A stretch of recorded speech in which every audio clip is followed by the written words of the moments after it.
Vardankar. The Key to Secret Worlds. By Paul Twitchell. Foreword. The reader who wishes to possess a massive compendium of esoteric and spiritual knowledge need look no further than Vardankar, The Key to Secret Worlds. Sri Paul Twitchell, the Occident's principal exponent of ushered travel, described as the ability to leave one's body to journey along the various spiritual levels, presents in this book explicit accounts of how others have left their fleshly shells to tread the illuminated path, and details step-by-step aids on how the reader might himself attain soul projection. This concept of projecting one's soul out of one's body may seem a bit bizarre to certain readers, but it is of interest to note that a number of academicians, scholars and researchers have begun to take such claims very seriously and have begun to conduct experiments of their own in out-of-body travel. Dr. Eugene E. Bernard, professor of psychology at North Carolina State University, and Dr. Charles Dart, psychologist and lecturer at the University of California, are conducting laboratory experiments in an attempt to prove that some people do indeed have the ability to leave their bodies and float off to the ceiling, another room, or, in some cases, locations thousands of miles away. Former University of Florida staff member Dr. Hornell Hart has remarked that he is convinced that a world exists that is invisible to our physical senses and yet is a realm of objective experience and of social contacts between conscious personalities. Sri Paul Twitchell claims to have found the key to these invisible worlds. In Vardankar, Paul Twitchell tells us, after one has mastered the perplexing techniques of ushered travel, he can actually experience the reality of transcending the body. The spiritual leader claims further that there exist etheric masters and teachers whose task it is to aid the neophyte ushered traveler, call them angels, guides, or masters. Paul Twitchell insists that they are ever alert to assist the sincere spiritual seeker. I do not suppose there is any real way to prove the reality of such personal, subjective experiences, but Paul Twitchell offers the testimony of dozens of saints, gurus, and ushered travelers from all ages and times to corroborate the truth of his allegations. Since this book deals so intensely with subjective experience, it must be for each individual truly to plumb the depths of Vardankar, the key to secret worlds, and evaluate the text in terms of how completely it speaks to his own inner self. Certainly the reader who is interested in the occult and the esoteric will find the dictionary of terms included in the back of this book to be of great benefit and enormously supplementary to his own understanding of this area of spiritual teaching. Brad Stager. Chapter 1, The Secret Path to God via ushered Travel. User, Soul. The Atma Sarop is the natural body of man, which the vast majority of the species Homo sapiens have forgotten how to use properly in the many ages of dwelling on this planet. Spiritual teachers, saints and others have learned how to accomplish ushered traveling, that is, journeying to etheric realms in the Atma Sarop, and have taught it to those interested in visiting the heavenly kingdoms. There has always been a suppression of the teaching of ushered, soul, travel by the forces of orthodox thinking, and such repression of this knowledge accounts for the fact that the principles of ushered travel are generally unknown or misunderstood by those interested in spiritual subjects. However, the theory of cosmic consciousness is well established as a part of the esoteric sciences. A great quantity of literature has been produced by the followers of the Hindu and Vedantist religions. After studying under several masters of the science of ushered travel, I came to the conclusion that it, more than any other mystic technique, suffers from a problem of semantics. It seems that hardly any two persons practicing the art of getting out of the body utilize the same language in describing either the experience or the mental techniques employed in accomplishing twosed travel. In other words, the nomenclature of mysticism has not been adequately compiled, nor has twosed travel a standard vocabulary which might be effectively too employed in the manner of certain other divisions of the esoteric studies. This is because we find fewer twosed travelers in the pure form than we find clairvoyants, telepaths, seers, or water dowsers. I would venture to say that although almost everybody can practice twosed travel, perhaps only 1 in 100 reaches the spiritual heights. Such lack of full cosmic realization is due mainly to the confusion caused by the lack of any common language to convey just what goes on in the spiritual worlds which the soul visits. He who has fully accomplished twosed travel finds it nearly impossible to communicate his experience to others once he has returned to the physical form, especially when his traveling has taken him above the astral world into the higher planes.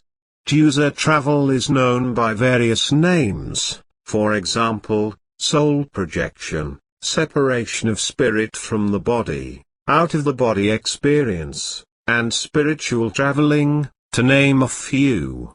Its purpose is mainly to enable the soul to leave the physical body, travel through the higher spiritual worlds, and eventually arrive at its ultimate destination, the Anamilak, the word for the nameless region, or true heaven, wherein dwells the Hare, God. I could come and go in the soul body at an age when most children are not aware of what is going on around outside themselves, but my twosed traveling was a fact generally kept secret. In accordance with the ancient idea that talk brings about trouble with those who do not know of spiritual works, the members of our family remained silent.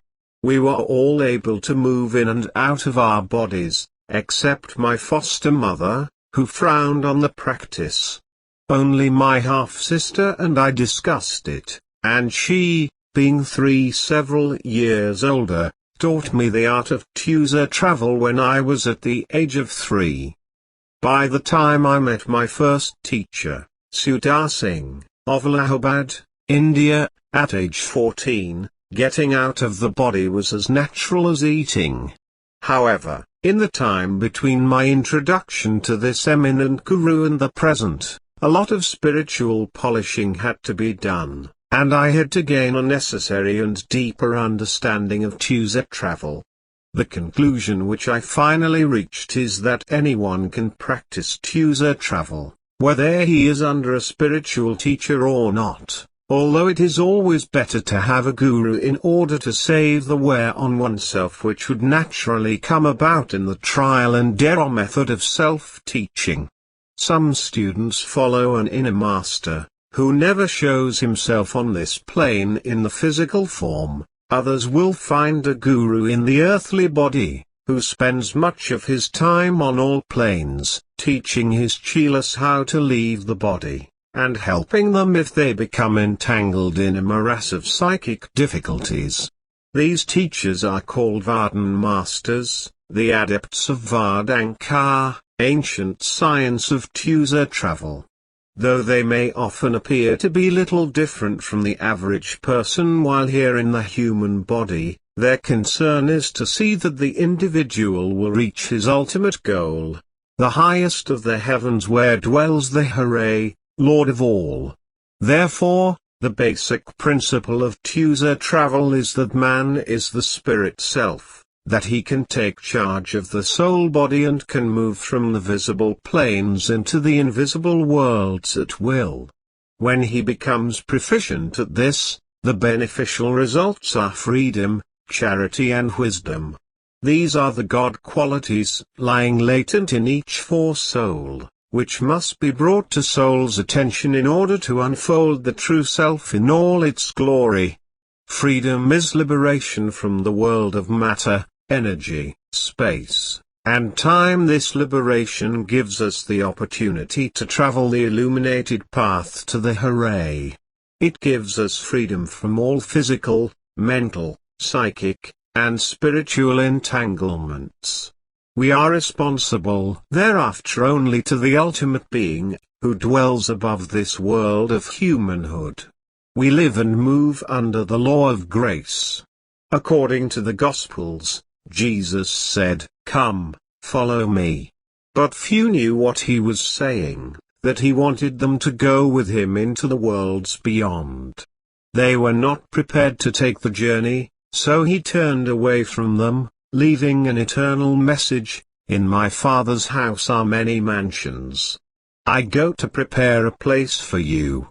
I will come again, and receive you unto myself."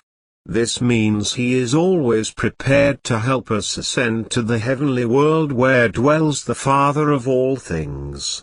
Charity is the Christian word for love.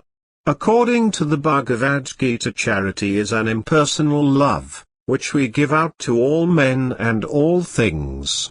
Buddha, who was a courier of God's word, taught us that we must be detached from sentiment and love all with equality. Rebazataz, the great Vardhan adept, once told me while in his Nuri Sarop, or light body, that since man does not have the capacity of loving everything, it is best to give his devotion to his close ones, and an impersonal love to the rest of the world. Wisdom comes through making contact with cosmic light and sound. This is chiefly the result of soul experiences. When one has transcended the body, he eventually comes to the worlds of wisdom and love. He absorbs the spiritual knowledge which flows in and around the soul body, which is useful in making his life on both the spiritual planes and in the earth worlds into better channels. Anyone who successfully leaves his body and returns to it by his own initiative can validate this point. The living Vardhan master is competent in ushered travel. He can help take the soul of another, released from the physical body by death, across the boundary of the spiritual worlds and place it in the hands of those who are concerned with the released soul's welfare.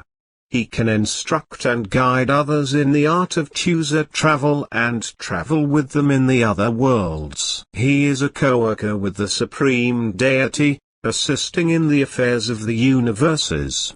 His ability in solving problems for souls, both here and in the other worlds, is unbelievable. His personal affairs on earth seem normal.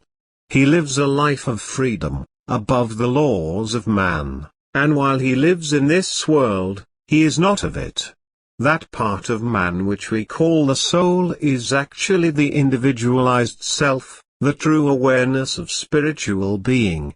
When the soul looks at the material side of life, that which we call matter, energy, space and time, it is said to have negative awareness, or consciousness, but in seeking God and putting its attention on the ultimate, which we know as the positive, it is said to become spiritualized.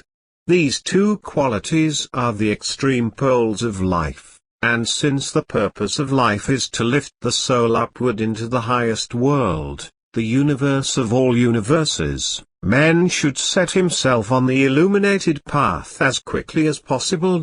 6 Attitude and attention are the secrets of ushered travel. The chief delusion of man is his conviction that there are other causes at work in his life than his own states of consciousness. All that happens to him, all that is done by him, comes to him as a result of his states of consciousness. This is true of his state of spiritual consciousness, for he is all that he thinks and desires and loves, all that he believes is true and consents to happen to him. This is why a change of consciousness is always necessary before one can begin to successfully travel in the spiritual worlds, especially when alone. The ideal that you hope to achieve is always to be ready for an incarnation, whether it is in this world or those planes beyond. But unless an incarnation can be offered its birth through you, though, it is incapable of being brought into the manifestation of life. Therefore, your attitude should be one in which, having desired to express user travel in the higher states of consciousness, you alone accept the responsibility of incarnating a new and greater value of yourself. In giving birth to your ideal of traveling in the spiritual worlds, you must bear in mind that the methods of mental and spiritual knowledge are different in all aspects. This is a point that is truly understood by probably not more than one person in a million. Generally speaking, we know a thing mentally by looking at it, by comparing it with other things, then by analyzing it and defining it. We can know a thing spiritually by becoming it. This is the art of beingness. We must be the thing itself and not merely talk about it or look at it. Just as the moth in its desire to be near the flame is willing to destroy itself, 7, so must we in becoming the new self be willing to destroy the old self. Attention is the narrowing of awareness upon a single idea or sensation. This is the way with spiritual traveling.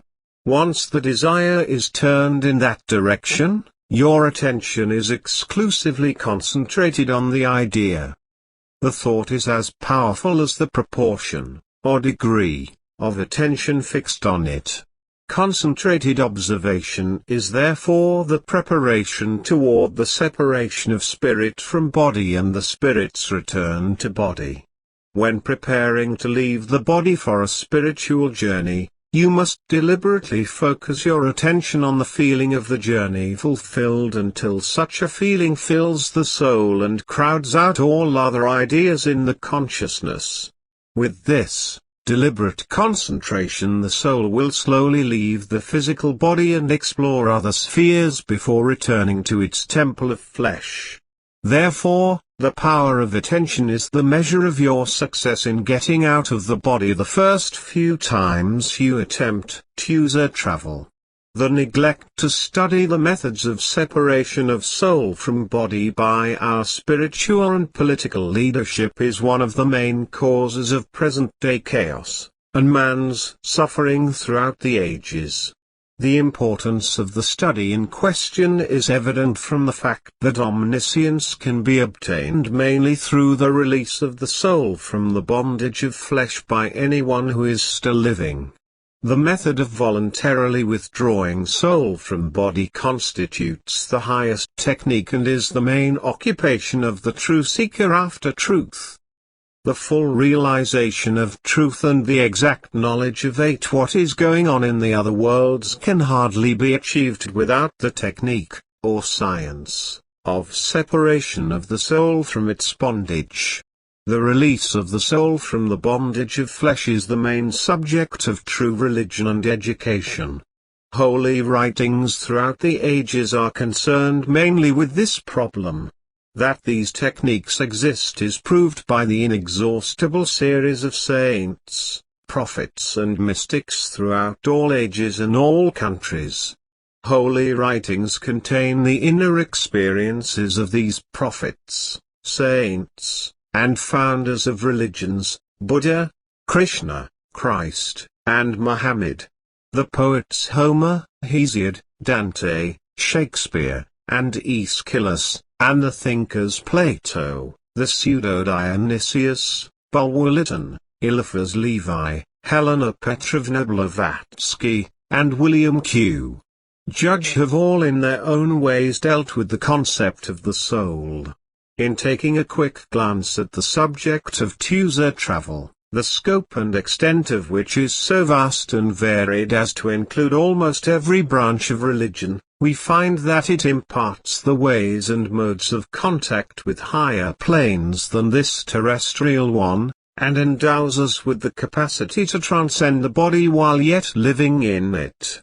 This then gives us the possibility of obtaining cosmic and supercosmic consciousness, that is, the possibility of a living man visiting at will the astral, causal, mental, and the higher spiritual worlds of which Madame Blavatsky speaks in detail in her Voice of Silence. However, apart from these cosmic and supercosmic conscious states, which themselves encompass so much, the subject includes far more than we can comprehend on all supersensory phenomena alluded to, or mentioned, in the Holy Scriptures and classic or modern authors. The first philosopher in Western literature who deals extensively with the question of separation of soul from body is Plato. Indeed, the most important work of this author on the subject is Phaedo. Here Plato gives the details concerning the last hours of the life of the most influential of all philosophers of ancient Greece, Socrates, condemned by his countrymen to drink the hemlock. The description of Socrates' last hours, which is counted among the masterpieces of European literature, stands as an allegory of the Eleusinian mysteries and the sacred beverage.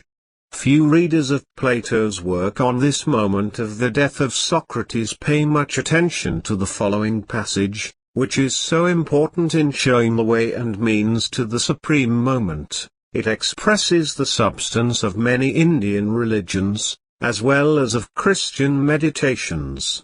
Socrates is reported as saying, "And what is the purification but the separation of soul from the body? As I was saying before, the habit of soul gathering and collecting herself into herself, out of all the courses of the body, the dwelling in her own place alone, as in another place alone, as in another life, so also in this, as far as she can, the release of soul from the chains of the body."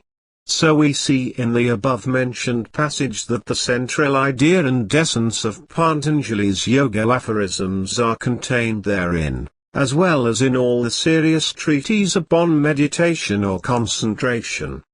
But the basic question arises, how is this withdrawal achieved? 10 Some going into the field of user travel read much material and books on the subject and put into practice most of the methods described, but they become disillusioned.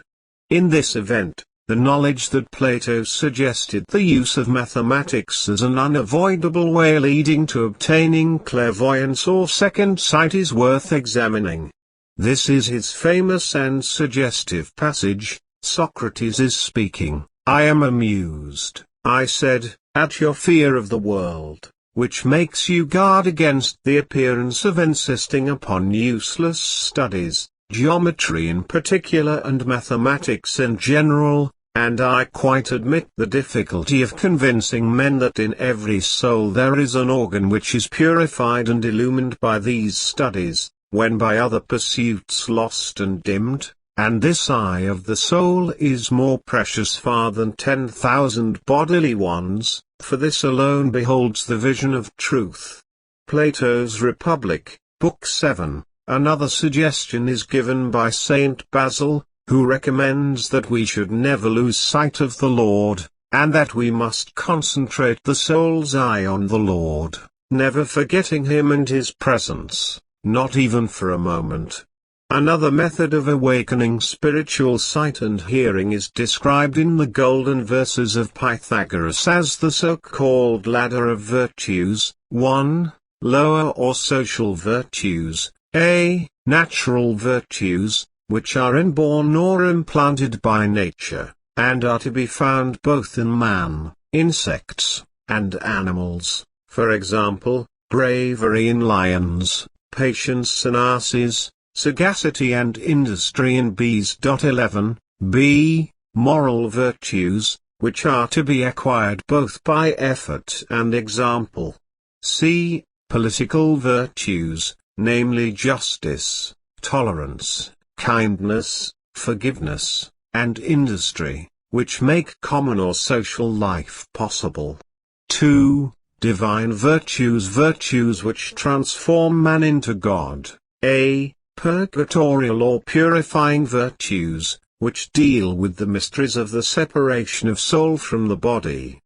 B. Theoretic or apoptic virtues, which bestow sight and hearing, that is, clairvoyance and clairaudience.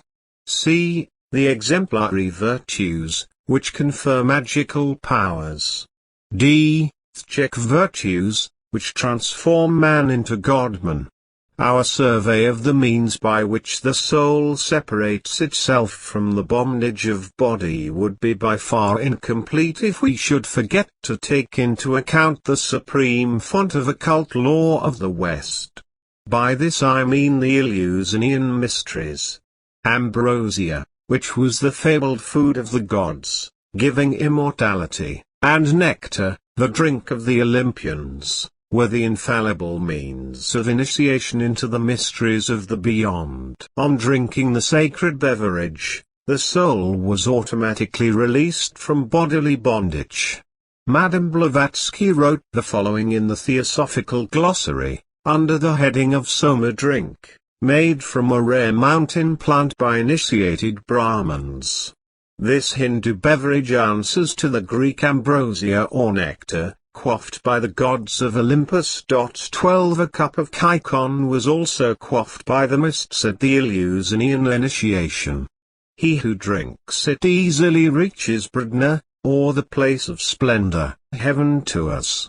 The Soma drink known to Europeans is not genuine beverage, but its substitute, for the initiated priests alone can taste of the real Soma, and even kings and rajas, when sacrificing, receive the substitute. We were informed that the majority of the sacrificial priests of the Deccan have lost the secret of the true Soma. It can be found neither in the ritual books nor through oral information. The true followers of the primitive Vedic religion are very few. The Soma drink is also commemorated in the Hindu pantheon, for it is called King Soma. He who drinks thereof is made to participate in the heavenly king, he becomes filled with the Holy Ghost, and purified of his sins.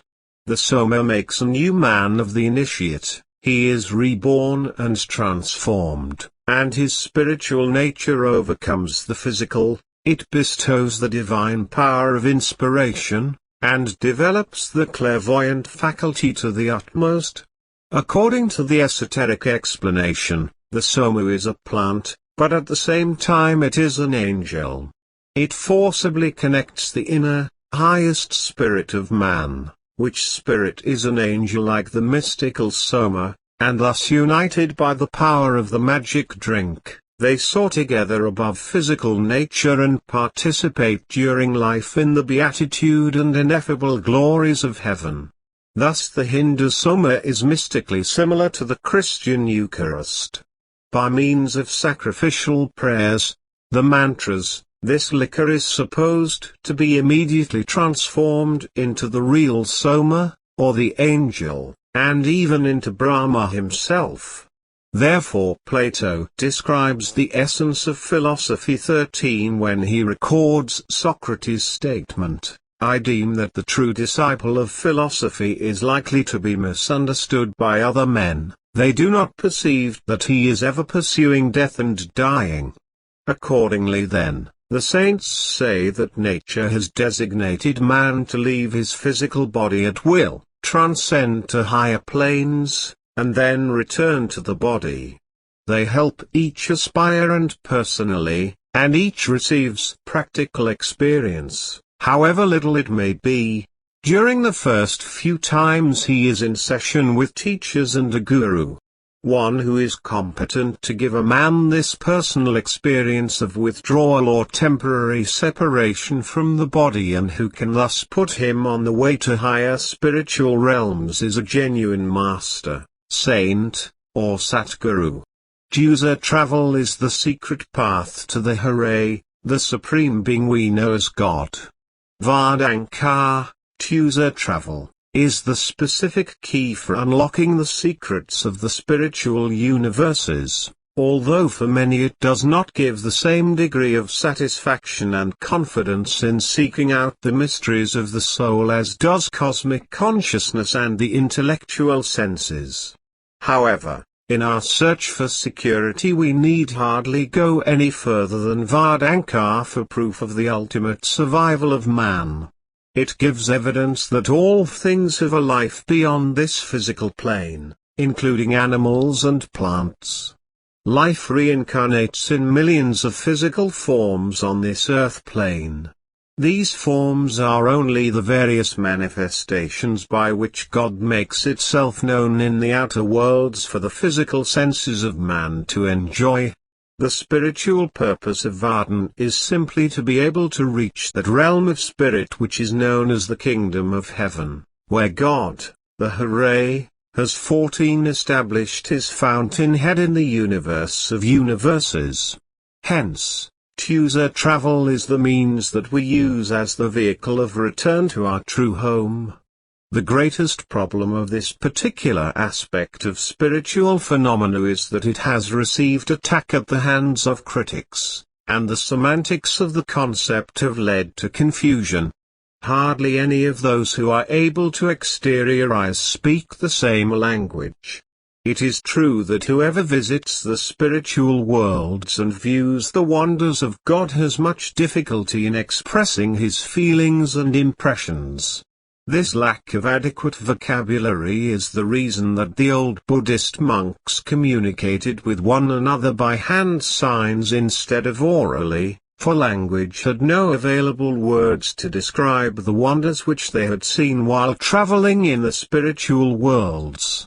The basic tenet of Vardhan is spiritual freedom, a liberation from the physical body. Once the individual has learned Vardhan, he is free to come and go as he wishes. When death of his physical body occurs, he can leave it freely and enter into the spiritual worlds. He can be with his loved ones who have passed on to the other side, or live where he is best fitted, according to his spiritual temperament and according to his desires. Therefore, as mentioned before, the three attributes gained, or rather developed from the practice of Vardhan are wisdom, charity and freedom. Those who find their ability for leaving the body raised to a level of competency learn that ushered travel is as natural as any other body function. Wisdom is the first aspect of the triune virtues found in the art of coming and going out of the body.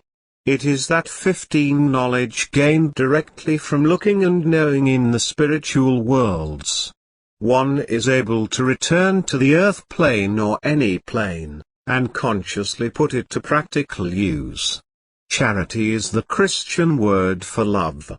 Its meaning is that of impersonal goodwill, a detachment of emotional entanglement with others. As Rebazadaz has told me, since the human element in man doesn't have the capacity, then he must give his impersonal goodwill to all, but love only those whom you must. Freedom, as already described, is that liberation from the body and circumstances of this earth world. We learn to live in this life, but not be a part of it. Liberation of the soul is enjoying giving it freedom to move wherever it wishes. Nothing can hold that soul which has gained its liberation from the bondage of matter, energy, space, and time. A principal effect of Vardankar as we are carried closer to the heavenly world is that the soul becomes more individualized. He who travels to the etheric realms of God soon learns that he has a choice to become either one with the Godhead, or a co-worker who can return to the lower world, including this physical plane, to give help to those in spiritual need. The individualization of the human consciousness brings freedom. Therefore, where we find security and union with God in the cosmic consciousness state, we find individuality and freedom in the out-of-the-body state. What could be more free than being able to leave the body by one's own free will and travel to another plane to study under some great spiritual master? Of course, Vardhan is the answer. It gives all who can master this art the opportunity and choice of being 16 free and of becoming independent of matter, energy, space, and time. Rebazadaz, the Vardhan adept, is accountable for bringing about the open teaching of the art of user travel. Before his work in Vardhan, which began in the 15th century and continues to the present day, all knowledge of this spiritual teaching was kept secret among the highly developed adepts in hidden occult groups. In the early dawn of religious history, when Rama, the first known savior of the human race, made his way across Europe from the forests of northern Germany to Persia, he paused long enough to give the secret teachings to a little band of mystics who later became known as the Magi. Rama then proceeded to India, where he settled down and taught the people that salvation was possible, even in this life. In those days the teaching of user travel was done orally. No instructions were ever written down and distributed until Kabir, a direct descendant in the line of Rama's spiritual mastership, came here especially for this purpose. Kabir openly advocated and taught the art of leaving the body at will, but he received much opposition against his public approach to what had been a secret teaching. Kabir suffered harassment at the hands of the Muslims and the Hindu religious factions. However, at his death both sides gave up their quarrel to gather at his funeral pyre.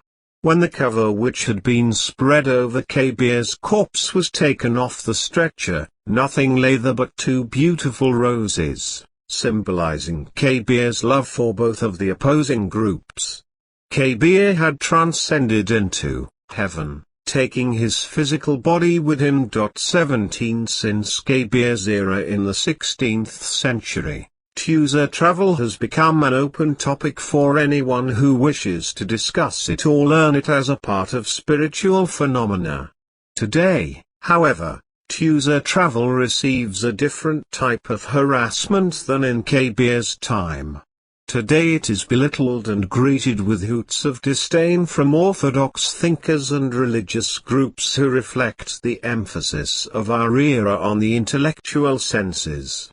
Running through the scriptures of all world religions is a golden thread that speaks of the art of user travel. Many people have out-of-body experiences, but few recognize them for what they really are, nor can they control these spontaneous projections. User travel can become as natural as breathing, but it is generally a frightening experience for those who are not used to leaving their physical body and to viewing the world through spiritual eyes. There were many adepts who taught the art of user travel in ancient times, and it has always been a common practice among Buddhist, Taoist, Sufi and Christian mystics. Today orthodox religions frown on the teaching of user travel, and the Keela, student, will find few adepts to demonstrate its practice. Vardankar means co-worker with God, and it comprises the immaculate teachings of that great deity known to its followers as the Hare, Lord of all. Vardankar is taught in its true form by the spiritual travelers, or adepts, who have the ability to pass through the many planes of the higher worlds with apparent ease. Many saints and mystics, such as Saint Anthony of Padua, Saint Francis of Assisi, Catherine of Genoa, Saint Teresa, Swedenborg, Gurdjieff, Lao Tzu, Padre Pio, and half 1800 others, could appear in two or more places at once. Knowing that death will eventually come to every physical body, those who travel the path of Vardankar learn that it is easy to give up the fleshly temple at death with neither suffering nor regrets simply by leaving the body. Rebazataz, the spiritual traveler from the remote wilds of the Tibetan Himalayas, of whom I have spoken before, is one of those highly advanced adepts now teaching Vardankar to a fortunate few on the Earth planet. He gives his instructions in the original teachings from the other worlds, handed down by the Hooray. He is a Lama and is reported to have lived several hundred years in the present physical body, as many spiritual travelers are able to do. He can leave his physical body and appear to anyone upon either this planet or any other world to instruct souls in this ancient science. He often takes his chelas through the spiritual planes to meet and talk with past saviors and savants who have left their mark upon the history of mankind. The ancient creed of Vardankar was first brought to my attention by Rebazataz, and was further expounded upon by that inner circle of highly spiritual mystics known as the Ishwarkainwal. These we know in English as the God-eaters who live in the spiritual city of Agamday. The ancient creed is within itself adequate to lead any neophyte to his ultimate aim. This is knowledge of the true self, the Tusa, or soul, as it is known in the language of the upper planes, and eventually to the Hooray Common 19, which is God, as known to the followers of Vardankar. All religious groups have creeds with definite routes leading the seeker toward a specific place, but few take the spiritual aspirant much higher than the lower astral plane. The makers of creeds generally know truth, but they also know the limited condition of humanity as a whole. However, the Vardan masters, in preparing the way for the human race, set forth the ancient creed many ages ago.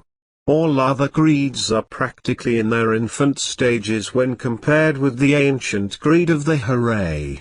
The Vardan masters, those souls who can come and go as they please between the physical worlds and the spiritual universes, are their support and foundation of the ancient creed of Vardankar. Rebazataz, the great Vardan master of Tibet, pointed out to me that perfection cannot be reached through the creeds of religion because they are limited. Since perfection has no limitation, it is neither temporary nor changeable. But pleasure and suffering are conditions of material existence, Rebazataz said. The ancient creed of Vardankar is therefore that all life flows from the Hooray, downward into the worlds below, and through them, and nothing can exist without this cosmic current known as Vardan, which can be heard as sound and seen as light. Therefore it is necessary for man to always be aware of the sounds of the Vardan and see the Nuri, light, of the Hooray in order to live within the highest spiritual realms. This is the true belief of all Vardan travelers who have visited the higher realms and traveled the path of the Vardan Margaret. The secret knowledge is not hidden, 20, nor has it a pat formula. It is not something to read from a book. It is a process through which the neophyte slowly develops and prepares himself. He does not acquire the sound and the light of the Hooray, he becomes a part of it. He does not accept it, it accepts him. As one studies and practices to reach the higher worlds, he gradually comes to the realization that all life is sound and light, flowing out of the Godhead somewhere within himself. As he grows more aware of it, he comes into God realization, that the source of this sound and light which is within himself is only a part of that universal sound and light flowing from above. When he realizes this and accepts the Hooray as that source, then his life will become greater in every respect. Vardankar, as taught by Rebazataz, comes from the direct, ancient source. It is the way of all things. The soul, or Tusa, is the individual consciousness of the whole man, that part of him which is the true awareness of the divine power within himself. If a person's attention is inside the body, or is held intensely by another, he cannot successfully withdraw from his physical body. Most of those striving for spiritual perfection lose their way and become trapped, thus denying the purpose of their creation as an individual entity. If one has a guide or an adept who after a period of training can take him into the other worlds or to other planets, he is much better off than if he attempts to travel alone. Going alone will bring about many mistakes and suffering. The student will learn that, as in physical life, spiritual self-education is a series of trials and errors, and is not easy. 21. Chapter 2, The Reality of Transcending the Physical Body. Today a strange paradox exists in our world, especially in the United States, where the basic concept of political government is to give its citizens more security than has ever been known in the history of any nation previous to our times. We have security in so many ways, yet more people are turning to the path of God in spite of the material comforts of the body, the pleasures of the mind, and the overwhelming succor for the soul provided by society and the patriotic conception of the nation. It is the search for true security which turns the individual inward to seek the spiritual kingdom. It is not usually a desire for perfection which starts the seeking, but it is a longing within the soul to seek its own place in the world of spirits from whence it originally came that begins the quest. Vedanta, the ancient science of user travel, provides a key to heaven and the ways and means of understanding how one may reach true security. User travel has nothing to do with any of the spiritual planes except the highest, that of the God plane itself. User travel is only a means which the spirit, the real self, can use in traveling upward until it reaches the world of the hooray. When we learn Vedanta, we are only learning a path, not a specific end in itself. When we get into the other realms, we are able to shed our various bodies and operate within the true self, that which is called the soul, but is known to those on the path of 22 Vedanta as the user. User travel on the lower planes is concerned with being in two places at the same time. Some are able to accomplish this kind of bilocation consciously and at will, while others occasionally find themselves out of the body without having consciously projected themselves. Man's development in consciousness has been rather slow, up until the end of ancient times, then the pace quickened steadily until the Renaissance. After that period of enlightenment, the consciousness of man unfolded swiftly. The 19th century saw the development of man's higher consciousness to such a degree that we have become dizzy with inventions and creations from the mental realm. After a long study of spiritual wisdom, I came to the conclusion that the cardinal metaphysical systems could be placed in three simple, but basic, classifications. These are the intellectual or mind theory, the cosmic consciousness theory, and the user travel theory. These three comprise the essence of the esoteric theories, and will relate to any basic system that one can find in existence today. In trying to work out these three systems, I have tried to establish those parts of the world from which they originated. The theory of intellectualism, or mind, was first developed in China. The cosmic consciousness theory originated in India, and we read in the Vedas, some of the earliest scriptural writings of mankind. Last, the user travel theory came out of the misty past of time. We find it taught in the land of Muj by Vardhan masters.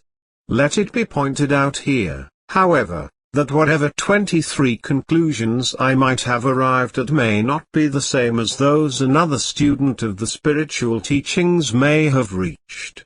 How close anyone is getting to truth is determined by the degree of spiritual consciousness we have individually developed. Jesus pointed this out in his parable of the sower of seeds upon the good ground. The intellectual, or mind, theory is built upon the principle that all is mind and that the divine source of the mind is God itself. That all begins here and ends here, and that we must be prepared to receive all here and now, instead of having to wait for our good in the hereafter. The Chinese developed the mind theory during the Chu dynasty, a few hundred years before Christ. They brought to maturity a mentalism which was far in advance of the Western thinkers who reached any intellectual understanding. Confucius and Lao Tzu were leaders in the field of intellectualism, in early Chinese religious history. They refused to accept mysticism as the criterion for the masses, knowing few would understand or try to practice the Tao, or way. So, in an effort to give the Chinese people an uplifting of thought and spiritual endeavor, Confucius set down the mind principles in such works as the Book of Odes and Analects. Later, Lao Tzu's writings set forth the principles of Tao. The modern mind system in the West was developed mainly by philosophers such as George Berkeley, Kierkegaard, Kant, Hegel, Locke, and was later further developed by the works of Judge Thomas Troward, founder of New Thought, Mary Baker Eddy, founder of Christian Science, and the remarkable Annie Besant, first president of the Theosophical Society. 24 The leaders in the mind theory field have a definite place in our spiritual world, for this is the jumping-off place from which most of us start the voyage to reach the highest God. The mental realm is not the world of the present-day sciences so much as it is the psychic plane where we build our future by daily mental concepts. It is an extremely subtle world and we live mostly in it, whether we believe this or not. The mental theory is the key to our formal education and is the keynote of our social world. It is, however, only a part of the foundation which upholds the cosmic consciousness and choose travel systems.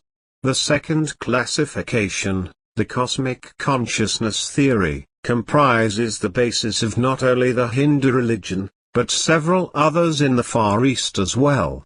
It constitutes the warp and fiber of the lives of the East Indians.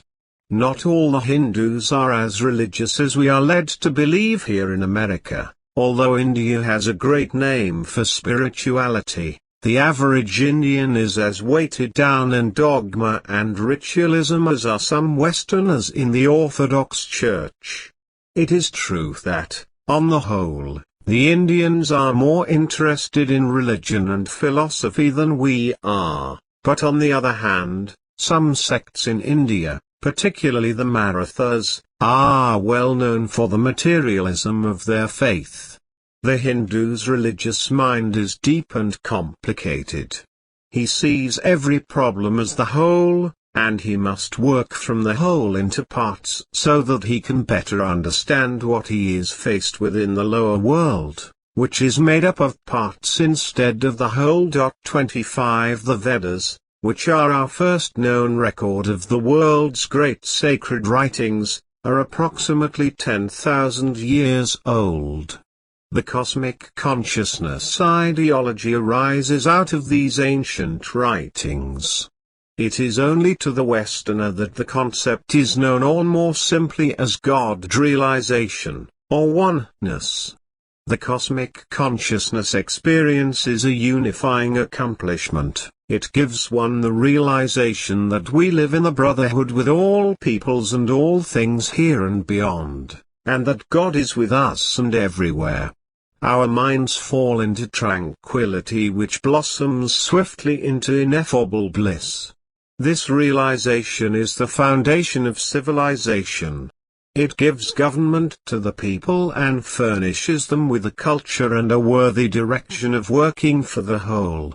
It is the socializing consciousness of mankind, transmitted through a few human channels who have given themselves to its cause. We are living in an age which has become the effect of cosmic consciousness spreading to us through the orthodox savants, Jesus, Buddha, Zoroaster, St. Paul, Lao Tzu, and Emerson, to name a few. These were in reality following the principles of Vedanta. Furthermore, cosmic consciousness is the foundation of the religious organizations which today dominate the world.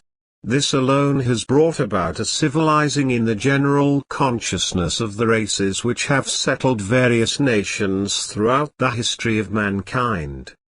The third system is the chooser travel system, which has received much attention under the other names mentioned earlier, and has received criticism from both the philosophers of the mind theory and modern psychology. 26 Neither have the followers of the cosmic consciousness concepts received it openly. Despite these differences, the field of Vedanta has grown rapidly and developed along several different paths. These offsprings include Anahad Yoga, Sufism and Lamaism. The last is my own system codified into a study of the various chooser travel methods of getting out of the body. Vedanta is the ancient path of chooser travel. I have only streamlined it. Vedanta should not have any particular reason for being affiliated only with the astral plane, as many spiritual students are led to believe. Chooser travel is actually a way of being able to travel freely through all the spiritual planes up to the ultimate that we know as the Hooray. Chooser travel certainly is not to be localized on one particular plane for the sake of itself. Many chooser travel practices have been advanced by the poets and writers from the 8th century through the 11th century in Arabia and India. Those mainly responsible for the teachings of chooser travel were Tulsidas, Jamaluddin Rumi, Hafiz, Kabir, and Shams Tabriz, whom we know in literature, occult and spiritual writings, and the principal arts. Apollonius of Tyana, a famous Greek spiritual leader and poet in the 1st century after Christ, proved beyond doubt that man had spiritual survival by his own ability to appear anywhere he wished, through his own efforts. Apollonius was often seen in two places at the same time. The basic principle of chooser travel is that man can take control of the soul body, which is normally called the Atmasarop, and can move from the visible planes into the invisible worlds. He can help the soul of anyone who 27 has died across the borders of death and put him in the hands of friends. He can also instruct and guide others to the higher planes. Guru Nanak, founder of the Sikh order, was adept at leaving his body at will. He left a substantial record of his travels through the world of God, his visits on other planes, and his communications with disembodied entities, angels, and higher forms of spiritual beings. He proved that the spiritual travelers, those who can leave their body and return at will, become co-workers with God, rather than joining in union with Him. The Christian faith is founded more upon the chooser travel theory than the cosmic consciousness theory, contrary to the claims of many students of metaphysics. It was Christ who proved that in the spirit form man is free. Although many saints in the Christian Church have been seekers of the cosmic consciousness, or what is known as the enlightened mind, most of them have left records proving they were followers of the principle of chooser travel. Man needs to learn to leave his body at will and dwell in the spirit body on the other planes, while still abiding on this earth plane. Man must leave this body someday anyway, So he should learn that by going and coming in the body, he can give it up readily at death without any physical suffering. At the beginning of this chapter, I spoke about man's search for security, but now we learn that man is secure when he has freedom, for this freedom will bring him security. This is the individualization of the human consciousness. Where we find security and union in the 28 cosmic consciousness, we will find individualization and freedom in ushered travel. What could be more individualized than being able to leave your body and travel to another plane, by choice, to study under some great spiritual entity who has left this earth world many centuries ago? Who could have more freedom than this? Nothing other than ushered travel can do it for you. The means and methods of getting out of the body are varied. Some are so widely different from each other that it makes us wonder if we are understanding aright when we hear about them. Among the many methods are the direct trance, the whirling dance of the dervishes, the sleep and dream method, direct projection, and the meditative technique. The truth of ushered travel is only for those who take the time and trouble to seek it out. Those with any degree of knowledge know of the hidden side of God that exists as a knowingness entirely distinct from the science and philosophy of those who have written the Holy Scriptures, or teachers who have caused their followers to record their words. Those who know or possess this knowledge are generally unwilling to let it pass into general circulation, even for the sake of a better and more successful struggle against deceit, evil, and ignorance. However, here is something that many of us have overlooked concerning ushered travel. The knowledge is never concealed from the eyes of the masses. The fact is that the enormous majority of people do not want knowledge. They refuse their share of it and do not even take the ration allotted to them. 29 Knowledge, therefore, cannot belong to all, cannot even belong to many. This is the law of the Spirit.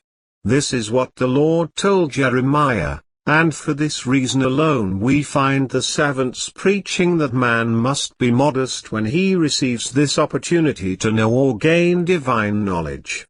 Even Jesus said that of himself he could do nothing, but it was the Father within him, soul, that did his works.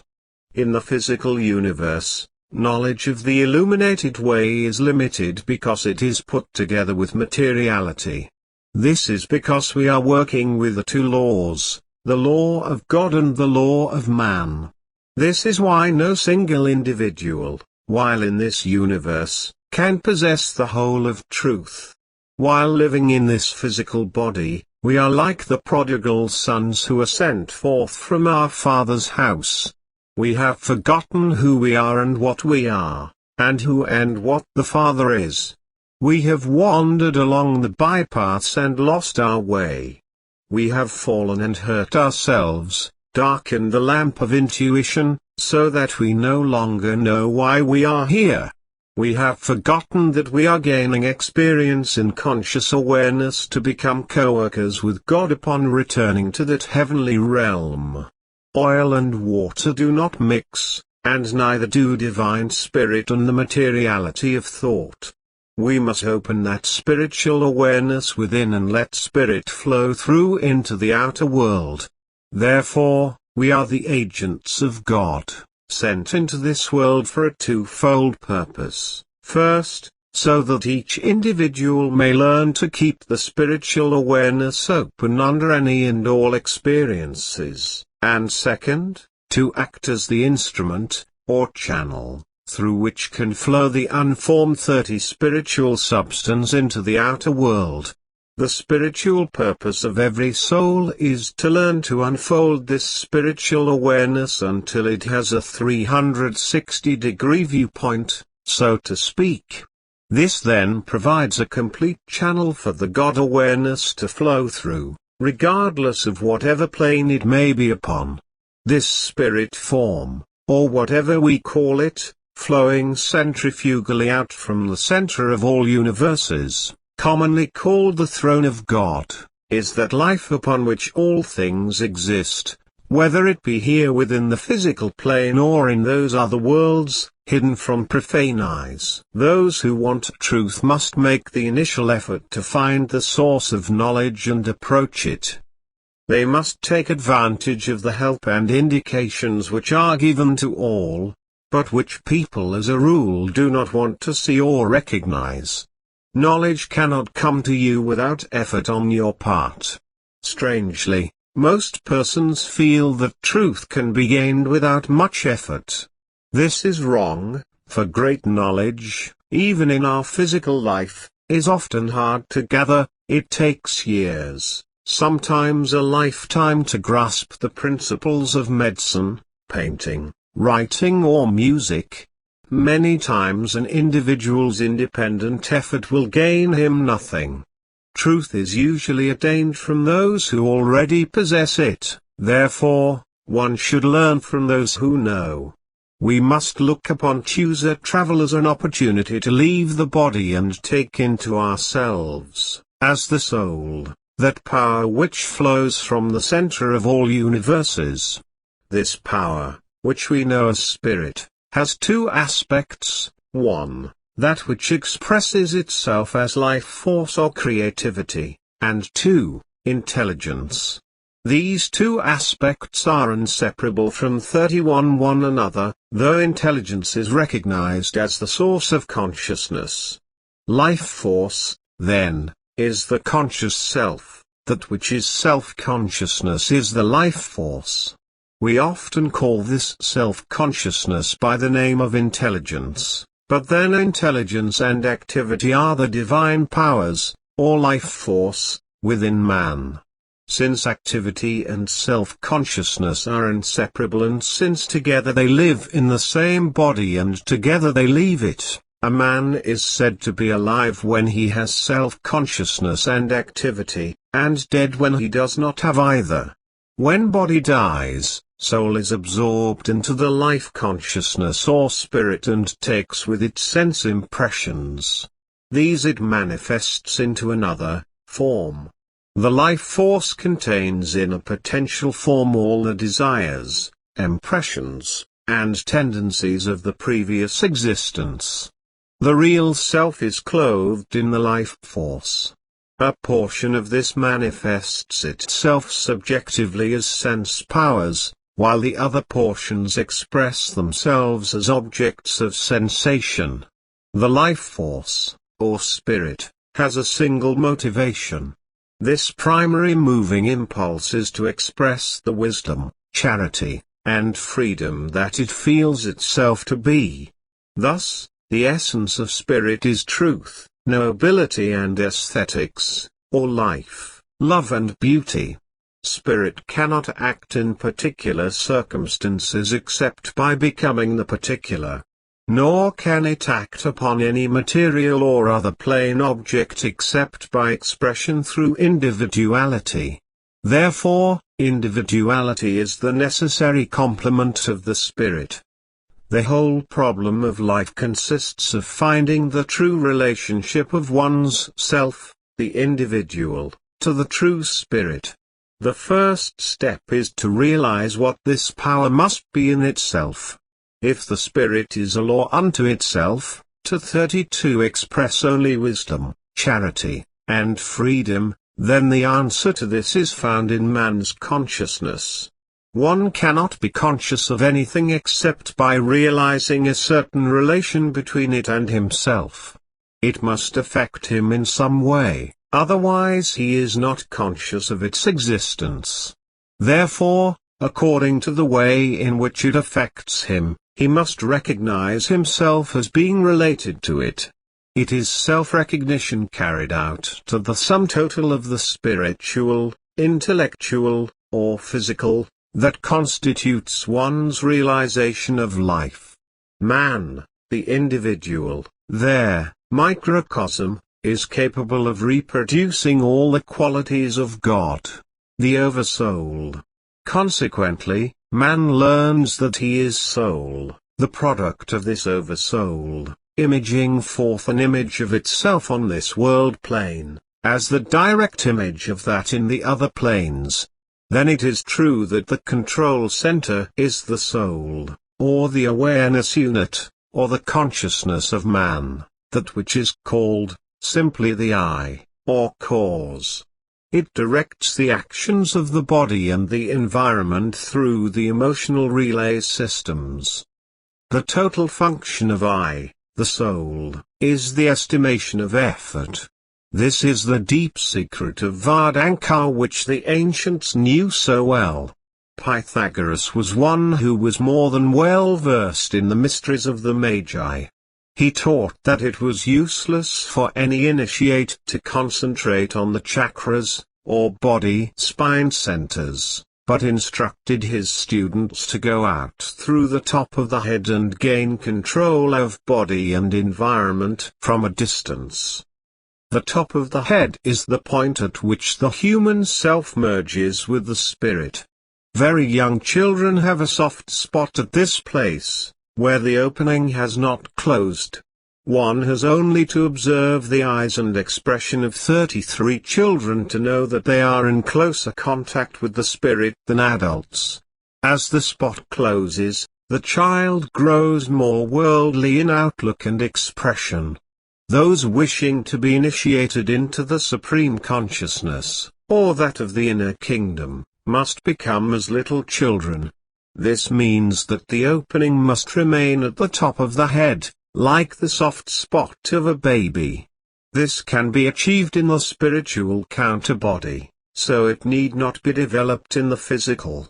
Some masters, however, keep the spot open deliberately by the use of spiritual and sound exercises. The Tibetan Vardhan master Milarepa practiced this process and asked that all his disciples do likewise. This opening at the top of the head is symbolized in the narrow way. This was the name given to the small, significant, but closely guarded, door at the entrance to the place where the spirit body comes and goes from the physical self. It is through this opening that spiritual awareness, God or cosmic consciousness, occurs.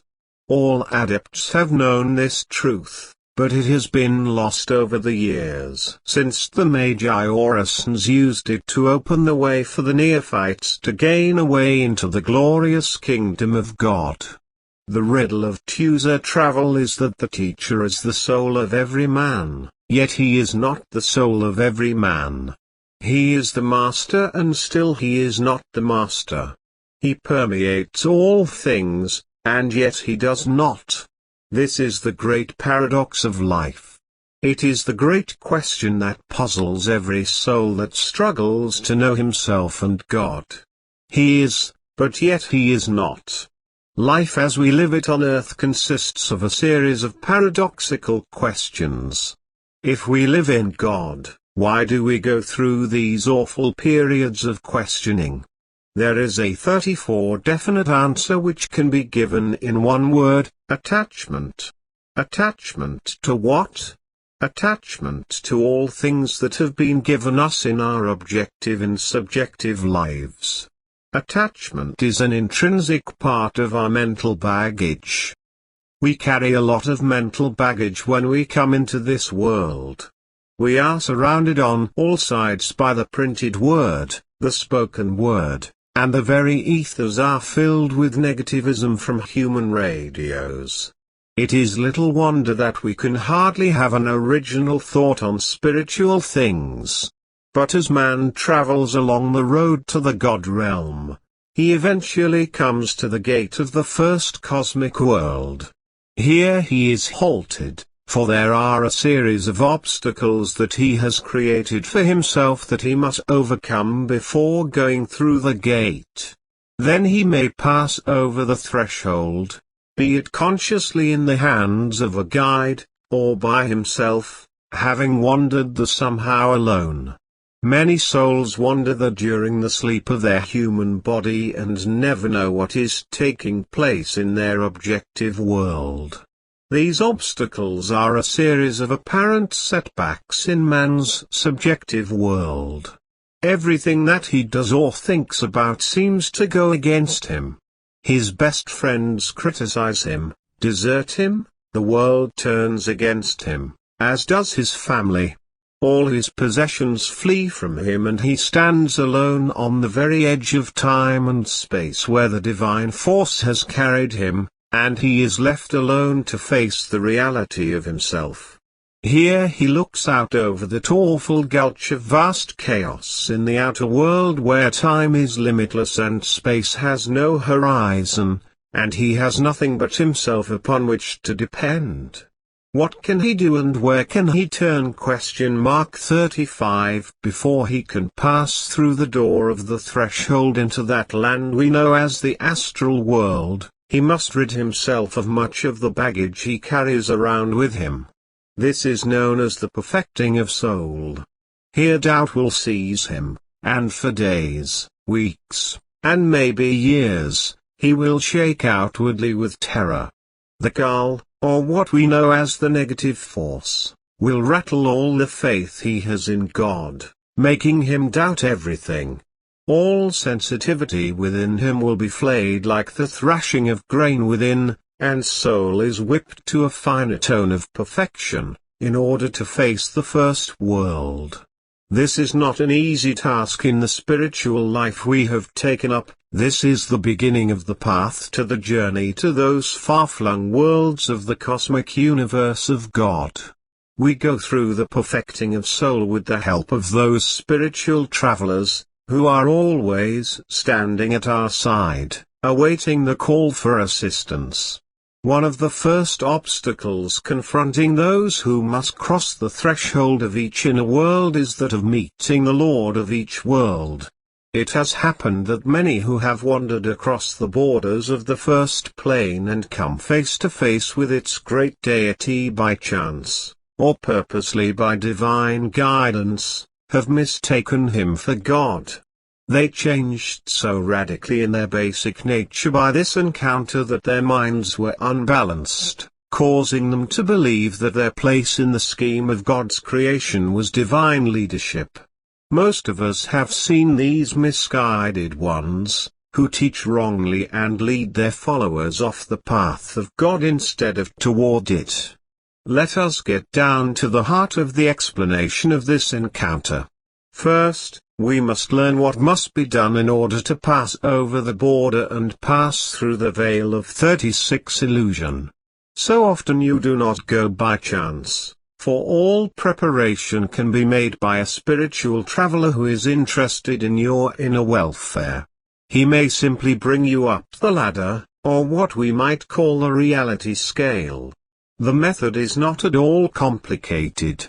The mind and heart of anyone who wishes to travel to the inner worlds will go through the threshold, or door, of the inner self, and undergo the necessary purification with the help of the Vardhan Master. We must put aside everything and have complete trust in him. We must bring to a halt the shaking of the mind by terror. All attachment must drop from our minds and leave only one thing for us, the love for the inner teaching, a love for the light and sound of the cosmic worlds. We come then to a state of being that is without feeling or thought. A great humming sound similar to the roll of thunder is heard, and a voice, not a physical voice, but one which seems to be within, will speak out of the silence. It will say something like this: I am he, whom you know as God, but I am not God. I am in every man, but I am not in every man. My love is in you, but not in you. When you have solved this riddle, pass on to the higher world. This is the great riddle of life, and every seeker of God must solve it before becoming fit for entering into the highest stages of the spiritual life. It simply means that when you recognize certain aspects of God, all changes in you will take place and you can enter into the other worlds at an ease which will surprise you. God is wordless. When he came into being, he was called the Word of God, and the whole world is 37 supposedly an expression of him. God, or whatever it is called, appears in the form of light and sound. That sound or voice speaks to the neophyte via the inner voice, but seemingly from out of the light, telling us that it is God, and so everything is an expression of him. But all the same, he is not God made into expression, for he is the center of all expression, and from him must flow all creation. As such, all creation never existed in him. Mark these last words. Creation does not exist in you nor in me, but we have the power of creation. It is hoped that this is clear to all. Therefore we come to the understanding that God is unconcerned about what goes on in this world, for the world continues to function as does a machine after the switch is thrown to make it run. All God must do is watch over the world and its mechanical functioning. Consequently, God is the highest and the lowest. Those whose inner vision is open will see all creation in him, meaning all of the divine drama, and him in all creation. This means his hand is in all things, and we must understand that he is detached, or unconcerned, as though the whole creation has never existed in him. For your understanding, God is the great deity of the first world as well as the Lord of all worlds, made into manifestation, for the continuation of the function of each plane. He exists on all planes. Hence, we can transcend all laws of all planes and eventually enter into the realm of the ultimate heaven. God is then everything and in all things, but unconcerned about any living thing in this universe, or throughout the cosmic worlds. As the living deity on each plane, he must be concerned about life on each plane. 38 But why is he unconcerned about the whole? It is because all is in its proper place, and the activity of the living atom is in divine order, even to the minute chirping of the cricket. Therefore he looks upon all as the whole or unity, throughout space and time, out of and returning to the divine fountainhead. He is detached and unconcerned about man, because man as the individual spirit, or soul, what we call that user, will return again to the highest realm of heaven someday. If it takes 1,000,000 years for a soul to learn where lies its true home, why should God be at all concerned? As the whole of all creativity he knows all things, yet as the manifested soul we know as the spiritual traveler he is compelled to show us the path by which the neophyte must travel to reach the door of heaven. It follows that the art and practice of user travel must take place. You must understand then that the spiritual guide is actually the Varden Master, and yet he is not the Varden Master. He is the highest and the lowest, and no man can resist him, should the guide reach out to take charge of the neophyte if the latter ask for such assistance. This is because he has the attitude of the Father's loving care toward his child. Every soul that reaches perfection can testify to this. Those who have reached the borders of the first world, knocked on the door of the threshold, and felt the terrors of stepping off into the unknown, must learn that courage and faith in themselves is the answer. Once they have made this step, hardly anything may resist them in their explorations of the other worlds via user travel. 39. Chapter 3, The Perplexing Techniques of user travel. Although this chapter is called The Perplexing Techniques of user travel, it does not mean that we are going to find numerous methods of getting out of the body which are too complicated for anyone to use. However, there are as many methods of projection existing today among varied groups throughout the world as there are languages.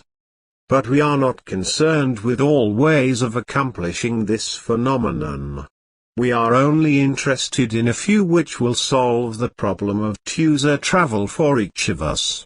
Within this century we have developed the basic concept of giving priority to security of the body and mind, leaving the soul in an uncertain state of affairs. The French philosopher Descartes said, "I think, therefore I am." This is a true statement of the materialistic world, but it is in direct opposition to all spiritual sciences. One can be assured that the art of user travel can instantly disintegrate these materialistic concepts and bring about the true supernatural knowledge of all things beyond the world of the physical sciences. User travel, the separation of spirit from the body, is an aspect of spiritual science not to be lightly cast aside.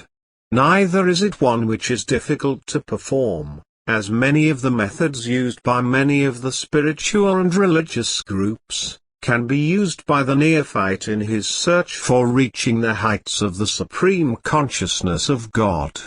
Many of the various systems of spiritual exercises are not at all suited to the nature of the seekers of God in the Western world. This is mainly true because we in the West do not keep the same pace of life as the people of the Orient, nor do we have the same goal and environment. In other words, what may be natural for the spiritual seeker of the Orient may be completely abnormal for anyone in the West. We find that many of the methods used by the mystics of the East are certainly not adaptable to the Occidentals, who are following the illuminated way of Vedanta. Westerners have neither the time nor the inclination to follow the whirling dervish technique of transcending the body.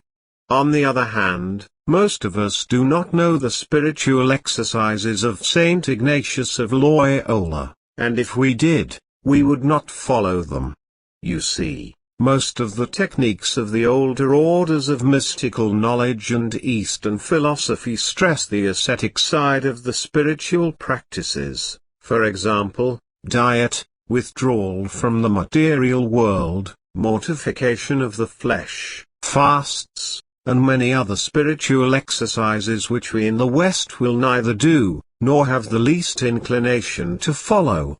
It is just as well, because user travel is a natural phenomenon of man, and there is little need for him to live in any other manner in this material world.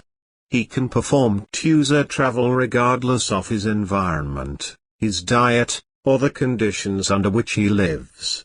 You need none of these extremes. The greatest practice of user travel is the control of the emotions, to be alert and never panic under any conditions which may arise while outside the body. Since the techniques which I have developed from years of experience in this field are quite natural, it is all important for one to have a yardstick by which he can measure his experiences and know what 41 they mean to him. As we go deeper into these stories, it will be found that most of those who study this subject seriously have had prior out-of-the-body experiences, which can now be recognized and analyzed accordingly. In my study of user travel, I have rediscovered the ancient original science of getting in and out of the body, which is called Vedanta, co-worker with God. It consists mainly of 4 techniques. These are, the emotional, the sound, the secret, and the master techniques. These will be taken up in detail and studied so that you will know them by heart, and will be able to practice them until each is as familiar to you as eating or sleeping. Of course, there are several other techniques of getting in and out of the body which I have developed and which will be described. The techniques must naturally fit the student, not vice versa. You will learn to improvise and develop your own methods according to your own ability, talent, and individuality. However, the above are the basic methods and the first ones that you must learn. In a sense, it is like learning any creative skill. You must master the fundamental steps before trying the difficult ones. You will soon learn that the system I am teaching will give you a freedom and individuality never quite known to you before. The ease in which one can slip from the body into another dimension under any circumstances, whether in dire pain or working at some simple task in the kitchen or at your regular job, will amaze all those who can master ushered travel. In the uninitiated, or those who have no knowledge of ushered travel, the soul generally leaves at the solar plexus, 42 or the stomach area. For those using the astral technique, the soul leaves at the pineal gland, or what is called the spiritual eye. The other places for the soul to leave the body are, the back of the head, called the oblong medulla, the thousand-petaled lotus, as it is called by the Hindu teachers, or what we know as the pituitary gland at the center of the head, and, last, the heart center, known to the Hindus as the anahata. Generally, the Bhakti Yoga followers use this last channel for separation of spirit from the body. The time track is another factor that I wish to explain briefly. While in this body, or its outer sheaths, up to the fifth plane where all bodies are dropped and nothing remains but pure soul, we find what we call the time track. It is the past, present, and future track upon which each individual life is lived while in the lower planes. We are on this time track whether we like it or not. But once we come to an understanding of it and can comprehend the present or the moment, that part of the track we are now living in, we come to understand karma and eternity.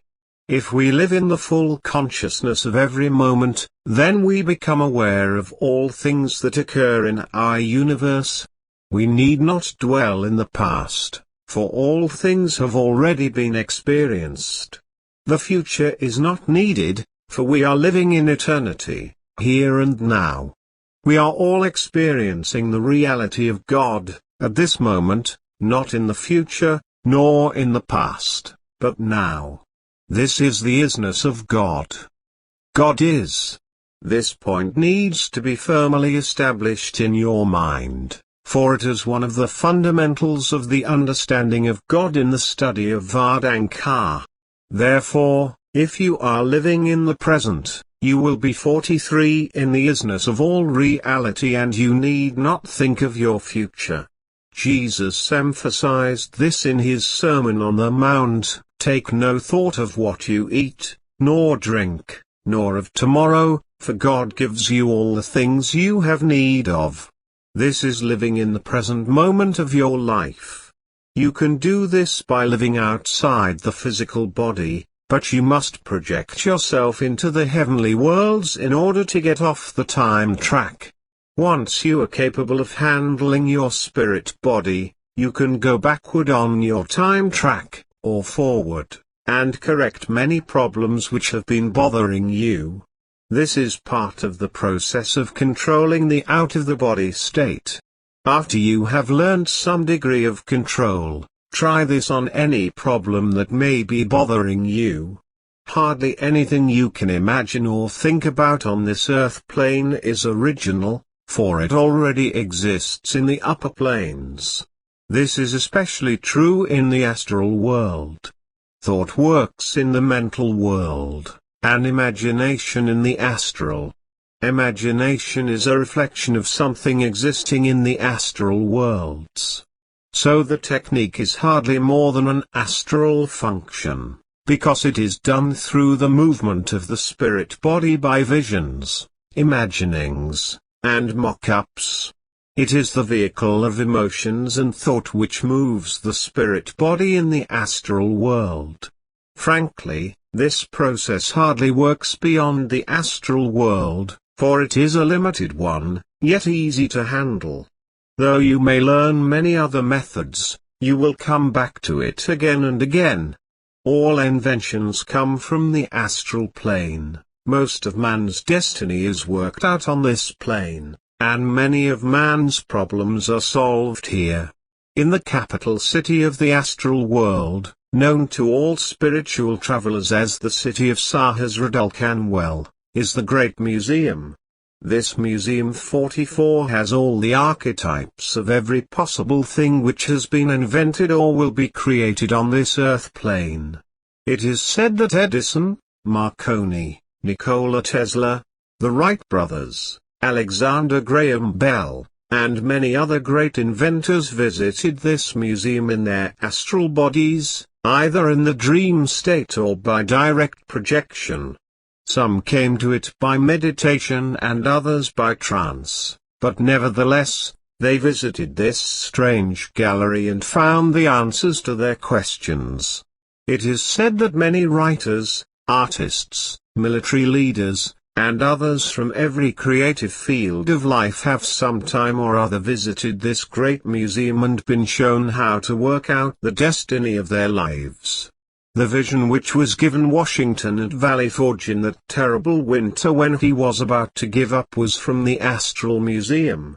He was moved out of his body state one evening by some entity, while at prayer, and shown the future of the 13 colonies, and a vision of a great land stretching from the Atlantic to the Pacific.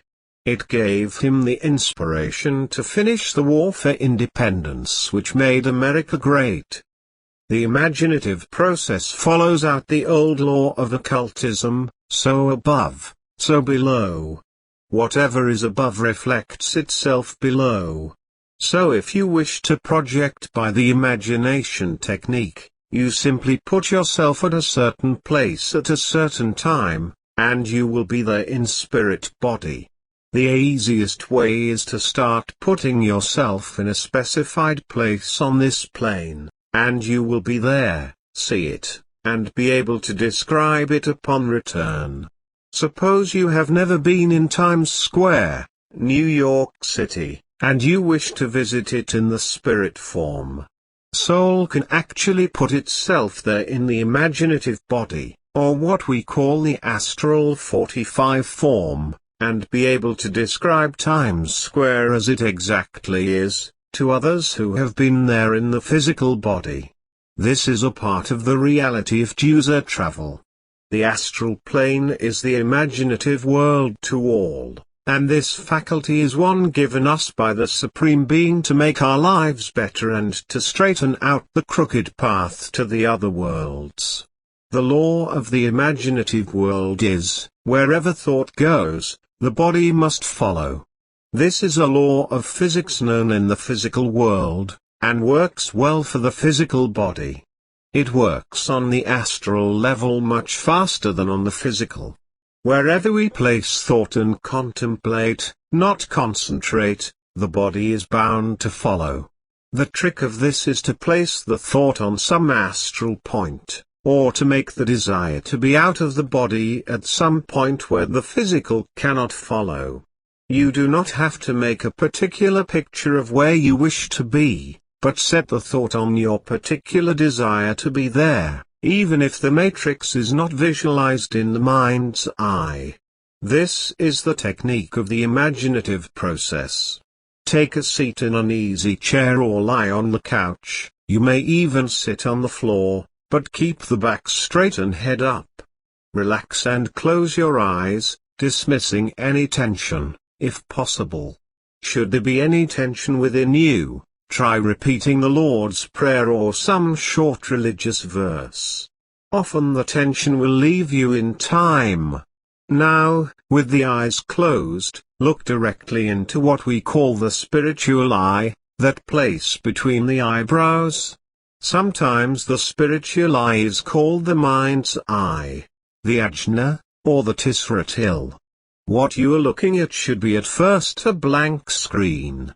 Then, gently, place the destination where you wish to visit on this blank screen and let it stay 46 there. The best way of keeping it there is to get interested in the place and see how many perceptions you get. Feel the atmosphere, see the colors. You can even smell the odors of the flowers, trees, and vegetation. However, if you cannot visualize it, think on it and do the best you can about the perceptions. The thinking process often works as well as the imaginative method does. For some it is even a better method. All of a sudden you will find that this is reality. You are standing in the center of that place you were thinking about.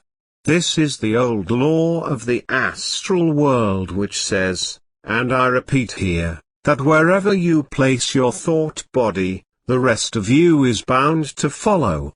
Meaning, of course, that if you place thought somewhere on the astral plane, the astral body must follow there, leaving the physical body behind.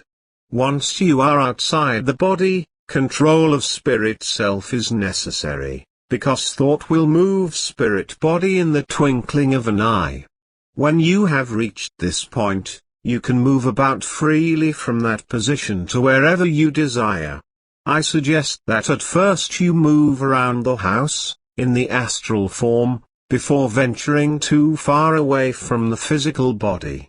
No harm will come to the body, for the Vardhan Master is always near to see that nothing happens other than for your own good. You can come back to the body whenever you wish by sliding gently into it again. You may declare that this is all in the imagination, and possibly it is during the first few times. But as you practice it you will develop more self-confidence, and find it is more real than life in the physical body. You will find that it gives you such freedom that you would rather be in the conscious state of the spiritual self than in 47 the physical body. The real trick is shifting the conscious attention from the physical self to the spiritual consciousness. It goes like this. Take the attention off yourself and try placing it on the black spot on the ceiling and holding it there indefinitely. You become a viewpoint which can see in any direction, for in this position you should have 360 degrees vision. However, if you do not have this full view at first, have no worry, for sooner or later it will come to you. One of the things that may bother you in the beginning is a factor known as the dual consciousness. This occurs when the attention is split, and you have part of it on the physical body and the other part on the spiritual self. There is no cause for any anxiety here, for you will soon learn to control the attention and attitude until both become so much a part of yourself that it will be comparatively easy to shift from the physical self to the spirit and be outside the body. The second technique for twosur traveling is called the sound method.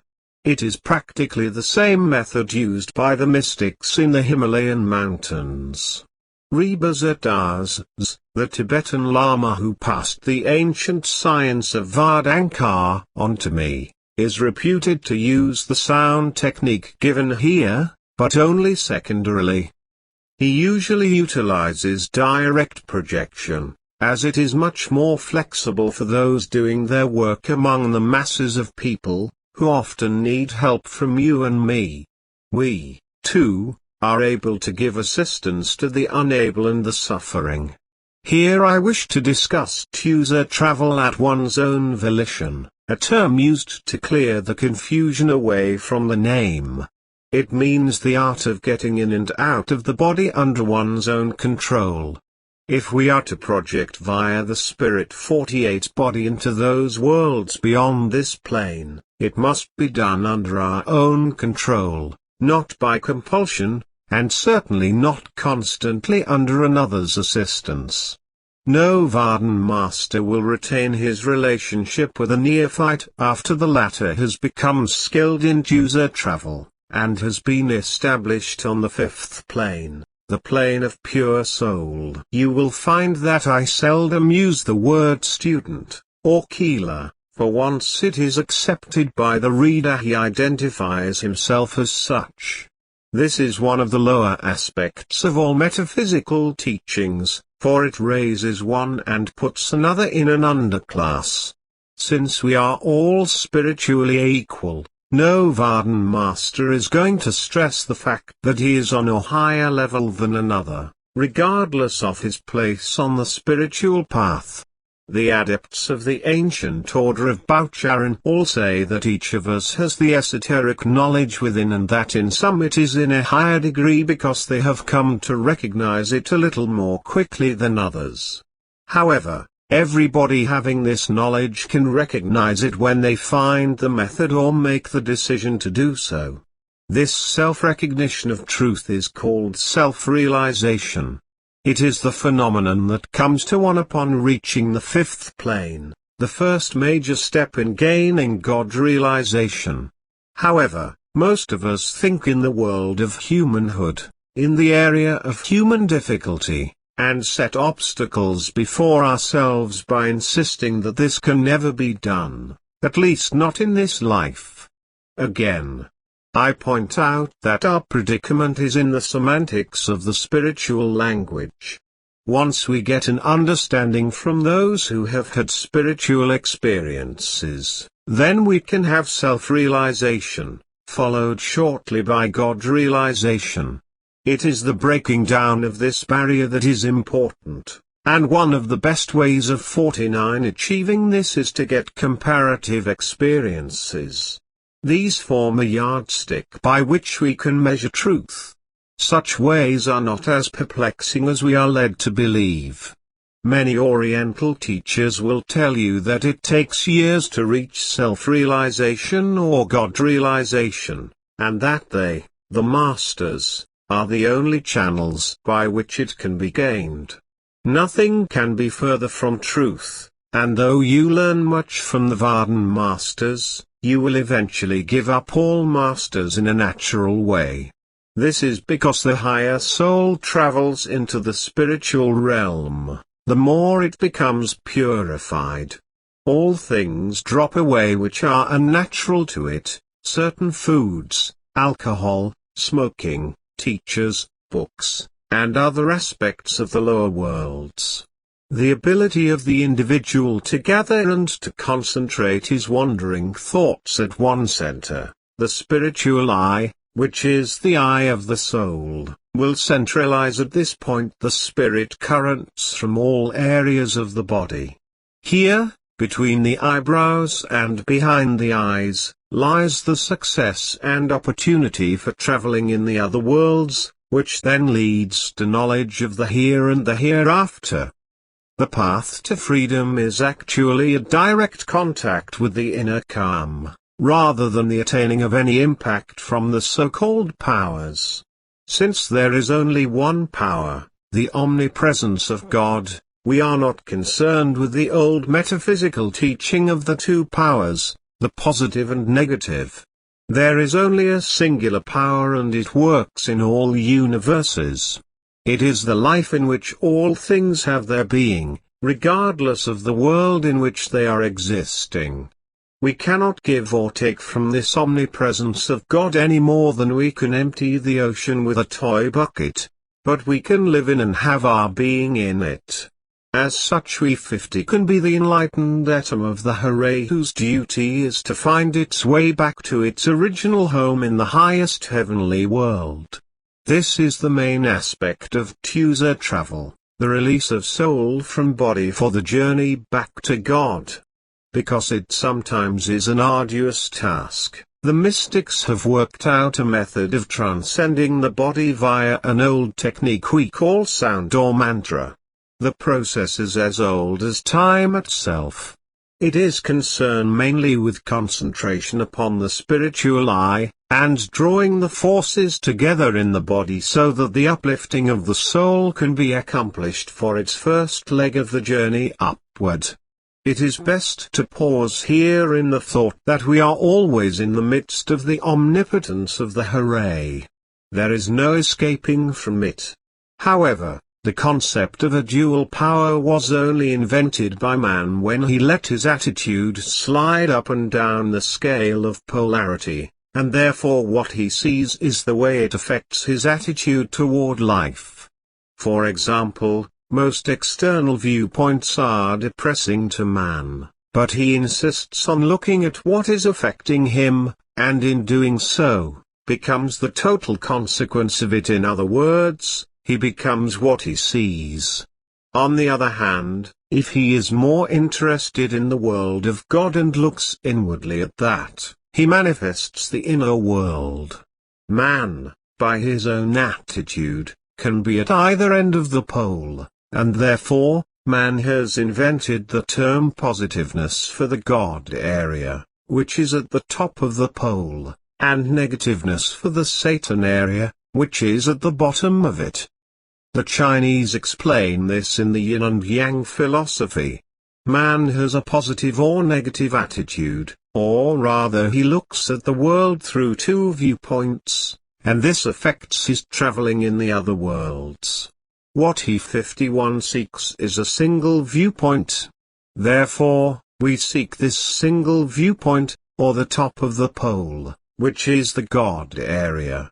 To achieve this end we constantly work in this field, with mantras, chants, singing of religious verses, and concentrating on whatever is a symbol of God to any of us. This positive pole, of course, means that the consciousness is going to widen in its scope, while at the other end of the pole it becomes tightened into a small circle. Hence, the reasons why we must always remain cheerful, happy, and positive in our outlook on life. Such a positive attitude keeps our consciousness broad and greatly widened for the free movement of the soul. When, on the other end of the pole, the attitude of depression, unhappiness, and discouragement narrows the consciousness, the soul has a hard time leaving the physical body, if indeed, it can free itself at all. The use of a symbol in contemplation is often the student's greatest need. Many kinds are used, such as the visualized form of a human guru and teacher, the word God, or a visualized countenance which has appeared to the meditator. There are occasions when the esoteric form of a spiritual traveler will make its appearance on the inner screen of the mind and await for the participator to prepare himself to leave the body. The traveler will accompany him into the spiritual realms so that he may acquaint himself with the steps of the journey that he will someday make himself, alone. Transcending the body is the highest means of reaching God.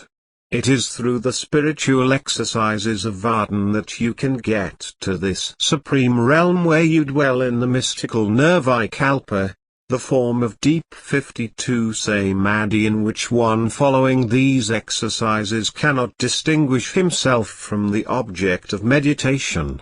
This is the beingness I have spoken so much about in workshops that I have given across the country. In concentrating and contemplating on the symbol of God we must become that which our concentration is focused upon. This is where attitude and attention is again emphasized for, after all, it is only these two aspects of the mental realm with which we are concerned. When we use them properly we are ready to leave the body and go upward into those worlds where we can enter into this samadhi of light, sound, and knowledge. I am aware that there are many approaches to the hooray, for nobody has a monopoly on any path. The hooray is, and of course soul is, since the latter is a part of God. When we understand this as truth, then we learn that all a teacher can do is to put our feet upon a path and point the way. No teacher, living or past, can give us the actual understanding of truth. It is wholly dependent upon the individual to make his way to truth. When anyone reaches a certainty of this, he suddenly knows the secret of the ages, the simplest of all things, that each of us is truth itself. We are the living truth, the very embodiment of God. Beingness is the key to all we have been working up to. The act of beingness. If we know that we are now at the point where we have always wanted to be, we will be there. Now note this reconstruction of that last sentence. If we know that now we are at this point where we have always wanted to be, we will be here. The two words this and here changed the whole meaning, because we are never there, but always here, now! 53 Techniques for Tuesday Travel 1. One of the better and simpler methods of Tuesday travel can be used safely by anyone just before going to sleep in order to travel during the sleep period. Lie down in bed, eyes closed, and begin to concentrate deeply upon being at some particular point either in this universe or in the other worlds. Your desire must be very intense upon projecting. Generally you will doze off in this state, and suddenly it will seem as if you are above the body looking down at it. Your next movement, provided you take this phenomenon calmly, is to think of the place you wanted to be during the awakened concentration period, just prior to sleep. Quickly as a flash you will be in that place, regardless of where it might be, whether it is here, on another planet, or in the other worlds. 2. This technique is on the same order as self-concentration or hypnosis. You get out of the physical state of consciousness into a different consciousness by concentrating on the bright object like a coin. Gaze at a bright coin, which will reflect in the light, or perhaps a small mirror which catches the light from an electrical bulb or the sun. Then begin to concentrate on going out of the body. While concentrating you should quietly repeat to yourself the affirmation, I am leaving the body. I am going to, whatever place desired. Do this over and over until it becomes reality. 54 Suddenly you will find yourself standing outside the body, viewing it in its original position of either sitting or lying on the bed. 3. In this technique, sit upon the floor, eyes closed, feet stretched out in front, knees stiff. Take a deep breath, and touch the feet with your fingertips by leaning forward, just as if you were performing a calisthenics drill. At the same time, chant the word hooray. This is done in 2 syllables. Leaning forward, chant the first syllable, HU. Upon returning to an upright position, finish the word by the chant, RAY. It is pronounced, HUE. RAY. Both syllables are long and drawn out in the chant, with the outletting of the breath. These will open the consciousness and project the soul into the upper worlds. It is very important that you do this first for 7 times, then rest and do it 5 times more.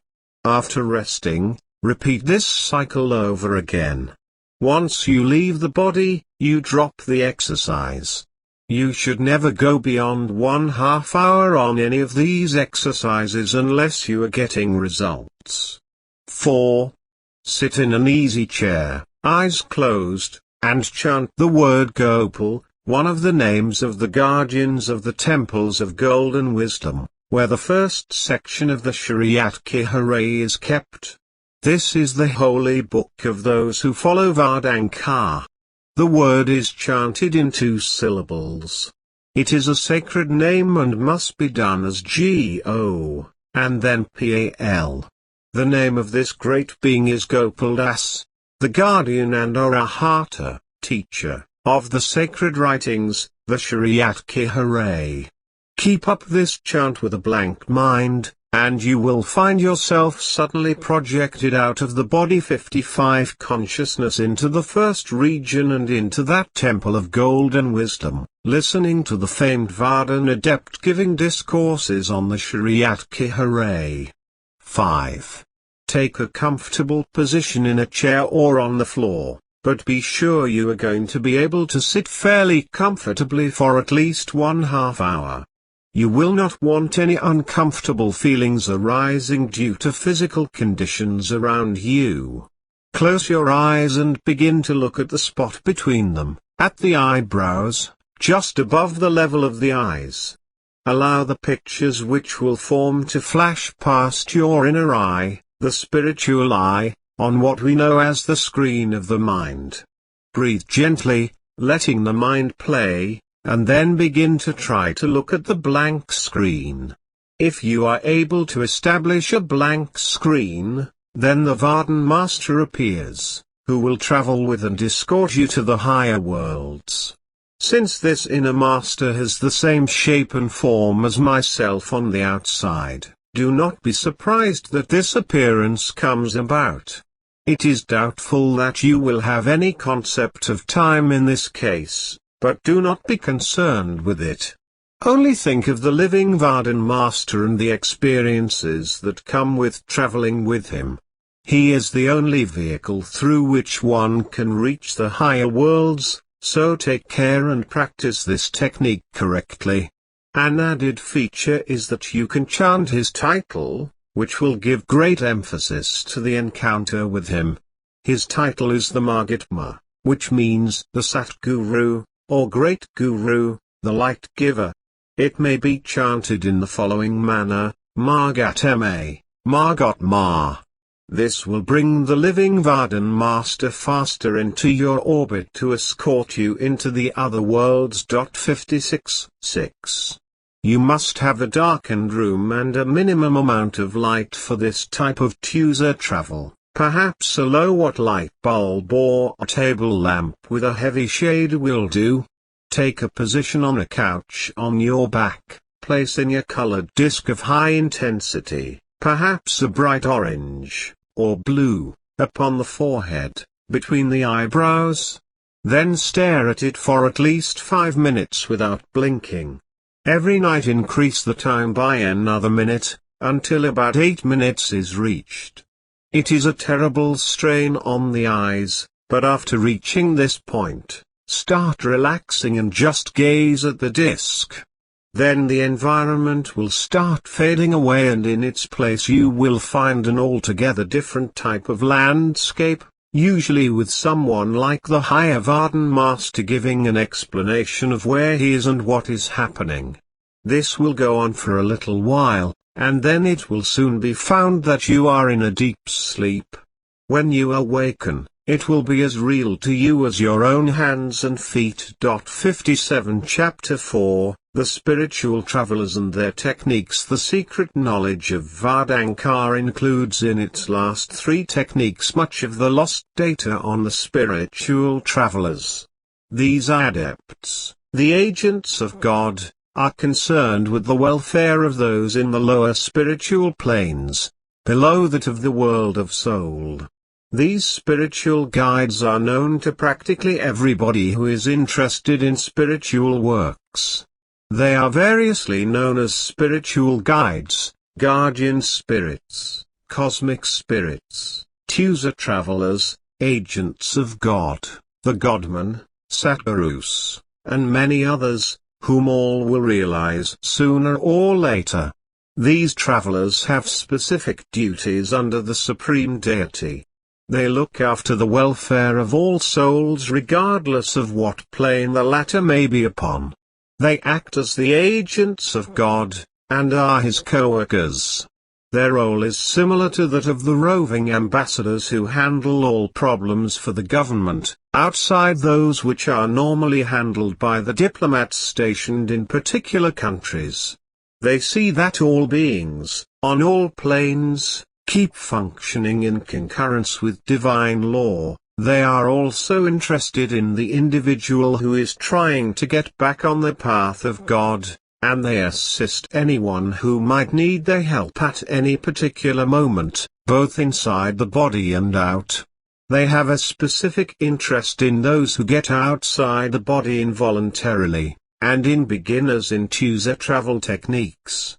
Generally, they work with anyone who is projecting up to the 5th world, or plane, of the soul. 58 When one gets his spiritual feet firmly established on this plane, he is free to travel anywhere and make any choice possible within all spiritual and material worlds. Therefore, the first principle of the illuminated path is that the neophyte must give up his seeking of God. This is a strange paradox when we compare it with the ideal set before all who believe the only way to the Supreme Being is by a fierce desire of the heart. But nothing could be further from the truth. All spiritual travelers are aware of this and try to direct every beginner in this field to change his goal from seeking God to exploring the duty at hand. The quicker that one learns this, the quicker he gets straightened out on the path and heads upward into the realms of perfect life. He will find that it brings him into the knowledge of God at once, without having to wait for their long, tedious period of getting the results for which he has set his goals. By this means he is also rid of frustration and scattered attention. It seems at times that so many so-called teachers deliberately establish frustration as their students' goal. This great mistake is often the undoing of anyone who tries to find the heavenly worlds and reach God. We should strive to cut through the maze and get into the reality at once. There is no other way of handling it, because we as the soul, with the spark of divine consciousness within ourselves, need to recognize and work in it.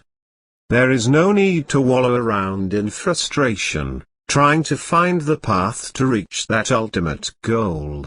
About 600 AD, Saint San, the third patriarch in the famous Chan school of Buddhism, wrote a poem entitled 59 Trust in the Heart, on this perplexing question.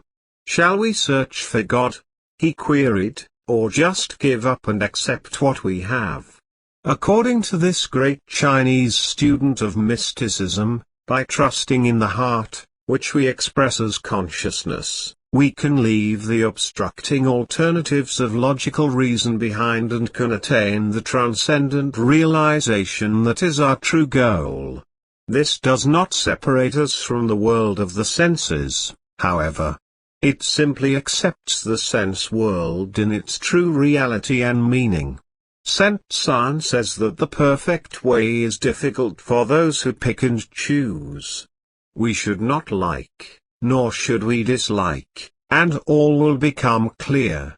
Naturally, since there is only a hairbreadth of difference between transcendental realization and the physical senses, we must cross this line in that non-detached conscious state.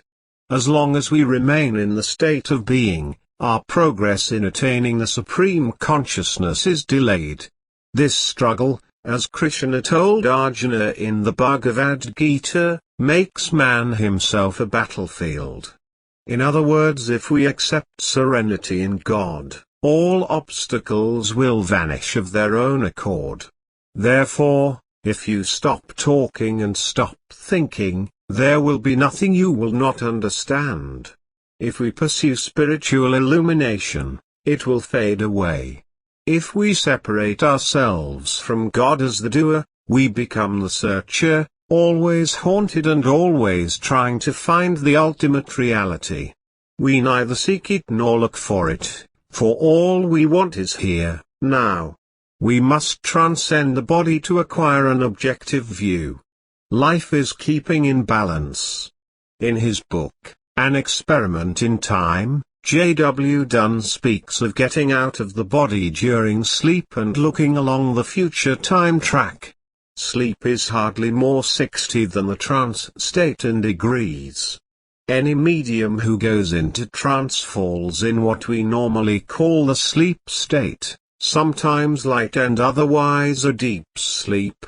What happens here is that the practitioner is transcended above time and space.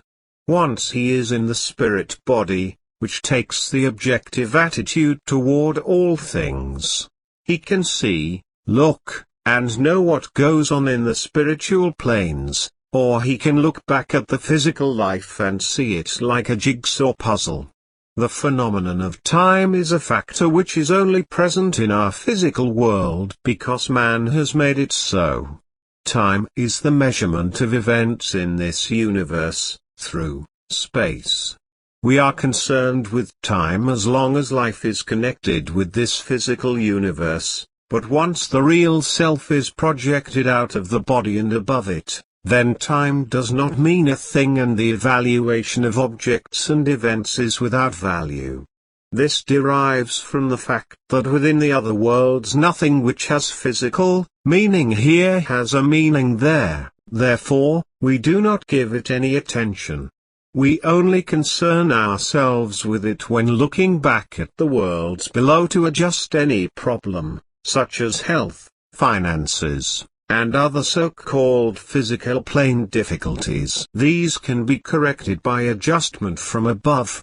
To adjust any relationship between circumstances, terminals, and conditions on this plane, you must give up any agreement with them. This will adjust them or cause them to go out of your life, if this is what you wish. If you want certain things around you, then you must come to an agreement with them. For example, if you want a relationship with God, then you must come into agreement with God. This may be a puzzle to most of us, 61, but its simplicity is amazing. Since God is that consciousness working in all beings, it follows that we must come into the agreement of abiding by the postulates and considerations laid down by the real self. Buddha revealed them in his 8 Noble Truths, right living, right speech, etc., while Jesus gave these principles in his Sermon on the Mount. All saviors and saints have given us the way of coming into agreement with God, so that we can reach the highest consciousness via user travel. Rebazataz turns the attention to this relationship by stating that the Noble Truths are simply living peacefully with one's self. However, to live in harmony with self, we must be disciplined. The discipline that anyone must exercise upon himself is simply that he must be able to let spirit control the mind and disregard the 5 passions. When mind takes over, it generally runs wild, out of control, under the impulse of one or more of the 5 passions. When this occurs, the individual is generally headed for destruction. The 5 passions are lust, anger, greed, undue attachment to material things, and vanity. These passions include within them all the dark moods of the mind and all other destructive mental states. They take possession when the mind is allowed to run wild, out of the control of spirit. Mind is the most powerful instrument available to spirit in the 3 lower worlds, but the moment it is out of control, it becomes destructive. Generally, the more useful and powerful an instrument is when properly controlled, the more destructive it may become when out of control.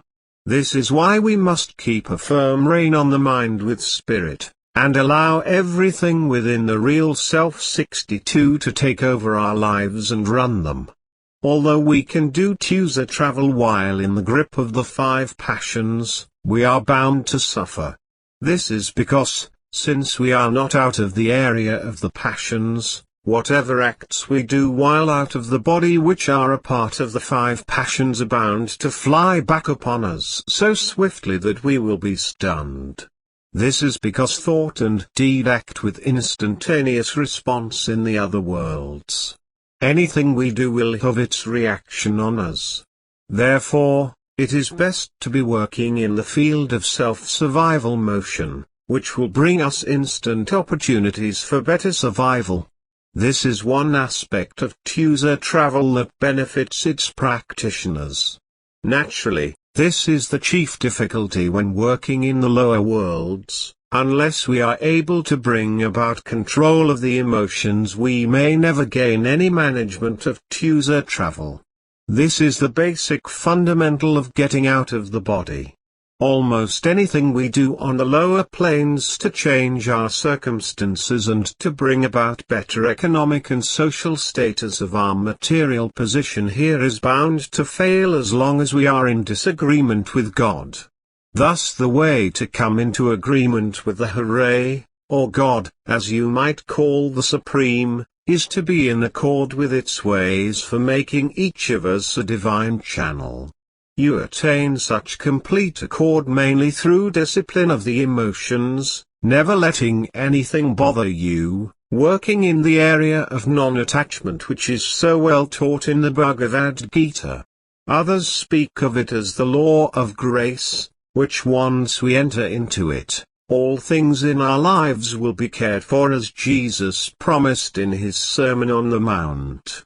Really, all there is left for us to do is to learn to use a travel, so that we as individuals can 63 enter into the fifth plane, the realm of joy, or what is known as the realm of pure soul.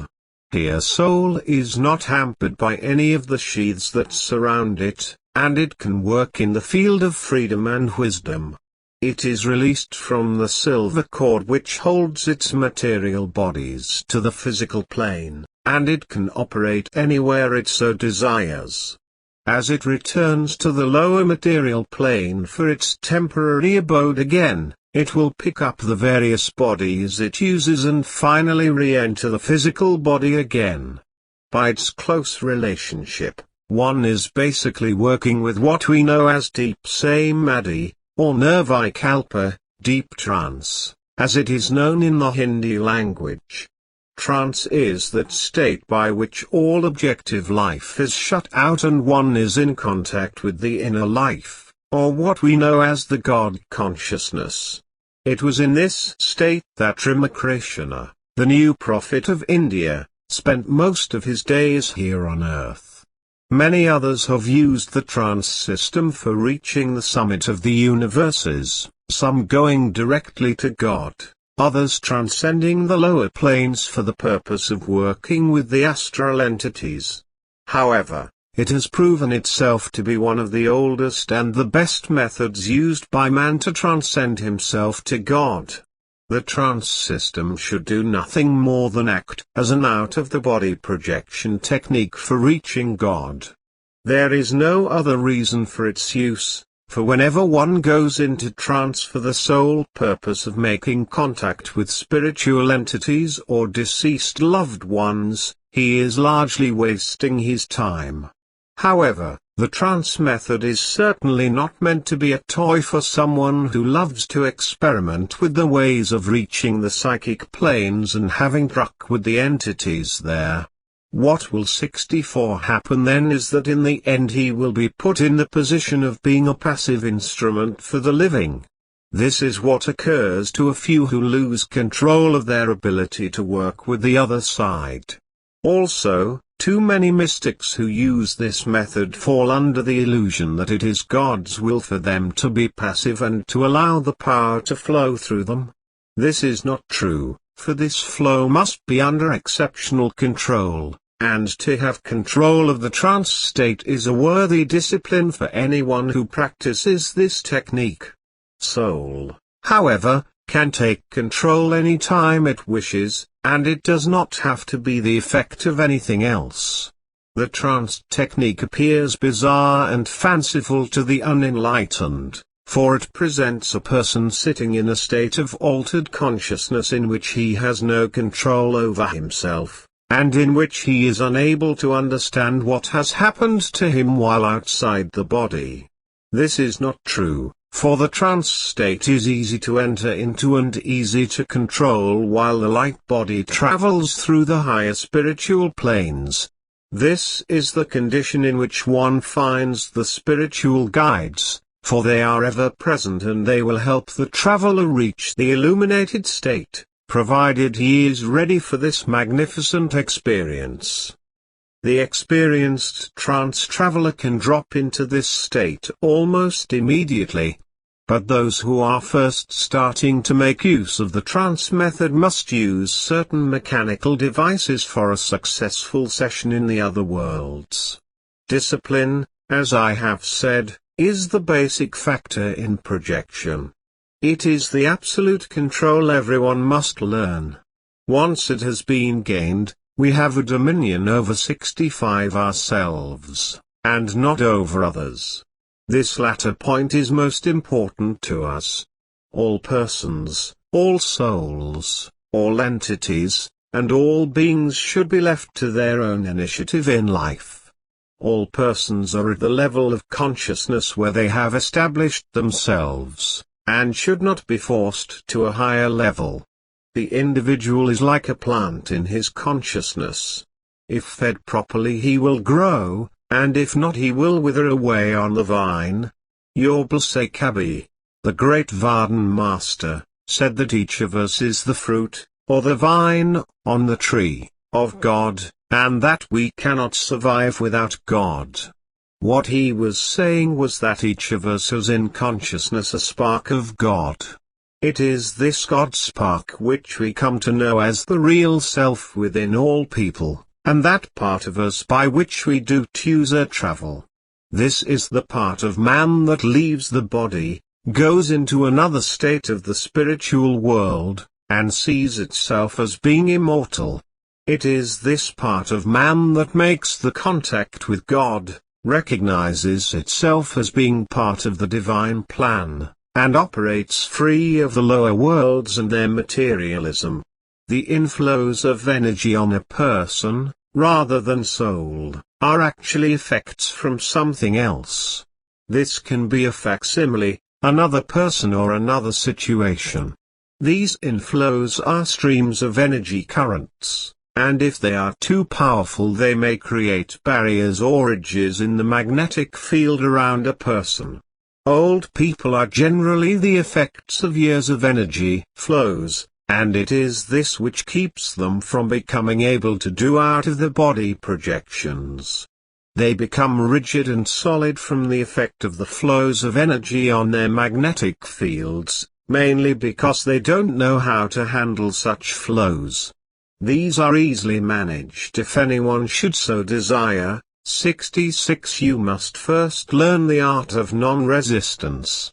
Let the inflow pass through yourself, or as taught in the Bhagavad Gita, become detached from all things.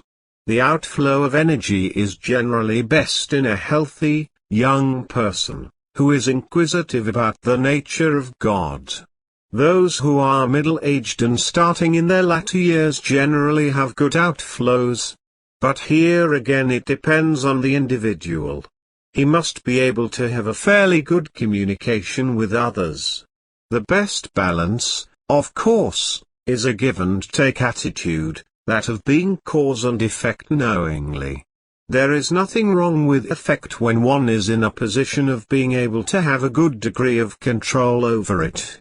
This only means that we should at all times have some position of command over our own station in life, and the conditions that surround each of us.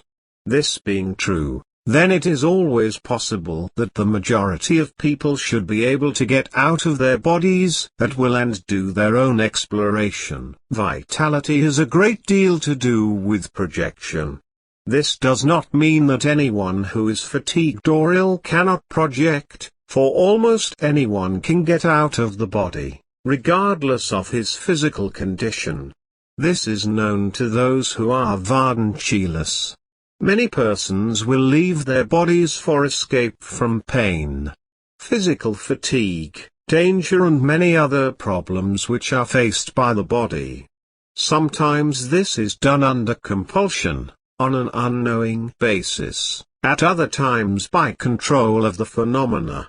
This, of course, is connected with acceptance levels, for those doing ushered travel are confronted with the ideal of survival. If the survival factor in anyone who is trying to do projection is low, he will not be able to get out of the body under normal conditions. But if he is high on the 67 survival scale, then he will be projecting all over the universe and working with conditions that are easily solved. Anyone at the top of this survival scale is working in the elements of cheerfulness, enthusiasm, creativity, and a degree of serenity and non-attachment. He has the ability to do many things which are literally impossible at the lower survival level, where he would be dwelling in anger, apathy, unhappiness, and grief. The top of this scale of survival factors has three major elements: being, knowing and looking. When anyone does projection to a certain place, he is actually in the act of being, or he is just not there. But using the terminology of user, travel reverses the adverb there, which means we have gone thither, to that place, to the adverb here, which is where we are in the present state, in this place. This is confusing, but always think of it as being here and now, and that we never project ourselves anywhere because of the isness of reality. We are always dwelling in the presence of God, in our present state, therefore we cannot be anywhere but here, now. We do not differ as human beings in the degree of functioning under the law of grace, but in the amount of our understanding of this law.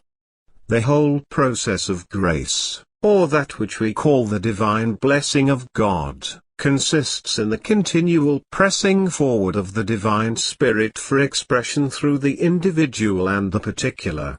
The spirit in its different modes is therefore the life and substance of the universe. If there is to be an expression of the divine grace, it can only be by expressing the same qualities which subsist latently in the divine spirit. If it were less than this, it would only be some sort of mechanism and would not use Homo 68 sapiens as a channel for its distribution in either the lower worlds or the mind world, which is in a sense identical with that of the grace of God.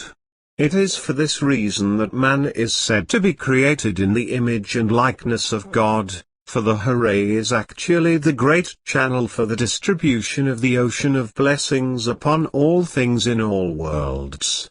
This unconditional power, or what we call grace, is forever working through man into the outer world, and these outer worlds could not exist unless the world was populated with people.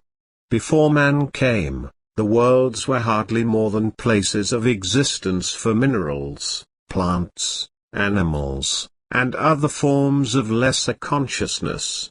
Because of this, the worlds could not be elevated until man came with his higher state of consciousness, serving as a greater channel for God. This unconditioned power, this grace, must function through each of us, and this is our purpose for being on earth. Until this is done, none of us will be able to be completely open in consciousness for the flow of this grace into the world. It is our responsibility to give the grace of God an opportunity to use each of us as a full distributor of the supreme consciousness. Therefore we know that the unconditioned world is divided up into states of consciousness. For example, on this planet among men we find the doctor, lawyer, merchant, beggar, policeman, and writer. These are but states of consciousness that the grace of God is working through, and each is an individual state of its own. So in looking at the rest of the universe and the planes beyond, we find that many states exist in what we normally, having no other word for it, call space. These exist for 69ers, because we have made them in God's wisdom and love. But to move into each of them we must project ourselves to whatever state of consciousness that we believe is possible. The facade of reality which imprisons most humans seems at certain points to be transparent to saints and adepts. Man always tries to keep a certain equilibrium between the external world and his ability to live in the inner planes. Mostly he tries to defeat nature, or what we call God, through willpower. Therefore, man is the only animal who is actively aggressive toward God, for instead of submitting and adjusting himself, man calculates how to go on outwitting God's way and getting the best of nature. This, of course, is foolish, as the Varden master will relate with a smile at the queer notions that man develops in his relations with God. However, these travelers of themselves are what we know as the supermen of the universes. They are steps beyond man in that they are capable of defying destiny. They stand like old Beethoven, shaking his fist against the thunder, as if implying that, although nature may be stronger than spirit, spirit will win with courage and persistence. A spiritual traveler knows that there is no such thing as defeat if the spiritual will is active. The spiritual traveler is not passive like man. Instead of collapsing in defeat, the vitality rises to meet the emergency that comes about. This state of the awakening of vitality, the opposite of passivity toward nature, can be described as an awakening from sleep. The terms used to designate the spiritual traveler and other highly developed persons in the other worlds, are 70 many. A traveler, as the term is used here, is equivalent to a saint, an agent of God, or what we might call a Satguru, and he is exactly what the term implies here. Sat means true and Guru is light giver. In other words, he is a true light giver and an instrument of the supreme hooray which makes contact with this world of humanity. The head of Vardhan is called the Margitma, which means spiritual leader, or Godman. A genuine spiritual traveler is first of all the Superman of the ethnologists and philosophers. He is the highest developed man known to history, and consequently, by virtue of his development, is the spiritual prototype for both the races in this world and the others beyond the hidden curtain. If he is living in the flesh on the earth plane, his body is usually healthy and sound of limb. It is generally understood that no man with a defective body or any serious deformity can ever become a real spiritual traveler. His mind is also of a very high type, keen, penetrating, witty, and sound of judgment. He must undergo the severest training and discipline of mind during his process of becoming a spiritual traveler. He is the highest form of civilized man, for in him are all the virtues recognized by the world in their highest degree of perfection. The Vardhan Master is the only man, or I should say being, who is capable of manifesting individualism and universalism in their full expressions. He is a law unto himself, does what he pleases, has what he wants, comes and goes absolutely at his own will, and asks no favors of any man. Nobody can hinder him in the execution of his will, nor does he ask favors of others. All things are at his 71 command. He is not a slave to anyone. He is no time server, is not bound by any rule or custom outside himself, and he is a citizen of all the universes of God. He bows only to God, and not to any person or entities on this plane or any other plane. Lastly, the spiritual traveler is the ideal in all spiritual life. In the innermost recesses of the kingdom of God, he is all in every aspect of life.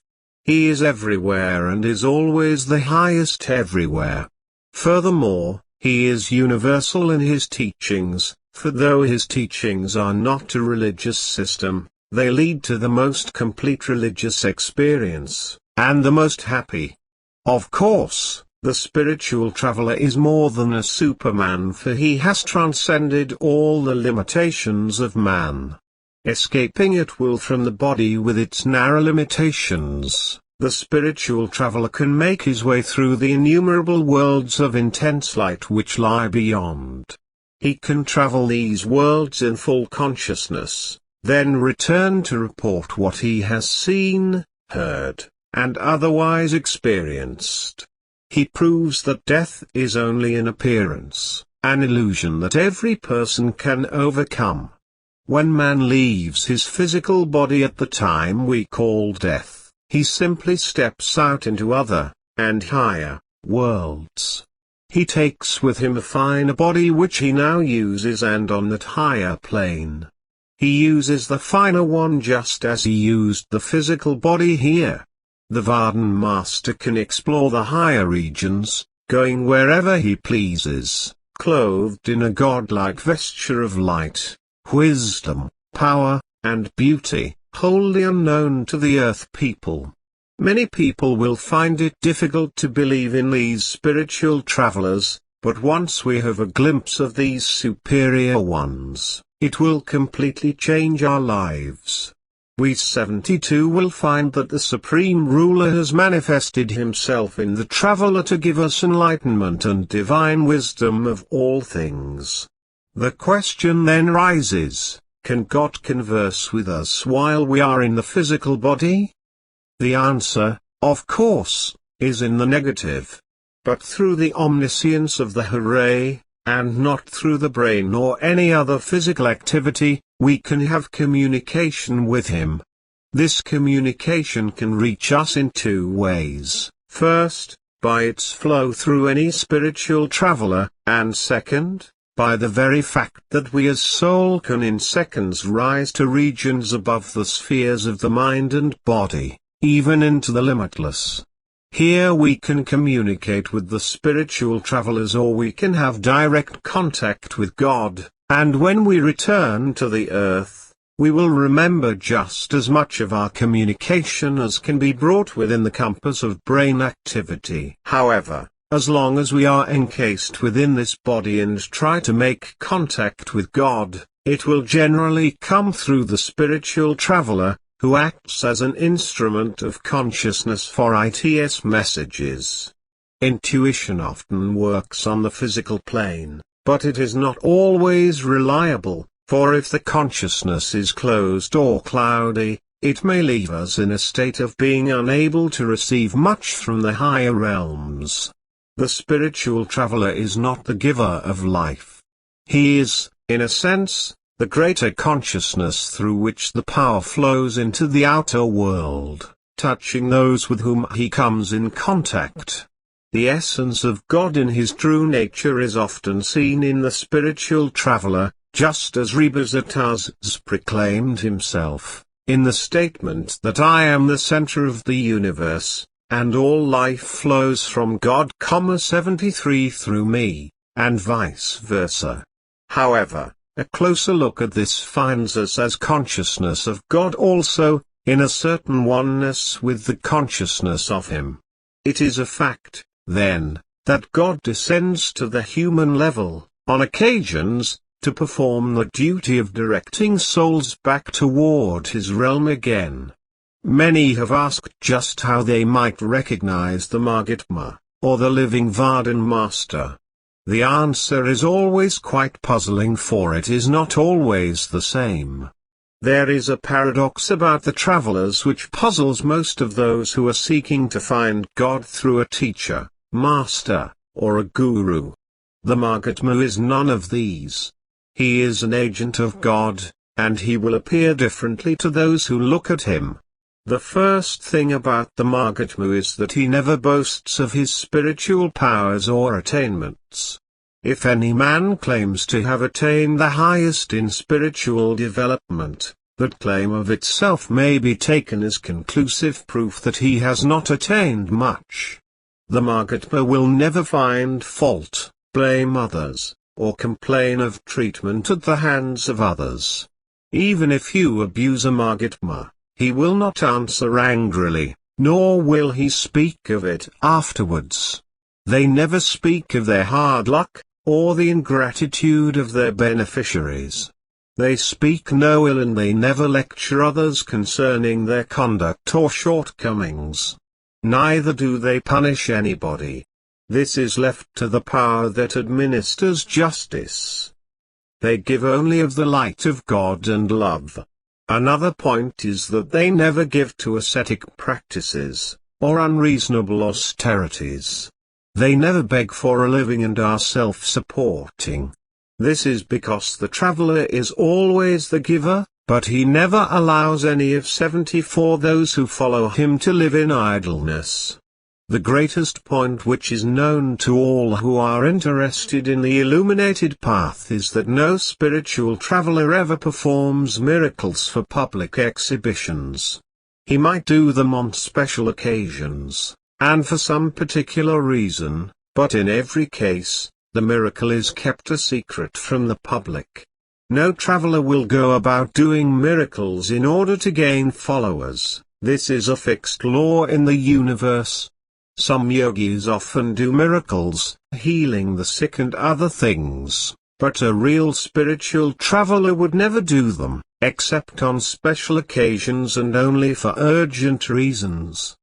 There is little need for these spiritual guides in this world, according to Orthodox religion, but anyone who is doing chooser travel knows that they are certainly essential for assistance.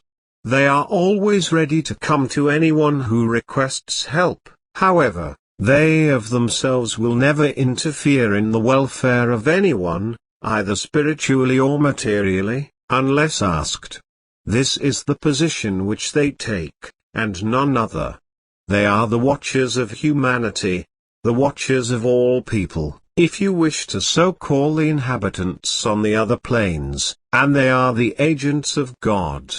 These travelers have no right to interfere in the consciousness of another, unless specifically asked, nor will they do so unless there is danger which threatens someone suddenly.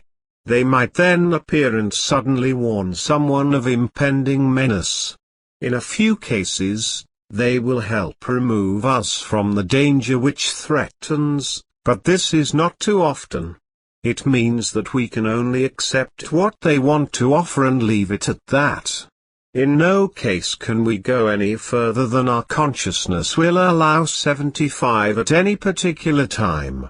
However, for anyone to lean upon a guru, teacher, master, minister, or a spiritual traveler is to eventually bring himself to the point when he will be thrust out into the world alone, dependent only upon himself.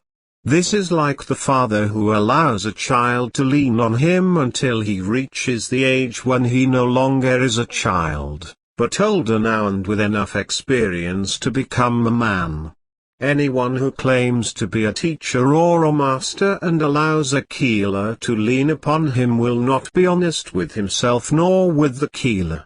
The healer must always walk alone.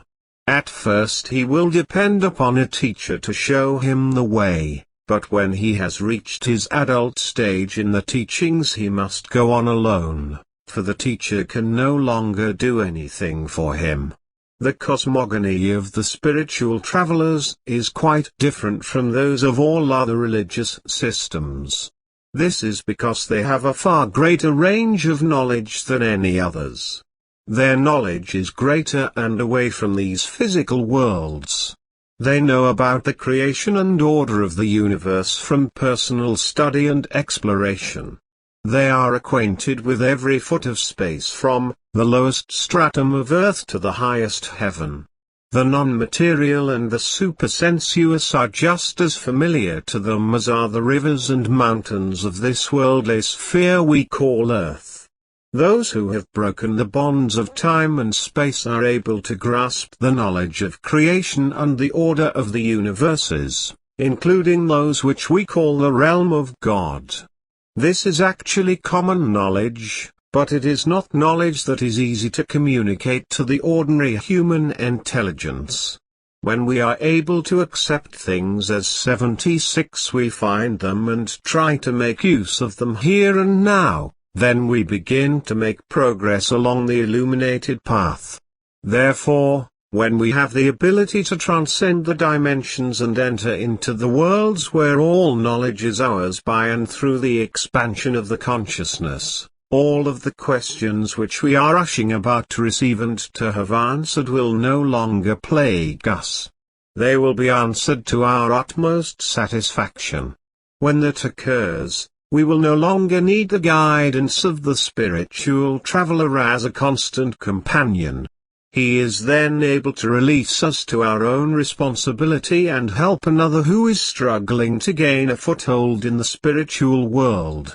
We are then strictly on our own, in a way of saying, but we have become purified as soul. We are in the act of self-realization, and nothing is able to stop us from reaching the highest realm, which is God realization. We are now in the region where the soul is a free agent with a sense of independence and divine wisdom.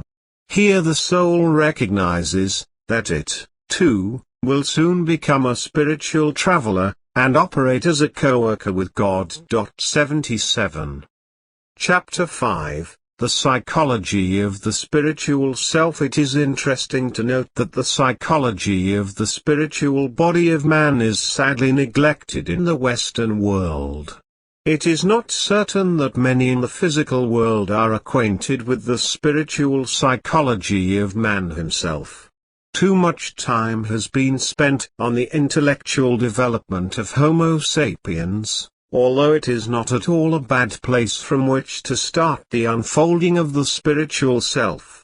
Therefore, most of us are put in the position of backing away from a study of this nature, because we believe that it may be too advanced or abstract in nature. This is not particularly true, though. We must make the examination from the mental level, for there are a large number of aspects to be taken up that have to do with the mind.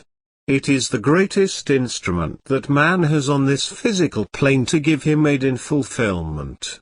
Spirituality cannot be taught, but caught. Once one has learned the secrets of spirituality from the living Vardhan Master and is enlivened with the life impulses received from him, it is no longer essential to be in contact with him. He can have a link up with the spiritual power anywhere, and everywhere. He may pay frequent visits to the other planes and report on his voyages there. Therefore, man's first duty is to know himself. We can worship any god, if we wish, but our first duty according to all metaphysical and spiritual teachings is to find out who, and what, we are ourselves.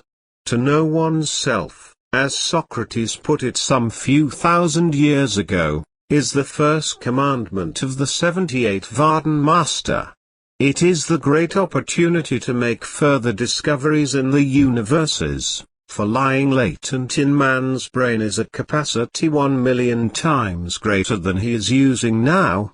The materialistic scientists assert that the average man of today uses only a small percentage of his brain cells. If we could have the true awakening of the whole brain, it is known that we could achieve miracles, on that level, that would put all saviors and magicians to humiliation. However, we are actually too lazy, too bound in dogma and rituals to think of anything other than our own physical comforts. The spiritual psychology of one's own self, or what we might call the science of soul, is the first of the main steps to the success of out-of-the-body traveling. So when we have subjugated the mind to the control of spirit, we then begin to get some idea of what the whole philosophy of Vedanta can be about. Otherwise, we are shooting at ducks in the dark with straws.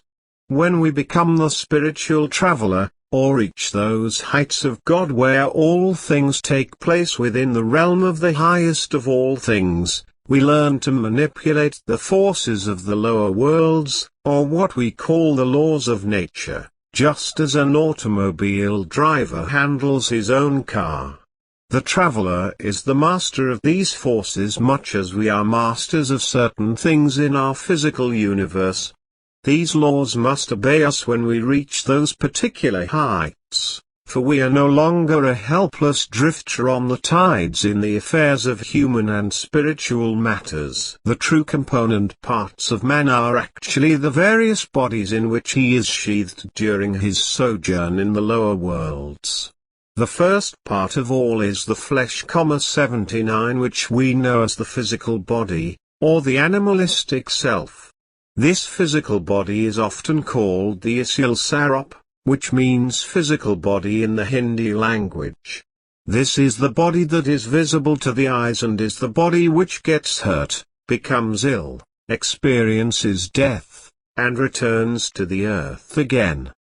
The next body of man is a more subtle body, often called the suksham sarop, or what we know in Hindi as the subtle body. Others have named it the nuri sarop, or the light body. It is commonly known to the Western student of spiritual matters as the astral body. It is lighter and finer than the quality of the physical body, and it is needed to encase soul while on the astral plane, in the same manner as the physical body is needed on the first plane. It is called the astral body simply because it sparkles like stars when seen by those who are clairvoyant. We possess and control this body, although many times we are not aware of it. It makes contact with the physical body and the outer world with its own 5 senses, and often we are aware of this as a means of contact via the higher channels. However, when the physical body dies, soul often withdraws into this body and waits around somewhere in the astral plane, watching for another body to enter in order to have another incarnation on earth. If soul has to return again, it will find a newborn child, and if conditions are exactly right, it will enter into the physical body of that tiny being to serve out another period here on earth. Inside the astral body and quite different from it is the causal body, called the Karan Sarop. It is so named because it represents that body which collects the causes 80 of those effects that we may find disturbing in outer life.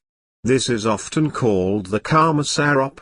It is as much more finer in quality than the astral as the astral is of the physical body.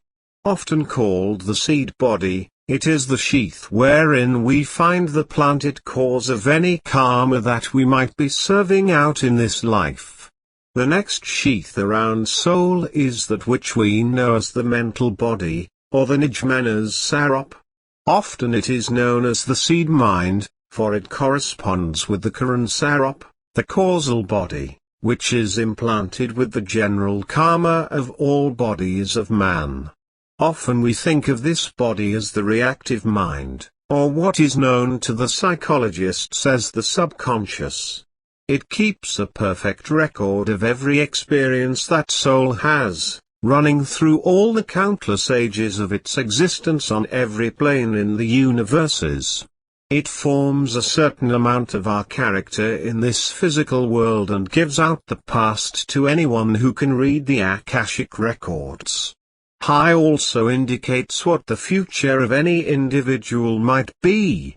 We often think of the mind, or the manas, as strictly a body, and in a way this is true, for it does form somewhat of a sheath around the soul, but only as a transmitter of messages and impressions between soul and the other bodies.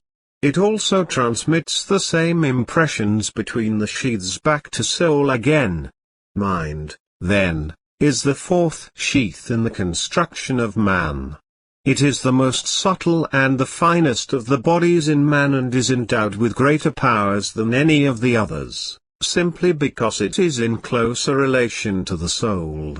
It is the last body that man drops before entering into the soul plane. Then he beholds himself as pure spirit and is 81 able to know all things, rejoice in the pure life, and live in their higher worlds by direct perception, without instruments of communication or by meditation and other methods that we are compelled to use here in the lower worlds to make contact with God. Soul alone does the actual knowing, or gathering, of divine knowledge. Mind of itself cannot do this, for it has no such faculty. It is only a transmitter of what it receives. It is a simple type of spirit force which is being used as an instrument to make contact with the world. Since it has direct knowing, all knowledge opens up to it when soul reaches the 5th world. The mind is sometimes divided into 2 other sections. The first is that which has already been named, the Nijmanas, or the mental seed body, which is that sheath containing all our mental actions through our lives in this world. The other is the body that contains the sanskaras, the impressions of all former lives, in a different way than the mental seed body. We know it as the sanskara body, or the impressional self. Sometimes it is mixed with the astral body by occultists and designated as the emotional body. My own terminology gives it the title of the etheric body, which is again often confused with the astral by some writers.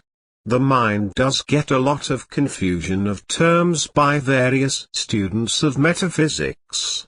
We often speak of the spiritual mind, God mind, astral mind, physical mind, and a lot of other confusing terms for it. But it is actually none of these, for mind of itself is that very delicate sheath wrapped around the soul, and is the last body the soul must carry before entering into the first pure plane.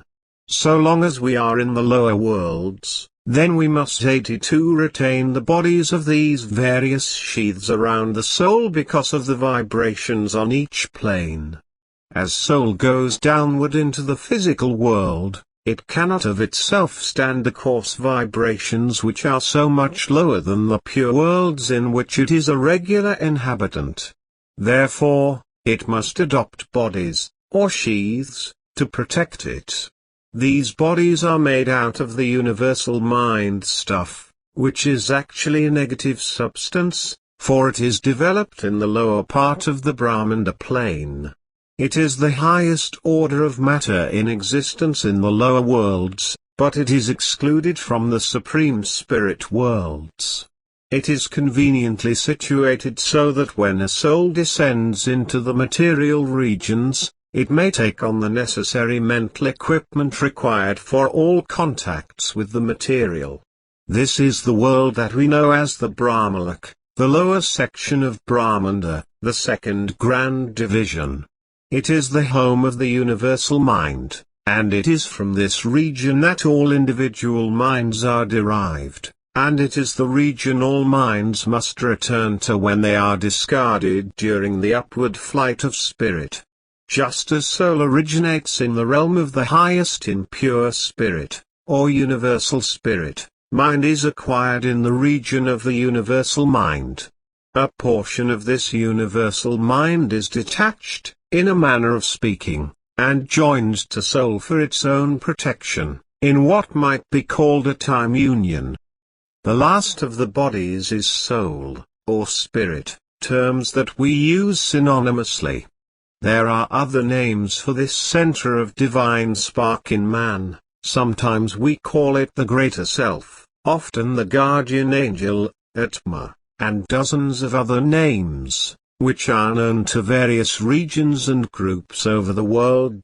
83 It is the real man, the spark of that divine being we know as the Hare, or God. It is in the soul that all consciousness resides, and thereby the reason why we often call it the consciousness of God in man, the awareness unit, and other names concerning consciousness. All things connected with man in the matter of sheaths or bodies are, including the mind, unconscious, automatic, and mechanical in action. In fact, all things in existence in all universes are entirely dependent on spirit for their life and activity. For this reason alone we are all trying to return to soul form. Therefore everything within man passes away, or is discarded by him, on his upward flight toward perfect freedom. If it were not for the fact that the soul must have a temporary journey through all these worlds in the lower part of creation, then we would have no need for any of these bodies or instruments. Owing to its extreme fineness of vibrations, spirit cannot contact any of the matter worlds without an immediate instrument which corresponds with the particular planes on which it must abide. It is for the same reason that God, of himself, cannot manifest on these material planes or appear to men for the purpose of giving them instructions. This is why he needs spiritual travelers, angels, archangels, and other beings to serve his cause throughout the whole creation of universes. A material body is necessary if a being intends to stay on this material plane any length of time. Often this is the very reason why some spiritual travelers accept a physical body, so they might give out the true message to those in need, who are living in the negative regions. 84 The understanding of the soul's position in this world is often judged by its bodies, especially the mind. This is false, for so many times the mind may be sharply honed to make everything in this world easy for itself. But on the other hand, it may not actually be the position of the soul, because the latter is a part of the spirit, or what we call God, and is identical in substance of spirit.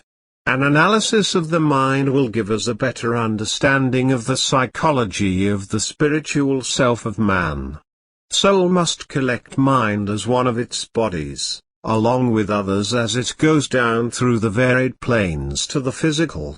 It is the closest to soul, and is used more than any other body for contact with all worlds that it dwells in except, of course, the pure spiritual planes.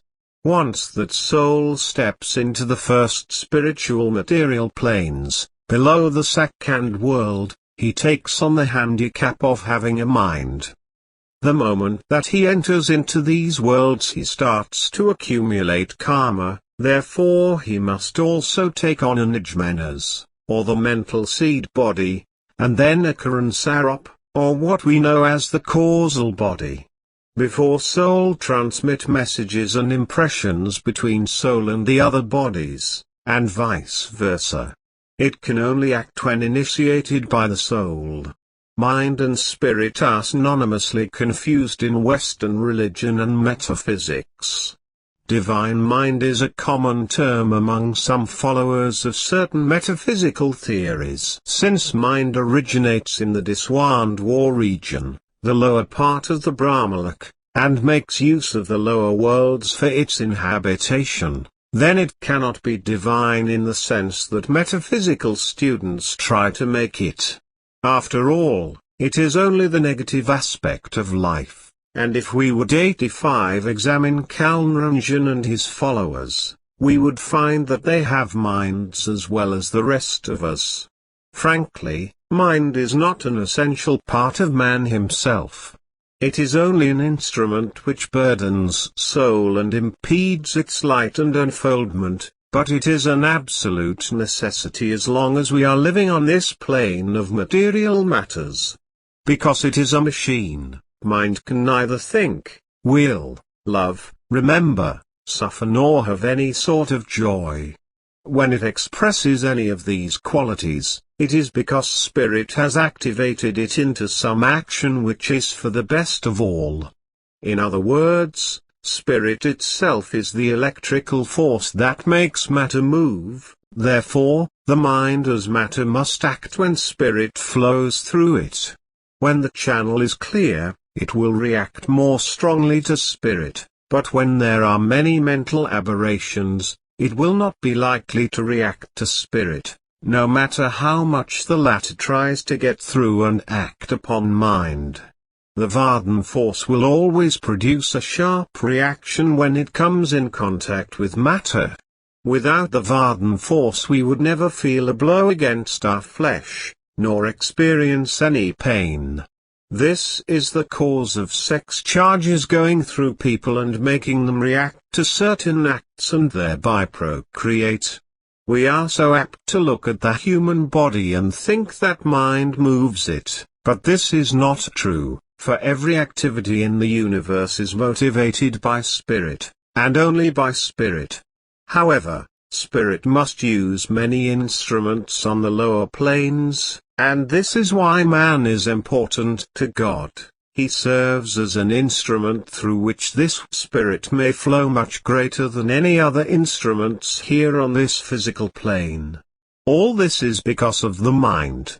Mind of itself is not the field of consciousness, that magnetism through which 86 spirit is attracted to man, and through which it flows to the rest of the world. This field of consciousness is, actually, the soul of man, and it is that which we must have cleared out so that man is able to receive the full current of spirit. Mind is, therefore, matter, but it stands next to soul in the essence of its own being. Its chief function, as said before, is only to serve as an instrument for spirit to make all its contact with the material worlds. Now, mind is a very useful instrument provided that it is kept under control of spirit, and it is a good servant, but never in any sense can it be the master. For as master it is like an automobile without a driver. It has no will of its own, only what is given it through ourselves. It knows how to do nothing except that which it has been trained to do. It has no reasoning power, and does not make opinions or attitudes. The mind can be divided into 4 parts, which we know as the functions or modes of action. Sometimes we hear them spoken of as the 4 antishkarans, their oriental name. These 4 parts of the mind are chitta, manas, buddhi, and ahankar. Chitta is that faculty of the mind which takes notice of form, beauty, color, rhythm, harmony, and perspective. It enjoys those things of these qualities that it likes. What it does not like, it sharply rejects. It receives such impressions mostly through the eyes as its instruments of perception, and then, having accepted or selected what it wishes, it passes such on to the buddhi. The next faculty, which is the intellect. Manas is actually the mind substance. It is that which we use to receive and register impressions through the 87 senses of smell, taste, hearing, and feeling. Its chief attribute is taste. It does the same as chitta does about its particular impressions. It tastes, relishes, enjoys, and rejects what it does not like. Feeling and taste are the same, so the manas faculty takes care of both in their particular impressions. Its reactions are, of course, automatic, and it enjoys only what it has been trained to enjoy, and its reactions are immediate. It is either for a taste or against it, and this finding is passed on to the buddhi for final judgment. The buddhi is the faculty for thought. It exemplifies the intellect in man, the power that uses thought as its medium to reach the outer world. Actually, too many people today put thought and mind together, as being synonymous with one another. Mind has already been described as a negative instrument in man, machine-like in nature, a storage place for the seeds of all actions within man. It can do nothing but react to spirit when impressed. It also acts as the medium through which soul passes messages to the other bodies and vice versa. Thought, although negative in nature, is formed only when spirit activates the mind. Then the mind forms in a creative pattern certain images which take definite shape on the astral plane. It can also take the form of symbols, ideas, and notions which appear on the mental plane. Third, it can activate the memory patterns stored up in the mind which we call the mental seed body. What we call the process of reason and logic is only taking the patterns of past behavior in certain fields, like science, human nature, etc., and matching these with our present experiences and what the laws of either nature or society might be able to see if it conflicts with any of 88 these. If it does, then it would be unreasonable or illogical. Thus, the mind loves logic and reason because it loves routine. Therefore, when the mind is empowered by spirit, it can produce thought and it can perform what we call thinking. This is why we can best produce thought or thinking periods when there is quiet and nothing can distract us. The buddhi faculty is, therefore, the instrument of thought, discrimination, and judgment. This is why Buddhism is often called the religion of the intellect. It works particularly in this field of the mind, just as Jnana Yoga does, and a number of other religions and metaphysical groups. After the buddhi has received its impressions from the taste faculty or the chitta, whose function it is to take notice of form, beauty, color, rhythm, and harmony, it then takes thought and form discrimination and decides which it must accept or reject. Having passed judgment on the findings of these two faculties, or any of the senses as we know them, its decisions are then given to the final part of the mind that executes the orders. We call this section of mind the ahankar. It accepts the decisions of the other faculties handed down to it by the buddhi part and carries out the orders. It is what we call the executive branch of the mind. This is where man finally finds himself separated from the animal kingdom, for in this faculty, he recognizes himself as a part of the divine nature of God. Here he sees himself as an individual, and the differences that make him contrast with all other things, including other people. It also enables him to distinguish between his own interests in life and those of others. 89 which if they become unduly exaggerated, will lead to vanity and egotism. The study of these four fundamental faculties of the mind is important, for it will explain many things about man in his sojourn within this world. It is a part of spiritual psychology that the mental scientists fail to explain, for they have never taken up the study of mind except from an action-reaction viewpoint. Few psychologists have looked into the Eastern philosophies deeply enough to see concepts which might clarify the actions of man in his search for the heavenly kingdom. The next part of the mind that we will take up is the media of destruction, which when the four fundamental faculties have become abnormal or perverted, will make an appearance. This media of destruction comprises the dichotomy of the faculties just named. 5 in number, these channels of destructive action are the misusage of normal faculties, due to the downward impulses of Maya, the world of matter, and each sheath of the body covering soul. The very faculties which were created by God for man's use can often become so aberrated that they are destructive, instead of being that which can be used for his improvement in his journey through the lower worlds. Therefore, they are rightly named when we call them the 5 destructive passions of the lower nature.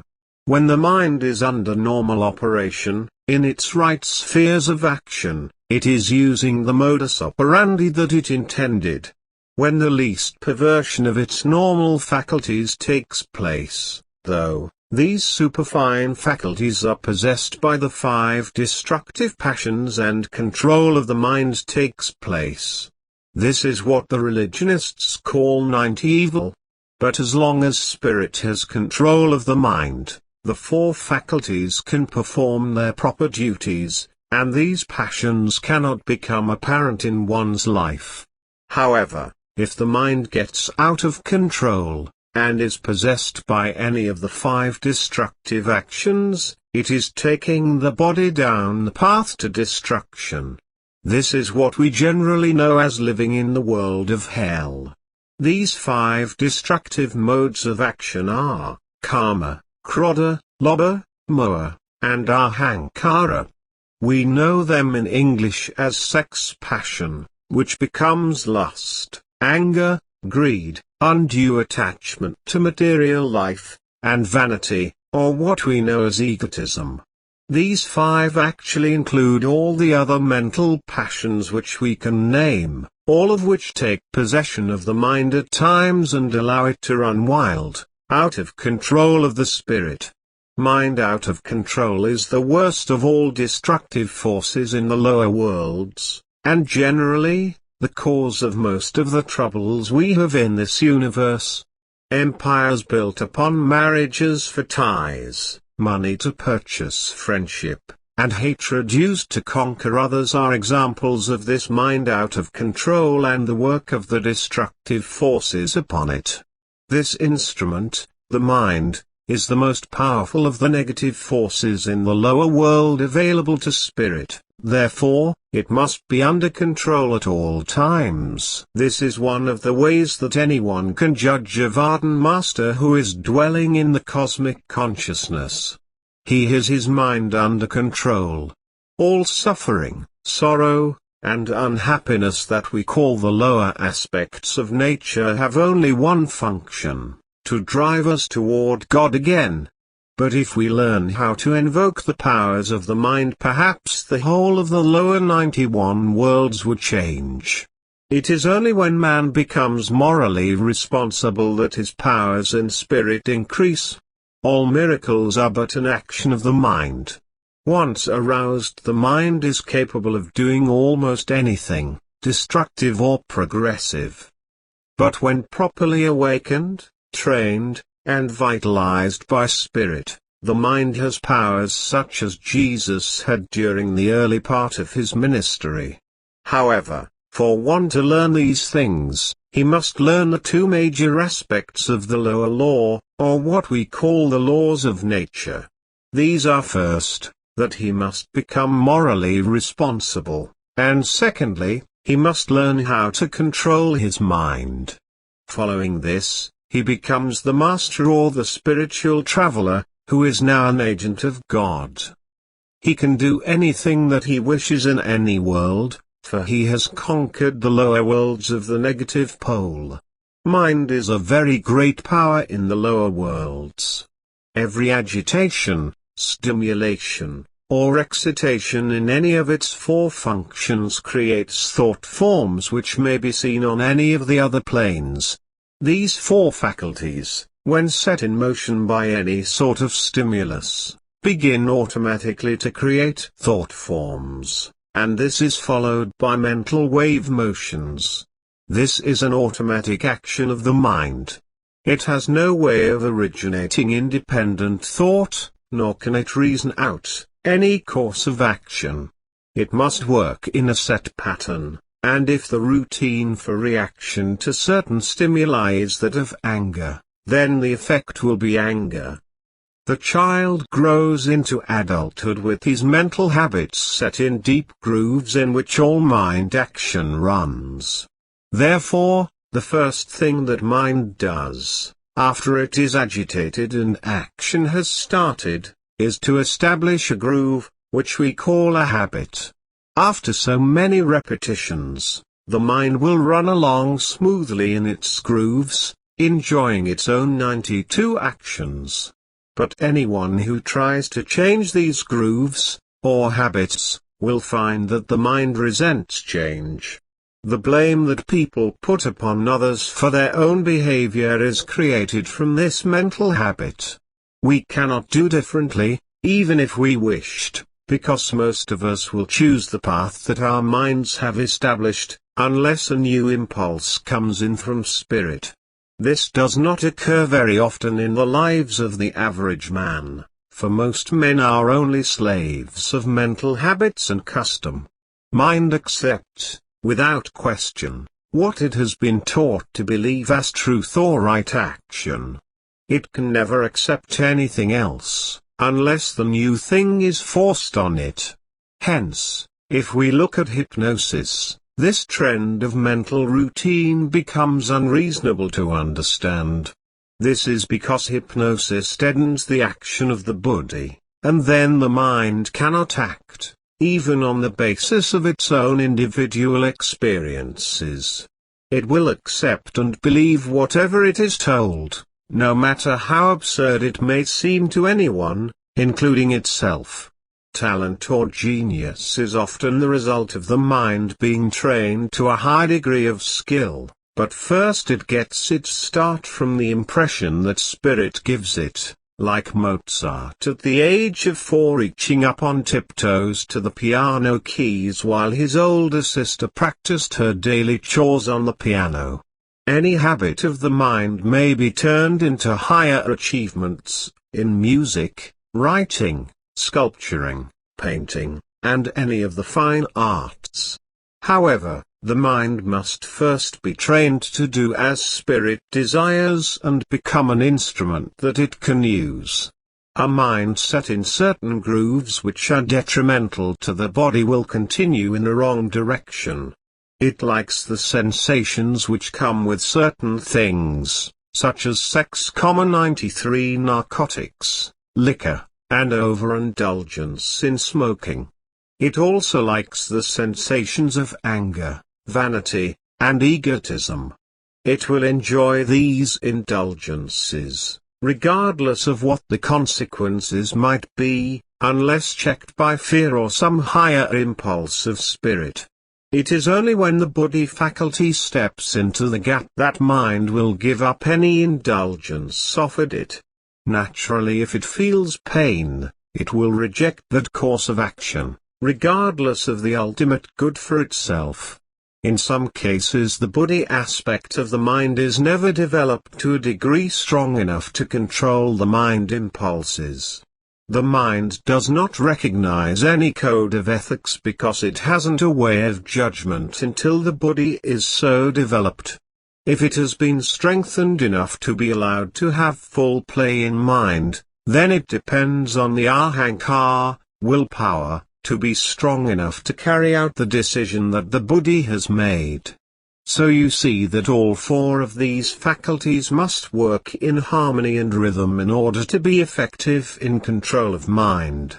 We can see how mind does not have any judgment of itself in moral cases, because history points out that various civilizations have had different ideas about moral or immoral problems. It is nothing to a cannibal to kill and eat an enemy, whereas in our society we would be appalled at such an idea. Margaret Mead made an excellent study of the various societies of primitive nature which shows that each have different ideals of moral and immoral codes, and each were as different from our own codes of today as daylight and darkness. Therefore, we know that ethics are a matter of custom, habit, and locale. All social habits, religions, politics, and dogma are based on mental habits, set in grooves, and handed down 94 through generations. These mental habits are rigid and inflexible and often the very cause of wars which kill millions of people. Mental habits often become the masters of races of people. We might say that the whole human race is a slave to mental habits. Whenever a mental habit is established in a person, it becomes so grooved after a few times that it becomes the major ruling part of his life, and soul becomes weaker in its ability to reach him, or even touch him at all. Soul cannot touch any mind which has established habits of its own over the years, such as in the case of older persons, unless that individual wishes beyond everything else to make the effort to get out of the grasp of certain habits. The mind is often divided again into parts besides the 4 functions that it has.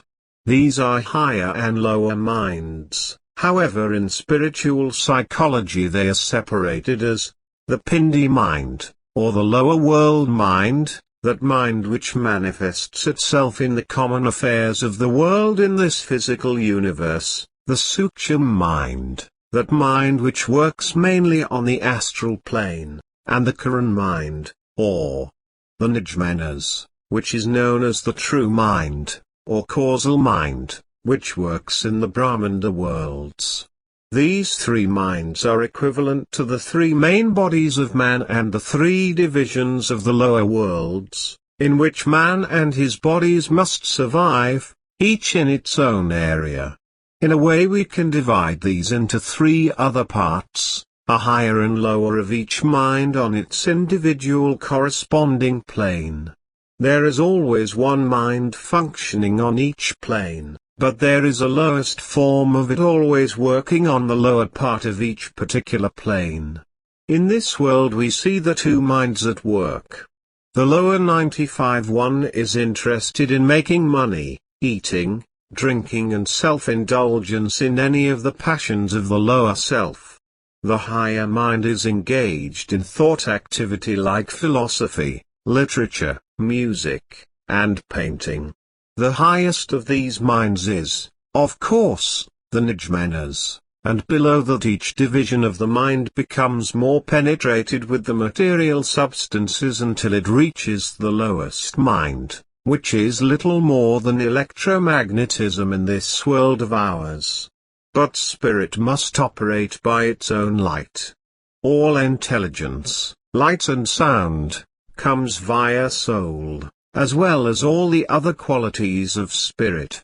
These are imparted to the mind by soul, just as an electrical spark gives the current to the electric light bulb to make it shine with light. But here is the unhappy thought about all this. Soul must work under a handicap in this world, because the lower pole is not its native place for existence. It is necessary for it to work through all the various bodies to reach the outer world, and whenever mind is in opposition to soul, then the latter can do nothing but stand by to watch it go downhill to destruction. This is where soul calls upon a spiritual traveler to come to its aid and lift it from the morass. By careful observation we can see how the 5 actions of destructive mental activity work in man.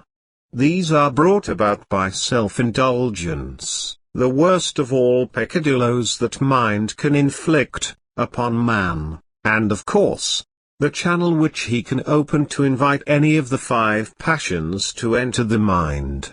When they once take possession in the mind, the functions start at once a chain of bad karma for the individual. These 5 desires are the result of Maya. They give great promises of wonderful things just round the 96 corner. They seek to tell us that if we will be patient and try to fight through the obstacles that are in front of us, we will win wealth, delightful old age, love, and fleshly pleasures. But they bring us only into harsh struggles against the lower worlds, the valley of death, and an endless circle of births and deaths, treading the endless wheel of the 84. Karma, or lust, is any normal function which has been allowed to grow into an abnormal demand which makes it destructive and degrading. In a broad sense, karma usually means all abnormal sexual desires, but also includes drugs, alcoholics, tobacco, and foods. It is a false illusion which keeps telling man that its attractions are the greatest and that man should not pay any attention to the soul's warning of going too far in overdoing a habit. The chief function of karma is, then, to degrade man by pulling him down to the level of common animal appetites and holding him there. It obliges man to keep his attention on that which is common to both man and animal. It is well known that whatever mind concentrates upon, it becomes a part of. In other words, we grow to become that upon which we contemplate, and the more vivid our thoughts on anything, the more we become like the thing about which we think. Krodha, or anger, is the second of the dark passions. Its purpose is to stir up strife, cause confusion, and scatter the attention units to keep us from concentrating. Anger destroys peace, neutralizes love, engenders hatred, and turns friends into enemies. The reason for this is to bring the individual down to complete destruction. Therefore, anger is the sum total of that which is evil. It tears down, consumes, destroys, weakens, and burns up all noble 97 qualities of mind and soul. It creates bad karma for all those who indulge in it, and it keeps one in slavery. As long as anger dominates the mind, it is impossible for anyone to make any progress on the spiritual path. There are many masks behind which anger makes its appearance. Some of these are slander, gossip, backbiting, profanity, fault-finding, peevishness, quarrelsomeness, impatience, resentment, mockery, ill will, and irritability. When one obeys anger in his life, he will reap only pain and anguish. No one can follow the habit of anger and make any progress on the spiritual path. It is one of the most deadly of human ills, and it often leads to horrible disasters. Anger probably brings more grief and pain into the world than any other of the 5 deadly passions, and perhaps any disease that is known. Anyone who is doing chooser travel while angry will get very little results when projecting, for he will generally get into the lower astral planes, inhabited by the lowest entities. Lobber, or greed, is one of the most poisonous of all passions. The purpose of greed is to enslave us to the material things of life and to cloud the mind to the higher values of spirit. Like lust, which binds us to the animal plane, so greed ties us to the mineral plane, which is one step lower. It makes us worship gold and other precious metals and jewels. It identifies ourselves with them by fixing our attention and affinity on them, and the result is slavery, as we seek wealth instead of spirituality. As lust degrades and anger consumes, so greed hardens the consciousness of man, and becomes the most relentless slave driver of all the 5 passions. Any mind under the sway of greed is a petrified intelligence. Some 98 of its parts are lying, hypocrisy, robbery, bribery, trickery, and misrepresentation. Moa, or attachment, is the 4th passion of the mind. It means attachment to something, or an infatuation of another person. This is likely the most deceptive and insidious of all the 5 passions of the mind. It creeps up slowly on us in the manner of respectability. Its purpose is to enslave us to the relative value of our surroundings and associations so that we may set a false value on them. After we have become absorbed in them, we no longer have time for anything else. This is the exact purpose of attachment, which is a major aspect of the negative power. It is the crux of procrastination, of waiting for something to show up, a promised herald that will lift all the burdens of life, and who never comes, of course. It is nothing but simply treading the mill, like a squirrel in a cage. Ahankara is vanity, the last of the 5 deadly passions. The word has 2 meanings. First, it is the faculty of mind which gives us the awareness of the self, self-differentiation, the I-ness of ourselves. It is the one which executes the orders of the body in the interest of self. But the abnormality of this faculty often becomes the ahankara, which is vanity or egotism. It lives upon its own exaggerations, and it has 1,000 ways of getting to the mind to hold it in higher self-esteem than it really merits. Self-righteousness is one of the worst of the vanity parts of the mind. A man who is sunk in vanity seldom has a sense of humor, for vanity puts its own crown on its own head and sings songs of praise to itself.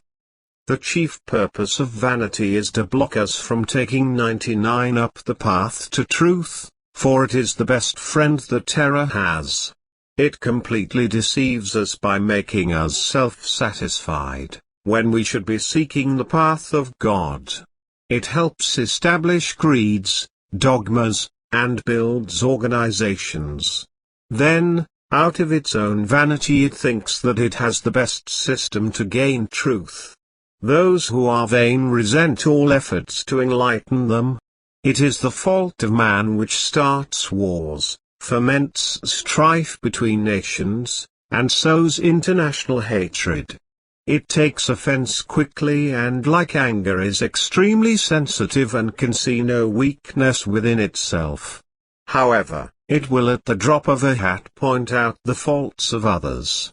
Some of the phases of vanity are bigotry, self-assertion, ostentatious wealth, gaudiness in dress, expression of a domineering attitude, bossiness, scolding and fault-finding.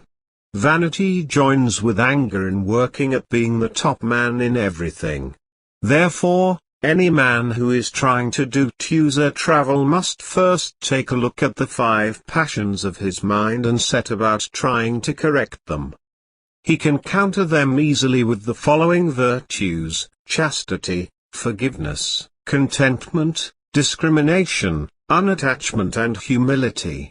So we can divide the human race into 2 sections: first, those who follow the dictates of their own minds, obeying its whims, doing what it likes, and suffering the wheel of life and death because of this choice. Second, those who follow the dictates of spirit and are free through ushered travel, which lifts them into the heaven worlds where there is light, wisdom, and freedom.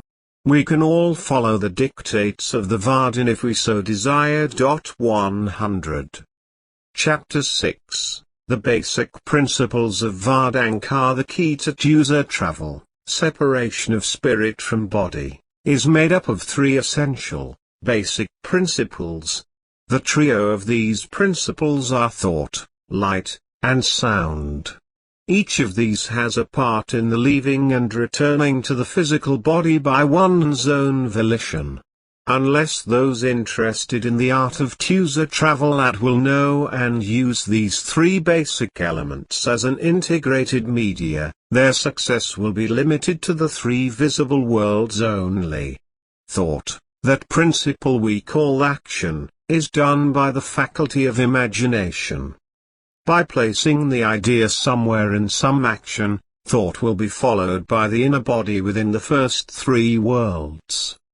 The essential idea here is to make contact with a spiritual traveler who can give assistance in acquiring experience in the state of being outside the body. The second part of the 3 principles is concerned with the cosmic light, which is a study within itself. The true nature of this phenomenon is that it brings wisdom, love, and bliss to those who are fortunate enough to receive it in its purer form. Often this light will present itself like a rosy glow, a mantle wrapped around the person whom it has chosen as a channel. One such case is that of Edward Carpenter, a 19th-century mystic who, when he received this light, thought that there was a fire in the neighborhood, only to discover that it was a light around himself, visible only to his own eyes. At the other extreme we find that this light may 102 become a fierce brilliancy that wraps itself around one, as it did Saul of Tarsus on the road to Damascus, leaving him blind for days. He emerged as Paul, a great leader in the early Christian church. The light of God does not discriminate when it visits itself upon a soul. It will come to anyone who is open and ready to receive it. Saint Teresa of Avila was wealthy, of noble heritage, but she received the light. Marcus Aurelius, Roman emperor, received it during his battle campaigns. George Fox, founder of Quakerism, was blessed with this light while in prison. Sound is the third and most important part of the 3 principles in the study of ushered travel. It is the central theme in every religion, and the creating and sustaining power of the entire universes, including the physical worlds. When St. John wrote in the beginning of his Gospel that the Word was God, and all things were made by him, and without him nothing was made, he was speaking of the sound, which is found in every religious scripture of the world. This sound stands for all that the Supreme Being is, and what he does in all worlds. In other words, it is the whole of the divine being in action, and includes all of his qualities. It is through light and sound that the universal spirit can manifest itself to the human consciousness. Once the spiritual consciousness is awakened in one, especially in one who has learned to ushered travel, he may hear the sound, and when he feels it, he feels the power of God. This sound is the divine being expressing himself in something that is both audible and visible. Once anyone has developed the ability for ushered 103 travel, the spiritual hearing can pick up the sound and purification of the mind and soul. These are then cleared to be attuned to the higher vibrations.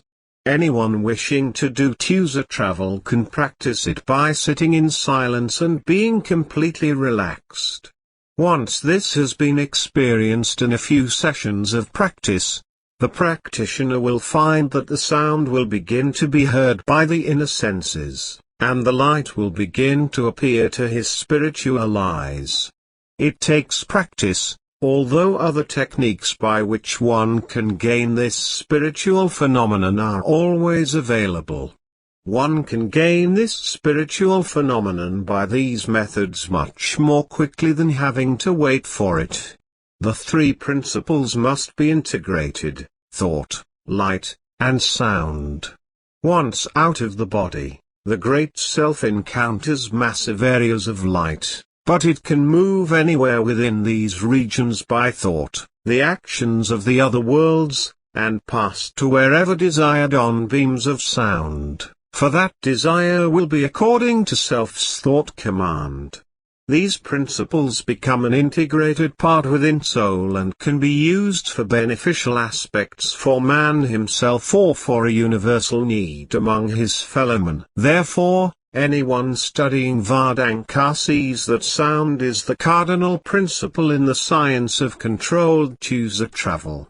In a way it is also the keystone of the architecture of the universe in all its entirety. Although it is not at all understood by the Western Church, the sound is actually the voice of the Hooray. It is often called the Vardhan by adepts of the ancient order of Baucharan. The Greeks called it the Logos. It is the lost word of the Masonic order. The Neoplatonic 104 mystery schools also knew about it, calling it the divine word. Often it is known as the Word, as spoken about in the Bible, or God making itself known in expression to all peoples and beings throughout the universes. It is actually a wave containing the sum of all teaching emanating from God. It is a life-giving, creative force. In Sanskrit it is known as Nam. It stands for all that God is or has ever said or done. It includes all of his qualities. This is the only way in which universal spirit can manifest itself to the human consciousness. So, when the Supreme Being manifests himself as Sat Nam, on the fifth plane, the region of pure soul, he either becomes fully personified, embodied, individualized for the first time and brings into being all of the manifestations of the deity. Here he becomes the fountainhead out of which this sound force proceeds.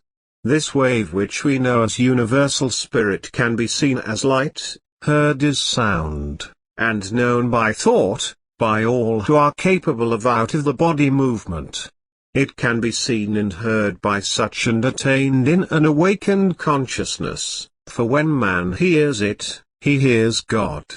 When he sees the light, he sees God, and when he feels it, he feels the power of God. When he can experience it through thought, then he is experiencing God in his consciousness. This sound is therefore the divine Hooray expressing himself in the universes in both audible and visual shapes.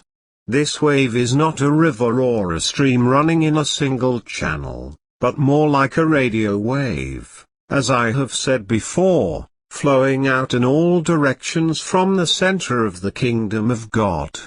It is like dropping a pebble in the middle of a pond and watching the waves move outward 105 toward the shores and back again.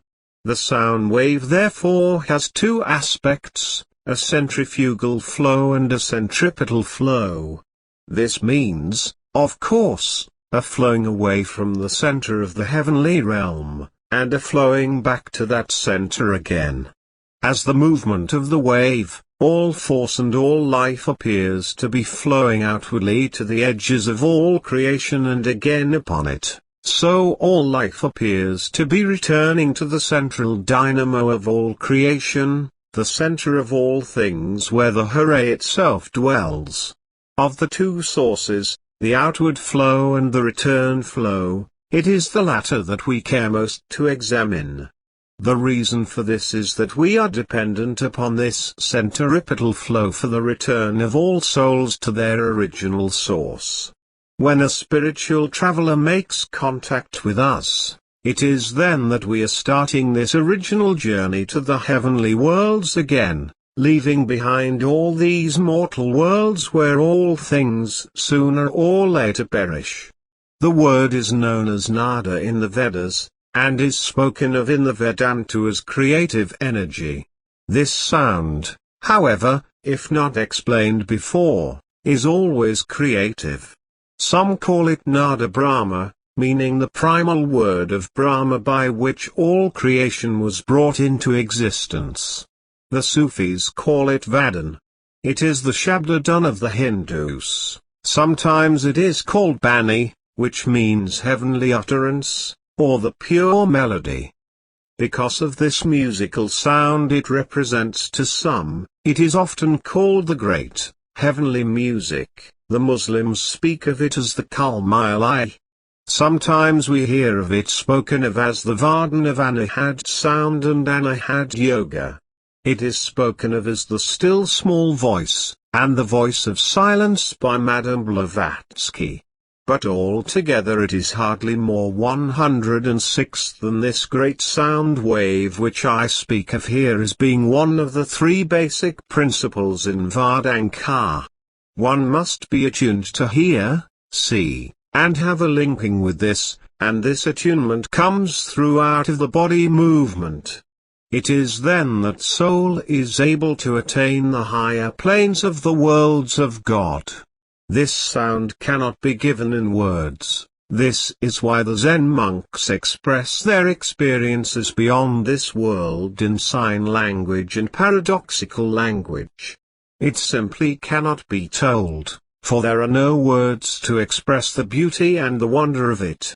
Language is too limited, for in those regions where those who are able to get out of their bodies and do exploration go, languages are useless. This wave is actually the supreme Hooray in action, vibrating throughout the universes. It is a part, going from the Creator, that which we know as Vedanta to every living thing in all universes. By this wave God has created all things, and by it He sustains them, too. As the writers of sacred literature chant, in God we live and have our being. The light appears after thought has taken its effort, followed by the sound. This sound is developed through the different chakras. There are 6 chakras in the physical body, 6 in the astral body, 6 in the causal body, and 6 also in the mental body, and 1 in the Atmasarop, soul body. Each has a distinct sound of its own, though all of them emanate from the same source. The difference is caused through the passing from one plane to the other with different proportions of Maya and spirit.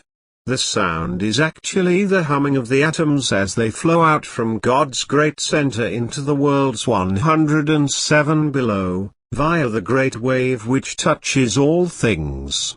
It is often similar to the sound of bees humming in the sunlight, searching for the nectar in flowers. This changes somewhat as it touches the various planes below the first great division of the universes. This sound expands through 10 faculties, because of its manifestations through 10 different outlets of the mind, or the psychic body. It is like the roaring of thunder, the boom of the sea, the jangling of bells, the water in a brook, the sounds of bees, the twittering of birds. The sound who is the beginning and the ending of every sound in all life. A close study of it can be heard in the sound of a steam engine, the gonging of bells, or the whirl of a fan, for they all give a typical example of the who sound. It was this word that Muhammad heard, Moses heard it on Mount Sinai, Christ found it in the wilderness, Buddha heard it under the bo tree, Shiva heard the same sound who during his deep samadhi in the cave of the Himalayas. Krishna played the same sound on his flute, and Yorbal Kabir taught it to his disciples in ancient times. All the sages, adepts, saviors, and holy men have known all about it and used it for out-of-the-body travelers. The Vardhan masters have another name for it, the divine Vardhan. It means boundless freedom. This is used to signify freedom of soul from earthly bondage. Those who are able to hear the Vardhan are relieved from all worldly sorrows, fears, and unhappiness. Soul is freed from captivity in the senses and from the physical body. Soul enters into the full consciousness of God. All sounds connected with religious services are meant indirectly and directly to awaken the inner sound within 108 the listeners. The bells and gongs of churches and temples are for this purpose. They lead man away from the outer world into the worlds beyond, where he can have peace and hope. The many chants of the Western churches, especially the Gregorian chant, the mantras used by the Orientals, including the Om, the horns blown by the yogis, the double flute of the dervishes, and other instruments are all used purposefully to arouse the sleeping senses of the inner man to his destiny. The name who is actually that which we know as the Hooray. It is nameless, known by the adepts of the ages. It is the essence of all sounds and of all words, is hidden under all life, and all languages belong to it. All things and all beings one time or other during their lifetime utter this word, for it is in all tongues, in all activity of life. Spiritual travelers all point out that to experience this heavenly sound leads to spiritual liberation and freedom. Without participation in the sound wave, none can escape the net of karma and reincarnation, or ever become truly free and experience ultimate ecstasy. Participation in the sound wave causes the soul to have a new birth and to enter into the heavenly kingdom with everything in order and to gain a freedom that it has never thought to exist. None will know except those who have experienced this with light and sound, as all spiritual travelers have pointed out in their teachings and writings. Vardankar offers the way with only 3 parts: 1. The living Vardhan master, 2. The sound wave, and 3. Spiritual freedom here and now, meaning that we can have perfect freedom during this lifetime without having to wait through all those incarnations as told by so many 109 teachers and yogis. We get all of this through the science of the spiritual exercises of Vardhan. When one can go past the senses into the worlds beyond, upward through all planes to the God realm as he will someday, then he is free of all things. He can do this through Vardankar. Most mystics and yogis hardly go any further than the highest or uppermost regions of the astral plane. A few will get themselves into the Brahmlock world, but here they stop, for this is heaven and they have little wish to continue any further. While most of them regard Brahma as the supreme God, any soul who is able to get into the 5th plane, or Satnam, knows that Brahm is only a subordinate in the grand hierarchy of the universes. They are still under the law of karma and, therefore, still liable to fall into the snares of Maya, becoming merely man again, or even going lower, should they have resorted to left-handed magic. They are bound by the very laws which bind the ruler of the universe, Brahm, and those over which he rules. Brahm is himself a created being, subject to the same laws of all created beings in the lower worlds, and must carry on under the aegis of the Supreme Hooray. Man is faced with a dual knowledge of himself and God, which is called self-realization, or self-knowledge, which one receives when he reaches the fifth plane, or the world of the Satnam. Then comes God-realization, or the knowledge of God, when he reaches those planes above the fifth region. This means that we can enter into the kingdom of heaven either now in this life, or whenever we wish, in any future life. It means that we are able to enter into it because we are now adept at ushered travel.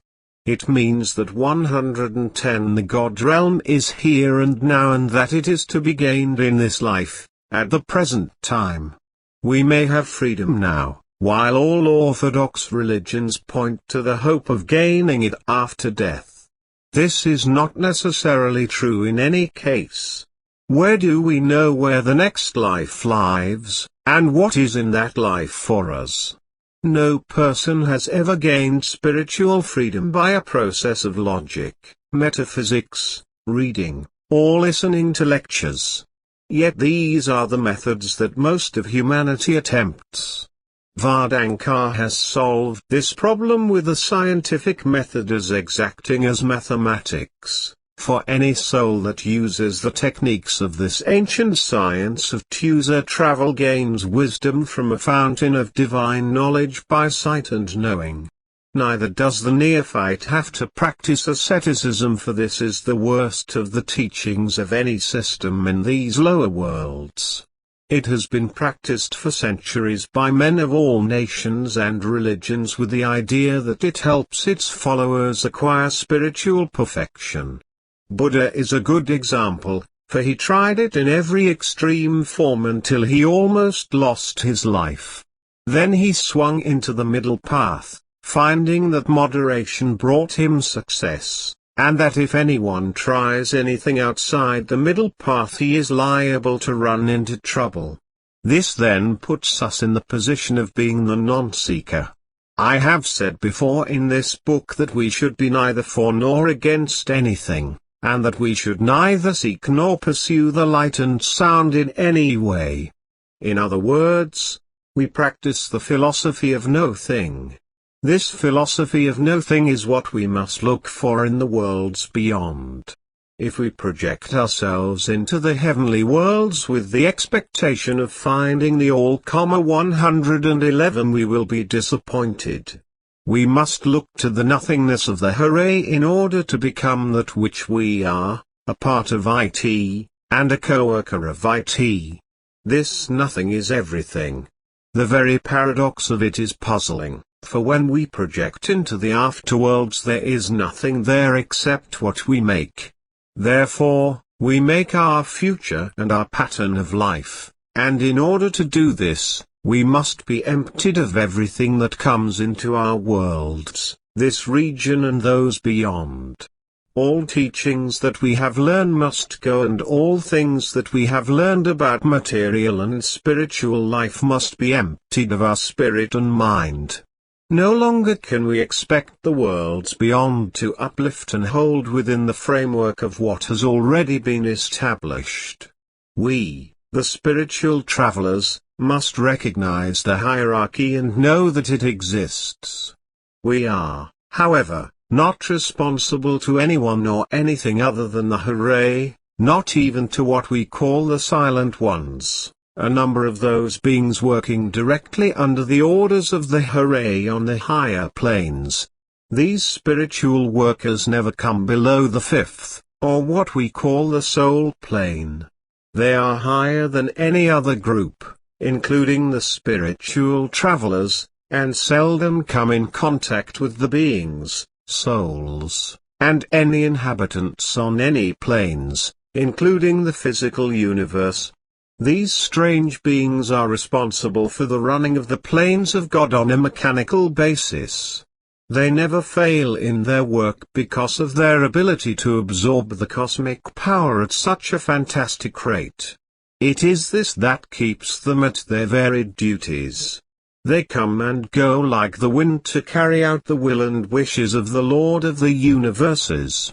Although they rarely manifest themselves, they still have 112 the ability to do so anywhere in the universes to carry out an order against the Lord of a certain plane, including the Brahms of the Brahmanda plane, or the user, soul, suffering in purgatory. It is their duty to obey, not to question. They are in many forms among the inhabitants of all planes. Here on this earth plane they may be disguised completely in the invisible, maybe as men, animals, birds, fish, and even rocks if it served their purpose so to carry out the mission of their supreme commander. Much as the spiritual travelers know about the hooray, little is known all about these silent ones who move about so swiftly. The Varden masters have their own agents, as well as the lords and governors of each plane, and each in turn reports to his own superiors and carries out his orders. The travelers, of course, report only to God. But the silent travelers are not responsible to anyone but the Supreme, as in the case of spiritual travelers. The silent ones must work for God, for this is a compulsion on their parts, or be cast out of heaven into the bowels of earth as was Lucifer in the beginning of time. The silent ones are in command of the great sound wave, in the worlds of the universes. They are to give aid and comfort to the hooray in its eternal home, in the highest heaven. They keep the planes balanced and in order so that little destruction can come to them, should any inhabitant go on rampage and bring about the downfall of planes within planes. They are in charge of time, creativity, space, and other mechanical phases of the lower universes. They see that the planets in this world are properly hung in space so there will be no collision of any planets 113 out of their assigned positions. They have immense powers, great wisdom to carry out the assignments of the hooray, and of course, unlimited freedom. Outside the hooray, these silent ones are the most powerful beings in all the worlds, and next to them are the spiritual travelers. The lords and governors of all the planes can be powerful within their own domain, but they are subject to the laws which govern them, and even the Brahm, as I have said before, will someday have to be reincarnated again. They are all limited in power, wisdom, and freedom. The spiritual travelers know when the silent ones are around, and they cooperate with them at the level upon which they are working at the time. The spiritual traveler is subject to the silent ones. Though they do not have to obey, they will, because it is realized always that the silents are directly from the hooray. Out of love and respect for him, they will give their best cooperation, even though at times they would rather not. There are 3 levels of independent workers in eternity which cooperate in the running of the worlds. First, the hooray, the all-supreme being; second, the silent ones, who are his messengers; and third, the Varden masters, who are agents of both the hooray and the silent ones. The 3 work together. The functions of the silent ones are to serve the purpose of the hooray in running the universes, carrying out his laws and regulations. The spiritual travelers have the duty of seeing that the soul is returned to the kingdom of the heavenly realm. As it stands, The silent ones are not concerned with the 114 Vardankar, Satnam or Kalniranjan, for these are minor gods and only workers in the spiritual hierarchy of the Hooray. They are subject to the laws of nature of those worlds within which they are living. The silent ones, as I have said, have no such laws hanging over them, and they are free in every sense. Someday one of us may become one of the silent ones. This is the highest position in all the universe that we can reach. We cannot in a sense become the Hooray itself, but we can become a part of it, and we can become a co-worker of the Hooray. However, we can become a silent one with our home and habits within the heart of the Hooray. If we aspire to become a silent one, we must undergo an intensity of training which we have never heard of in our life nor in our many incarnations spent on earth. The training that many lamas are reported to go through would be child's play beside what these candidates go through. Candidates are picked without their knowledge from the higher planes. Hardly anyone living on those planes below the Daswan Dwar, the soul plane, is ever picked for training. I might say that 90% of the candidates have reached the plane of pure spirit before they are even considered. The silent ones are not interested in putting anyone through the tests and training who has not finished his time in the lower worlds. They know better, for it would mean the loss of a soul who had gone through the practice of trying to reach the proper plane and was suddenly shown something much beyond its understanding and ability. These strange beings are the chosen ones. They intend 115 to take care of their own, for they have no responsibility to anyone except the Hooray. To the human heart these creatures look and act cold toward all things, and in a way they are, except for the fact that they are running the universe under the administration of the Hooray. Each plane has a number of them who do their work under the supervision of the chief silent one, like a regular business staff, from the chief executive to the workers. These beings do not bother with the individual soul, but are concerned only with the mechanics of the universes. They are so busy that nothing else matters to them.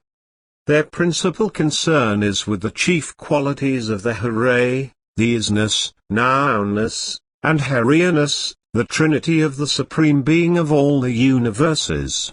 Briefly, I will take up the trinity of the Hooray.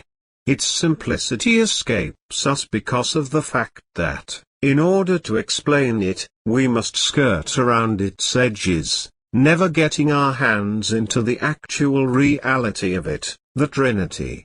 If we take a look at these three words is, now, and here, we find that is a verb form supplying the third person singular present and indicative of be, or what we call beingness, God is, or rather, God be.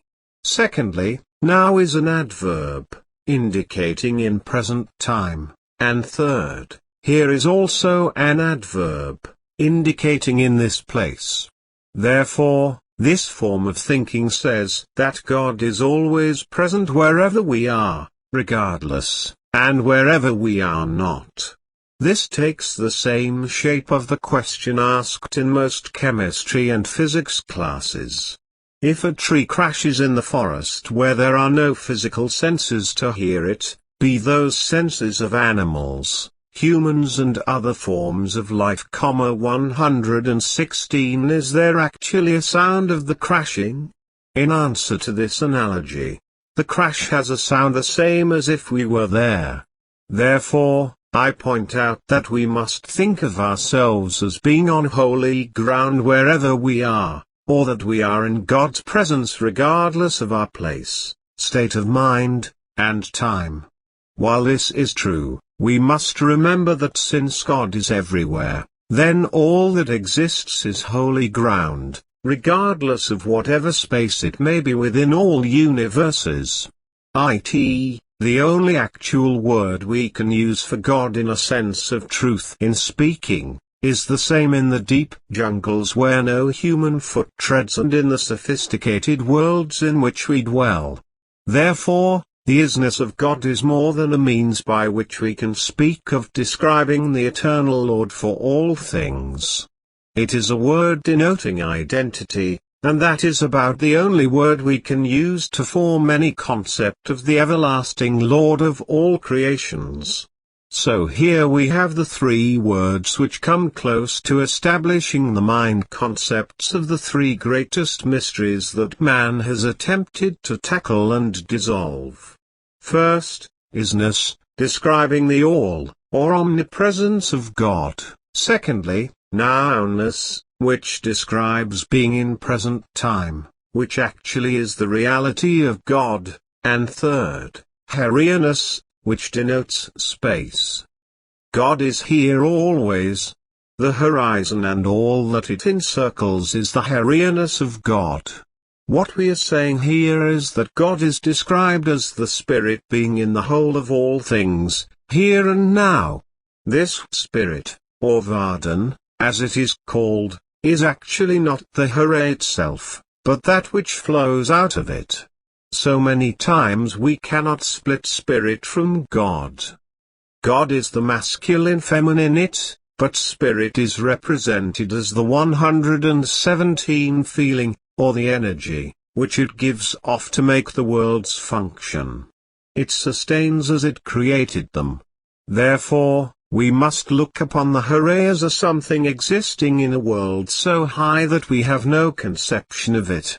We can think of this marvelous deity as a notion of love, a wondrous thing which keeps us within its bosom. It is like a small ocean within the great ocean, but this small ocean is the powerhouse by which it moves outwardly into the great ocean, like series of waves.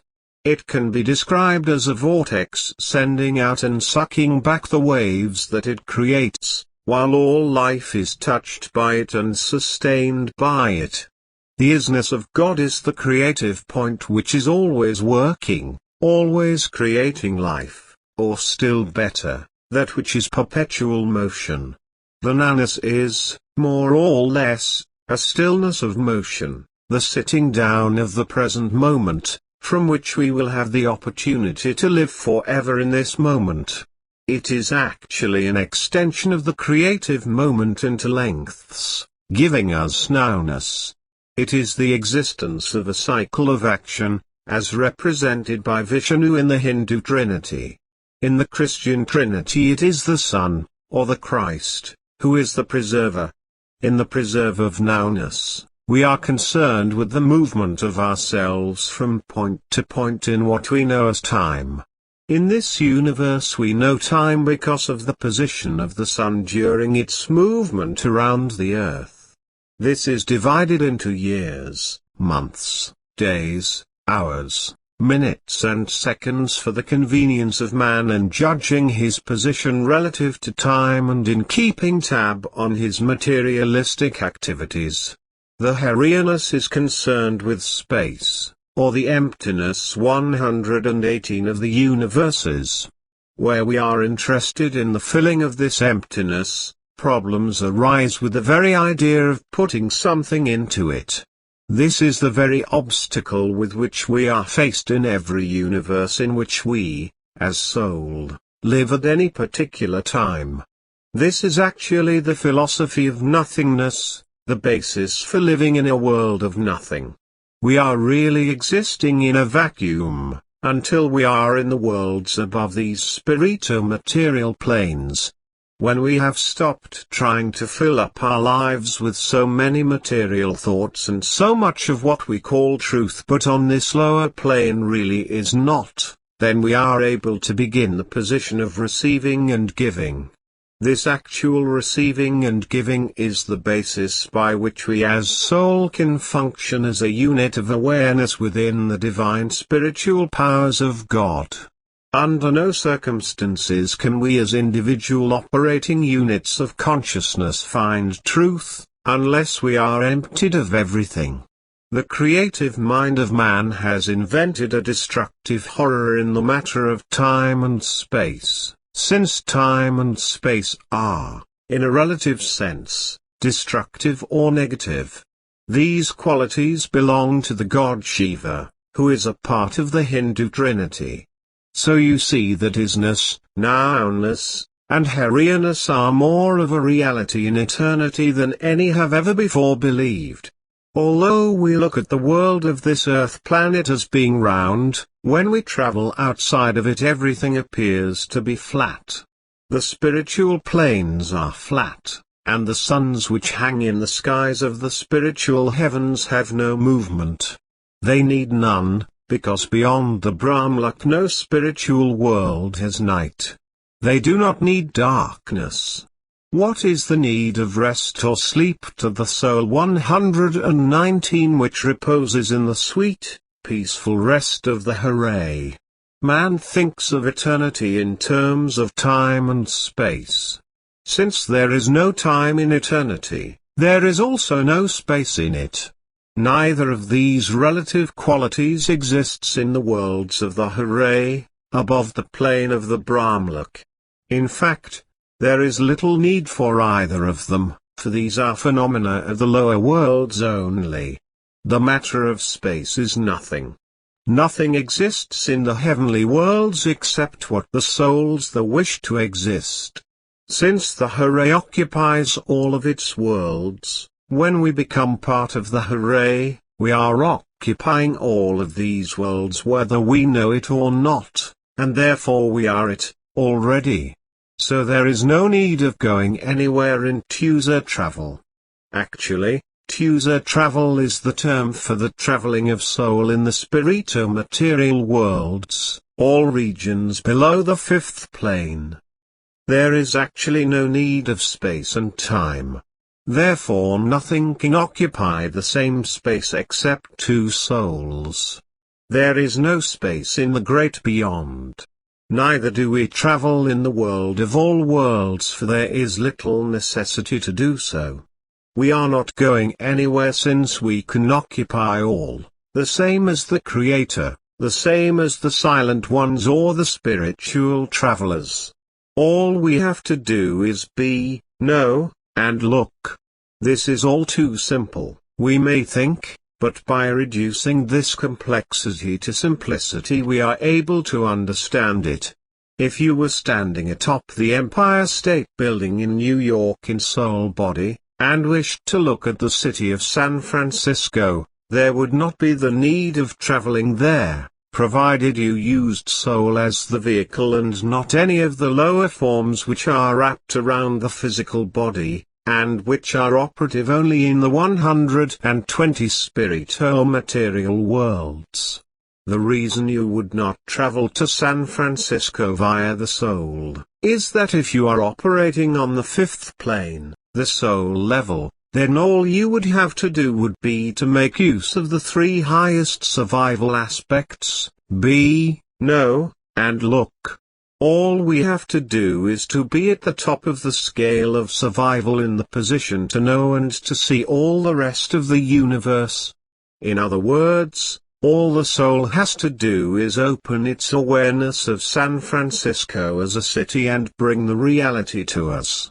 This is all in the realm of consciousness. We should have a 360 degrees consciousness, so we can see and know anywhere, anytime. In the heavenly worlds there is little need of motion unless a soul desires it, and desire is the least of our mechanical apparatus. We have little desire for anything because of the relative joy and happiness which comes from being in contact with the Hooray and from being in this heavenly world. The relation of cause and effect cannot be applied to the relation of spirit to this world, as cause has no meaning. This is the major point which must be made in this thesis on the higher worlds. Effect has no meaning at all. Only in relation to the finite modes of being where there is succession does effect exist in the higher worlds, if at all. Cause, therefore, has no meaning apart from a change, and as succession is relative, cause is merely an appearance and therefore belongs in the lower worlds. It is certainly useful within the limits of experience, but it cannot be regarded as being of absolute validity. Here are the basic elements of life in the upper worlds: succession, wave pictures, and rest points. All of these 121 are working with the three abstracts which I have just discussed: isness, nounness, and herainess. These rest within the framework of the Trinity of the Hooray. Therefore, we must break through the shackles of the chains which are holding us on the lower planes and enter into the upper worlds to gain the freedom we seek, and to spend the rest of our days in eternity. Logic as we know it in these lower worlds does not exist in the spiritual worlds. In a sense, there is no unity in the heavenly worlds. There is not even logic, or any logical relation of necessity, for any cause whatever.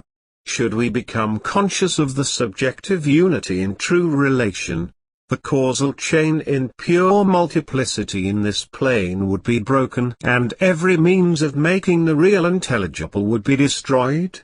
Laws are simply postulates. Freedom in this world means making our own postulates and living by them.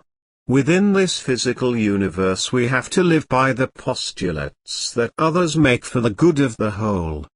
The reasoning behind this is simple. The weak must have some defense against the strong, but in the worlds of pure spirit there are no weak that need defending. As a result, each then makes his own postulates and lives by them without the slightest harm or damage to another. In the heaven worlds, we live and feed on pure spirit, or what we know as the sound wave. But here on this physical plane, we must carry a body, worry about it, and try to make it run smoothly on a mechanical order. Life itself in these higher regions does not exhibit tension. As we travel upward, we find creativeness is an effort on the lower planes, but upwardly, the finer creations are effortless. The less resistance it has to 122 overcome, the better the creation. The free movement of life without resistance is a higher experience which we find only in self-expression, hence this movement has no definite end to achieve. Spiritual freedom implies the complete self-transcendence of the lower worlds and of causality. The understanding of these worlds becomes apparent once we start user traveling. It is mostly theory to a person until he has experienced life in the purer worlds, near the positive pole, and has seen, heard, and walked with the souls who are inhabitants of these regions of mystical delight. 123. Chapter 7, Unique Case Histories of user Travelers. There are so many unique case histories of saints, spiritual heroes, holy men, and mystics who have done user travel that they would fill several volumes. Regardless of whether or not one believes in out-of-body projection, sooner or later, as one travels the path to God, this experience will enter into his life. As mentioned previously, three schools of metaphysical thought sharply divided the thinkers in this field. First is the mental theory, held by those who believe in intellectualism, second, cosmic consciousness, and third, the user travel theory. Each of these schools firmly believe in the path which they have chosen to reach the ultimate reality. St. Paul is known to have been a student and practitioner of the cosmic consciousness system, yet he, by his own admittance, recognized out-of-the-body travel in his writings. In 2 Corinthians, Paul said, "I knew a man in Christ about 14 years ago, whether in the body I cannot tell, or whether out of the body, I cannot tell. God knoweth, such a one caught up to the third heaven." how that he was caught up into paradise, and heard unspeakable words, which it is not lawful for a man to utter. St. Paul clearly states that this man had a glorious experience in an out-of-body projection. This is the ultimate goal, to be achieved while still occupying the physical body. He goes on to say that he envies such a man for his opportunity to be in paradise with God. Since 124 God is far above the third heaven, however, St. Paul made the mistake of thinking that it was the reality of all universes. We have cases like this daily. Many people do not know what is happening to themselves and need to have some sort of yardstick in order to judge their own experiences. Generally, the best yardstick in the beginning is to read about how others are able to do traveling, and what happens to them while outside their bodies. Dozens of cases are on record of those who, while locked in prison, succeeded in out-of-body projection. The case of Peter Ibbetson came out as a piece of fiction under that name by George du Maurier, British novelist and artist, during the latter part of the 19th century. Peter Ibbetson, locked in prison for a lifetime for a crime of which he was innocent, continued to visit his sweetheart in ethereal body nightly. Maria Corelli, famous author of occult novels in the last century, was very much a believer in travel. Several of her novels, particularly Ardouth, were based upon out-of-the-body projection. One of the classic cases of all times was that of Ed Morrell, who was confined for 4 years in a state prison in Arizona.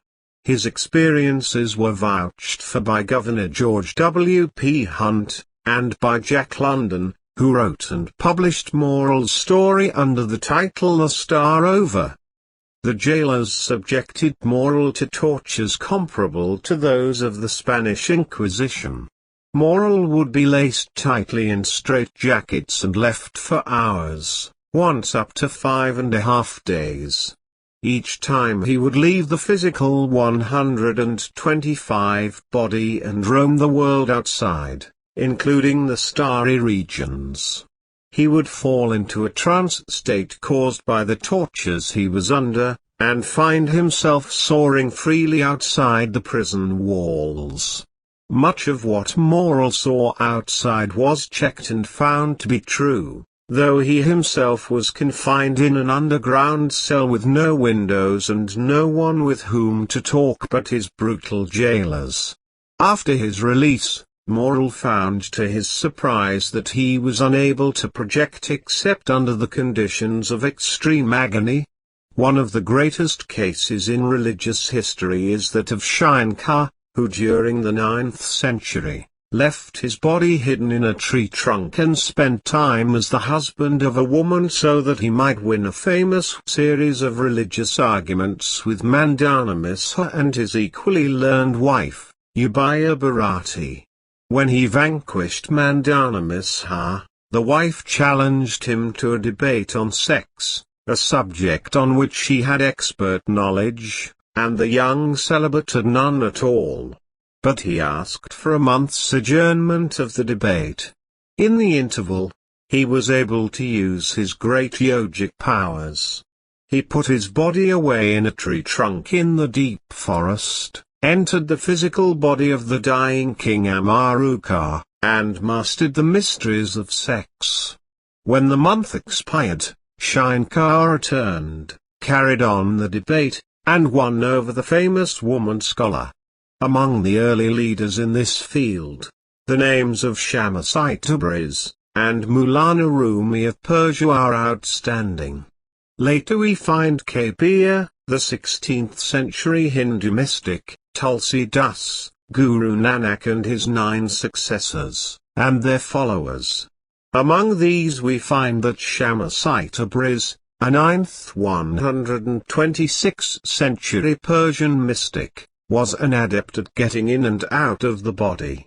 Once when he was traveling between 2 main cities of Persia, he, who was constantly being subjected to attacks by bigots for his religious belief, was able to get out of his body and look up the road to find several men hidden behind a clump of brush with clubs, ready to kill him. As a result, he took another route and completely escaped the trap. Sudar Singh, the guru in the Vardhan line of masters, was a follower of Rebazata's. When a very young man he was told by a sadhu to make his way to Agra where he was to find Rebaza, who would lift him into heaven via Tusa travel. In the year 1885, he found the master and asked for proof. He was told that if he sat down for meditation and closed his eyes, he would see the proof. Then, according to the records, Sudar Singh was lifted as high as the third plane in the presence of his guru's radiant form, for here was a teacher who could coordinate himself on both the outer and inner forms. It is said that the Vardhan master Yorbal Se Kabi appeared 7 years in his Atma Sarop, before his disciple and later guru, Fabi Quants, teaching him the mysteries of the heavenly worlds, before they met in flesh. These are a few of the examples of one line of masters, but there are many. For example, Paramahansa Yogananda speaks of getting out of his body in his famous autobiography of a yogi, in which he had 360 degrees vision. Later in his book, he tells about his old guru Sri Yukteswar returning in his other body from beyond the veils of death and greeting him. The very touch of his old guru was like that of human flesh, while they embraced in the joy of meeting again. 127 Without doubt Emanuel Swedenborg, born in Stockholm in 1688, was one of the most remarkable projectionists in all religious history. He could visit with the so-called dead, make trips into hell and into heaven at his own volition, and at the same time, he made himself remarkably useful to his generation and to his country. He left over 25 lengthy manuscripts about his trips into the other worlds, how he rescued victims from the pit of hell, and carried them into heaven via some elevator-type lift. He said that he was saving them from time spent in purgatory by an act of kindness on God's part, who supposedly had appointed Swedenborg as a spiritual traveler in such matters. This was probably at his own request. One of his outstanding feats of Tusa travel was when visiting friends in Gothenburg, some 300 miles from Stockholm. During a dinner party in the presence of 15 people or more, he reported that a dangerous fire had broken out in South Stockholm and was spreading rapidly. Later in the evening he reported that it had been extinguished just 3 doors from his own home. 2 days later a messenger arrived from Stockholm with news of the fire which had been witnessed by Swedenborg during the time he was out of his body. Other remarkable exteriorized experiences have been recorded of this man's life, equally important, but space prohibits repeating them all. One of these was his knowledge of the exact hour of Emperor Peter III of Russia's death in prison, and his explanation of the nature of his death. A few days afterwards the newspapers carried the story of the event which had taken place exactly as Swedenborg described them. 128 Napoleon is another famous name in history who was able to leave his body. Tolstoy tells in his War and Peace how Napoleon sat behind a knoll playing cards with his officers, while the Battle of Austerlitz took place on December 5, 1805, against the Russians. He kept watch over the fighting by direct projection. When he needed to send messages to his commanders in the field for troop movements, he was often ahead of those who sent couriers asking for permission of the same movements. At the same time, the old Russian general was fighting the battle from his position in the tent with similar tactics. Alexander the Great could contribute his success at being a military genius to his ability to get out of the body and view what was taking place during the struggle between his army and the enemy. It is said that he stood outside his body while winning his 3 major battles, Gaugamela, Issus and Hydaspes, and was able to direct his troops because of his overall view of the battle. Neither Napoleon nor Alexander succeeded in the end, for they used soul projection for a purpose unworthy of spiritual necessity. As a result, they lost everything. Alexander had an early death, and Napoleon suffered imprisonment and slow death. On the other hand, Arthur Stockwell, railroad financier of the last century, was able to exteriorize and receive information for his famous financial investments, which resulted in help for a great many people, and harmed few. Rumi spent 30 years writing the poem The Reed of God, one of the greatest poems of its kind in all literature. He came from a long line of spiritual teachers. His father was Behoud Invalid, a high guru in the Sufi 129 order. His birth was very mysterious, and his father named him Kudavanoga, meaning my lord. At 6, Rumi proved his ability to move about without physical means. One morning, while on the house roof in class reciting the Quran, some of the children proposed leaping from one terrace to another. Rumi told them that such an activity was a childish ambition and that they should spring up to the heavens and visit God's realm. At this, Rumi vanished from sight and was conducted through the heavenly spheres by a band of angels clad in green raiments. Later, while a student in Aleppo, the other students complained about Rumi's nightly wanderings. The governor of the city appointed a committee to watch Rumi, and they found that he went through the locked door and locked gates of the city and appeared within moments at the tomb of Abraham Hebron, some 350 miles away. Many miracles were attributed to Rumi during his life, including the healing of the ill and other benefits to the needy.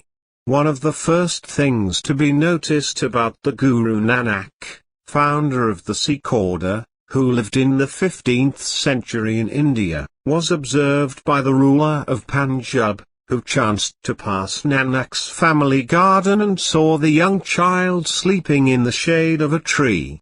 While the ruler watched, he saw that the shade of all other trees moved with the sun, but that of the tree under which Nanak slept remained to shade the child's body. Nanak was recognized as an exalted being. Later Nanak transcended the body into the travel and was taken by angels to the 5th plane, where he stood before the Lord Satnam, first manifestation of God, and 130 observed the glorious sight of the true court of God. This he records in his own words. For 3 days Nanak's family searched for him, but he had disappeared from earth. Then he returned from heaven unharmed and straightway gave away all his worldly goods. He put his own family in the care of his parents and went forth to do his religious work. Apollonius of Tyana, great Greek mystic of the 1st century AD, was one who could easily be in 2 places at the same time and report back to the physical senses what was taking place at a distance. When the assassination of the Emperor Domitian took place in Rome in the year 96 AD, Apollonius had projected out of his body, which was in Ephesus, located on the Ionian coast in Asia Minor, and had inadvertently become a witness. Apollonius was making a speech in a garden in Ephesus when Domitian was attacked at noontime in Rome. Apollonius suddenly halted his speech and cried out, "Kill the tyrant." Then he turned to his audience and cried out to them, "Be of good cheer, Ephesians, the tyrant was killed today." What am I saying? Today? By Minerva. He was killed at the very instant I interrupted myself. The Ephesians thought that he had lost his mind, but within a few days, messengers came to announce the news and give testimony in favor of Apollonius' ability to leave the body and see at great distances. An earlier encounter with the tyrant Domitian gave rise to the knowledge that Apollonius was a great adept. This great master could come and go as he wished. The Emperor Domitian saw Apollonius disappear from before 131 the throne after the emperor had sentenced him to death. Apollonius was weighted with chains and surrounded by the palace guards. He was there one moment, and in the next, had disappeared, leaving nothing but chains. Later it was recorded that only within moments after disappearing from the sight of Domitian, the famed adept appeared beside one of his chief disciples on a road some 100 miles away. One of the most interesting reports in the history of ushered travel cases is the case of a Saxon monk named Gordric, who lived in the 12th century. Gordric dwelt near the headwaters of the Ware River in the Cumberland Hills, at the far northern borders of England. Roughly judging, this would be about 500 miles from Canterbury, where Thomas A. Becket was martyred that fateful day, December 28, 1170. It was the ability of soul projection above the material plane that caused Gothic to witness the death of Thomas A. Becket at the instant it occurred. Brother Benedict, one of their monks, who had been in the cathedral at the time of Thomas A. Becket's assassination, later told other monks of something that had happened during his sleep. Without knowing how or why, he had found himself in the choir loft with the regular cathedral choir. There he had seen the archbishop rise from where he lay and stand before the altar, as though to begin mass. The monk, in bewilderment and fear, approached Thomas, and asked if the archbishop were not dead. Thomas A. Becket replied, "I was dead, but I have risen." While the monk had watched in still greater confusion of mind, an invisible choir had begun to chant and the 132 voice of the archbishop joined them. This was plainly a case of spirit projection in the dream state. Sometimes it works without us consciously doing anything about it, and other times, it requires a conscious effort. In this case, it would do well to accept Brother Benedict's story as a true record because of what happened afterwards. Many who came to the tomb of Thomas A. Becket were instantly healed. One of the wonders taught in the mystery school of Pythagoras, the great adept of the 5th century BC, was the ability to project oneself instantly, wherever one wished, under any circumstances. Zarathustra or Zoroaster, who lived in the 6th or 8th century BC, was founder of the ancient Persian religion of the Magi, which later developed into what is known today as the Parsi faith. He claimed to have been a spiritual traveler who entered this world and manifested himself through human birth like the other saviors who came from the third plane, or the world of Brahm. He was doing ushered travel at an early age, but his greatest out-of-the-body experience came when he was 30, after which he started his ministry. At this time Zarathustra was taken via soul body into the realm of God. Here he appeared before the Supreme Being and was given his mission in the lower world. He was to reform the old religion of pantheism into monotheism, and bring about the downfall of idolatry. Later Zarathustra was again escorted to heaven, and there he met with God and there, angels for further instruction into the mysteries of the holy life. According to the records, for the rest of his life Zarathustra had many conferences of this nature, especially with the 133 angels. I feel, however, that he was more in contact with Satnam on the 5th plane, than the true heavenly world. I cannot say that this is true, but I feel that it is. Many of Zarathustra's journeys into the heavenly worlds are compared to the 7 heavens traveled by Muhammad, the Prophet of Islam, who also claimed to have encountered the hierarchy of God and his subordinates. The cycle of traveling in the other worlds and making such contacts for his mission here on earth actually took about 10 years for Zarathustra. Muhammad's journey into the heavenly worlds on his white horse is hardly anything more than an experience of traveling via the soul body. Muhammad's writings, the Quran, describe the 7 heavens as he witnessed them. This meant that he was aware of all planes. However, the planes he visited are different from those described by others who have had similar experiences.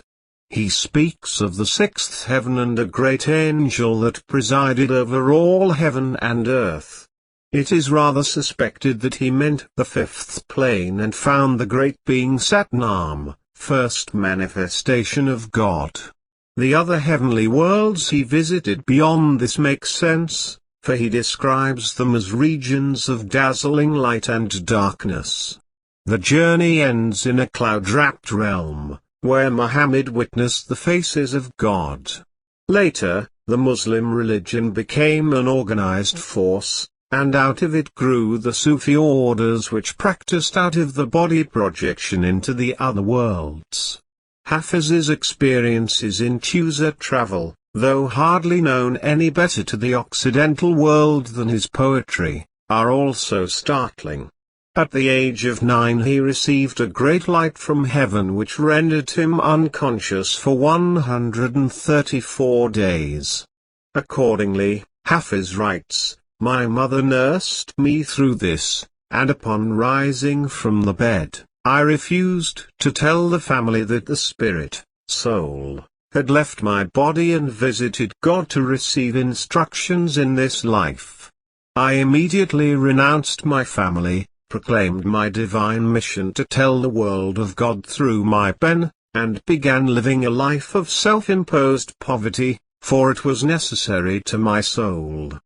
Because his works were so far advanced on spiritual enlightenment, an uncle cursed the works, saying that anyone who read them would go insane. According to Hafiz, this actually existed for some time, but finally the spell was broken and Hafiz became well known in his ancient nation. He says in his writings, "God rewarded my devotion hundreds of times. Many times I was in deep meditation, my body in the room, my soul was in the great heavens with God." W.C. Leadbeater, the chief disciple of Madame Blavatsky, was an excellent ushered traveler. His books on the astral world and its functions are the result of his out-of-the-body travels. This is also true of Andrew Jackson Davis, an early leader in the field of spiritualism, whose works are the aftermath of his visits to the heavenly regions. Madame Blavatsky remains one of the best-known modern occultists, chiefly because of her monumental works, The Secret Doctrine and the Isis Unveiled. She wrote these while her body was in trance and her soul was out doing research in the other worlds. The case of Padre Pio, an Italian Capuchin monk who lived in the monastery of San Giovanni Rotondo, near Foggia, on the Adriatic coast of Italy, is a unique one. Not only was he a stigmatist, but also, reportedly, an 135 adept at ushered travel. He appeared to many in other parts of the world, proving that he would use this ability when necessary. It is said that while remaining in his monastery he was seen, and even heard, in places hundreds of miles distant from the monastery. For example, during World War II, an American plane was lost in the Libyan desert. The crash was not fatal to any of the crew members, but they were without any direction whatsoever. To try to walk in that terrible wasteland to an unknown destination was useless, but a little Italian monk appeared and led them to safety. Years later, one of the crew members on a trip to the San Giovanni Rotondo monastery recognized Father Pio as the monk who saved their lives. But the good padre never gave any indication of recognition for his good deed. Another story told about him is that he participated in the canonization ceremonies of Street 3s of the Child Jesus of Lisieux, France, although at the time he was actually in the monastery where he celebrated his Mass. In fact, Padre Pio did not physically leave the immediate vicinity of San Giovanni Rotondo for more than 37 years. How could he have been in the Libyan desert or in Lisieux? An Italian radio commentator, who knew Padre Pio, tells how the good father appeared in the studio and cured a terrible headache by placing his hands on the commentator's head. The radio man was convinced that it was nothing more than a vision, but a few days later, he visited Padre Pio. Before he could relate his experiences, the monk put his hands on the visitor's head and said jokingly, "Oh, these hallucinations." An electrician in Milan reported that while repairing an 136 electrical break in a high-tension current connected with an electric motor, a short circuit resulted, destroying the engine. It did not harm him, though, in spite of the fact that he was holding both high-tension cables. Months afterwards, while visiting Padre Pio, the latter whispered in his ear, "You must be careful of those electric cables." Many stories are told about this strange priest. He told a Monsignor from Uruguay that he would be with the Monsignor when the latter died. 20 years later, the Archbishop was aroused out of a sound sleep by a Capuchin friar who told him to go to the Monsignor because he was dying. The Archbishop reported that by the side of the dying man was a slip of paper on which was written, "Padre Pio came." He appeared to General Cardona, a commander of the Italian forces in World War I, and kept the military officer from committing suicide. Later, when the general met Padre Pio at San Giovanni Rotondo, the little monk remarked to him, "You had a narrow escape, General." Of course, there are many other Christian saints known for their ability to do Tuesday travel, among whom was St. Francis Xavier, the 16th-century Spanish Jesuit saint, who was responsible for spreading Christianity throughout the Far East. While crossing the Yellow Sea to China, a terrible storm arose. Some of the crew, frightened by the thought that the ship might go down, took to a lifeboat. They soon disappeared from sight. Shortly afterward, the storm let up, but nothing could be seen of the men. They were given up for lost, but St. Francis Xavier smilingly reassured the crew that they would find their shipmates in a matter of 3 days. At noon on the third day the men 137 would be sighted. This came about as St. Francis predicted, and when the men were back aboard ship, they were told that St. Francis had foreseen their rescue within 3 days. Some confusion immediately arose, for those in the lifeboat swore that the saint had been with them during those terrible days when they had ridden out the storm in the open boat, comforting them and trying to keep them alive. Against this story, there were those who had seen him aboard the ship and had talked with him and heard him prophesy that they would find the men in the lifeboat within 3 days. Naturally, when confronted with the conflicting stories, St. Francis would not admit to anything. The crew had to admit that he was in 2 places at the same time, for they had witnessed this at both locations. St. Anthony of Padua, a Franciscan monk and contemporary of St. Francis of Assisi, was able to do Tuesday travel. He was seen during Mass to be kneeling at the altar of his church at Padua while he appeared across town at the funeral of a friend. Another time, when he was preaching in the church of Street Pierre Duc Wayrax in Limoges, France, an incident took place which once more testified to the extraordinary ability of Saint Anthony. As he was preaching from the pulpit, he suddenly remembered that he had been appointed to chant in the convent choir in the chapel at his monastery some miles away. He stopped in the midst of his sermon and remained silent, standing for some time. The congregation did not know what to think of this singular circumstance. All, however, felt that he was the recipient of a heavenly 138 favor unknown to them. They waited in breathless suspense until Anthony took up the thread of his interrupted sermon and went on to the end, as if nothing unusual had occurred. The members of the congregation later learned that, during that period of silence, Anthony had appeared in the convent choir in his monastery, and had fulfilled his assignment there. On the 13th day of June in the year of 1231, St. Anthony lay dying in the monastery of Usler, near Assuel, but he appeared to an old friend, Abbot Thomas, many miles away in another monastery and said to him, "See, Father Abbot, I have left my donkey near Padua. Now I am on my way home." At the time, the abbot was suffering from a serious throat ailment. But when Anthony ceased speaking, he touched the ailing throat lightly, and the disease completely vanished. Then the abbot said, "Stay a while, Brother Anthony, and sup with me."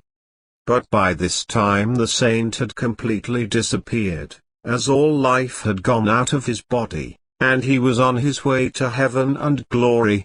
All the ancient mysteries, that is the mysteries of Dionysius, the mysteries of Delphi, and the mysteries of Eleusis, taught out of the body travel. Many scholars of this ancient art are of the opinion that it came to the ancient Greeks from distant Siberia, where it had been developed by the shamans of the various northern tribes. It is still used by many of the witch doctors in the varied African tribes, the Indian tribes in northwest Canada, the natives of India in the more primitive areas, especially in the northern mountain country, and among the religious orders in Tibet. 139 Many are able to do user travel with a degree of control, and many do get out of their body under pain, or for other reasons of escape. We find that in the book Phantasms of the Living, by Gurney, Bodmore, and Myers, over 700 cases of out-of-body projection are reported. Dr. Kruckle gives some 150 cases in his famous book, The Study and Practice of Astral Projection, and Professor Hornell-Hart cites approximately 100 cases in his article in the Journal of the American Society for Psychical Research in 1954. So you see there is plenty of evidence that out-of-the-body experiences are more commonly known than the public believes. Almost any Tibetan who has been in a religious order for many years and has gained the status of a Lama is able to do user travel. Practically every Dalai Lama has been an adept of this spiritual phenomenon. The 13th Dalai Lama was one of the more modern ones who was reported to have been seen in two places at the same time. Rebbe Das, of whom I have spoken so often in this book, is one of the Lama order who can project himself at will anywhere in the universe. He has often appeared in my home late at night to dictate certain discourses and manuscripts. He lives in the Hindu Kush Mountains on the border of Kashmir and Afghanistan, near the Valley of Swat. Reports have been given about Fubi Quants, the Vardhan Guru, by his followers. He is said to have appeared in front of a car in which some of his own people were riding on the highway along the Mediterranean coast and halted it. Just beyond the curve was a washed-out bridge, which might have meant a 140 terrible wreck. Then he disappeared from their sight, and they later learned that he was in his physical body, resting in the Katsupari monastery in Tibet. Dr. Andrea Puharich, a researcher of projection via the sacred mushroom, tells in his book about several out-of-the-body experiments that he has had without any effort on his own part. He gives his experiences with a young artist, Harry Stone, who apparently had the ability to travel in his other body, as well as into the past. He brought data from the ancient Egyptian world which was proved to be authentic. Here I pause to point out that the Egyptian religion practiced ushered travel.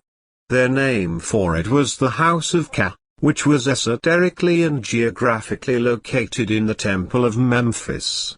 Hermes Trismegistus, who lived about 3,000 years before Christ, was one of the greatest leaders in the field of ushered travel about whom we have any records. His name means 3 times great, because he was considered king, legislator, and priest.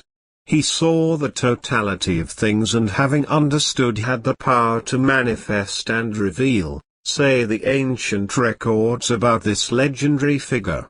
He could travel the whole of the kingdom in the matter of moments in his esoteric body, sometimes invisible and other times seen by many. He was responsible for the mysteries of Egypt, which are still studied by many occult groups and held in the highest regard by all spiritual students. One story told about Hermes is that one day he went into a trance and left his body. He was encountered in the upper worlds by an immense being without definite form, who called him by name. He answered and found that it was Osiris, the Egyptian name for divine spirit, or 141 intelligence. When asked what Hermes wanted there, he told the being that he had come for a look at the source of beings, to know God. Osiris took Hermes into the highest regions, where dwells God, and showed him all things which gave him the greatest intelligence that a soul wearing a human body could possibly have. Hermes reported all that was seen and learned on this journey to God in his work, The Vision of Hermes. Out of it came the foundations and principles for many of the religions and mystic orders that came centuries after him. It also formed a part of the initiation rituals for those hierophants who entered into priesthood in the Egyptian mysteries. There are thousands of records of out-of-the-body experiences today in the vaults and papers of world libraries.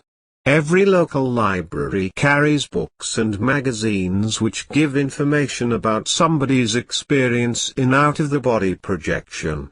It is a universal experience, but to all who experience or read about it, it seems to be unique. 142. Chapter 8, Solving Life's Problems with Vardankar. The true purpose of ushered travel is to find the heavenly realm of God. It is the main key for unlocking the secrets of the spiritual universe. It is the means of reaching that realm of spirit which is known as the kingdom of heaven, where God has established its fountainhead in the center of all universes.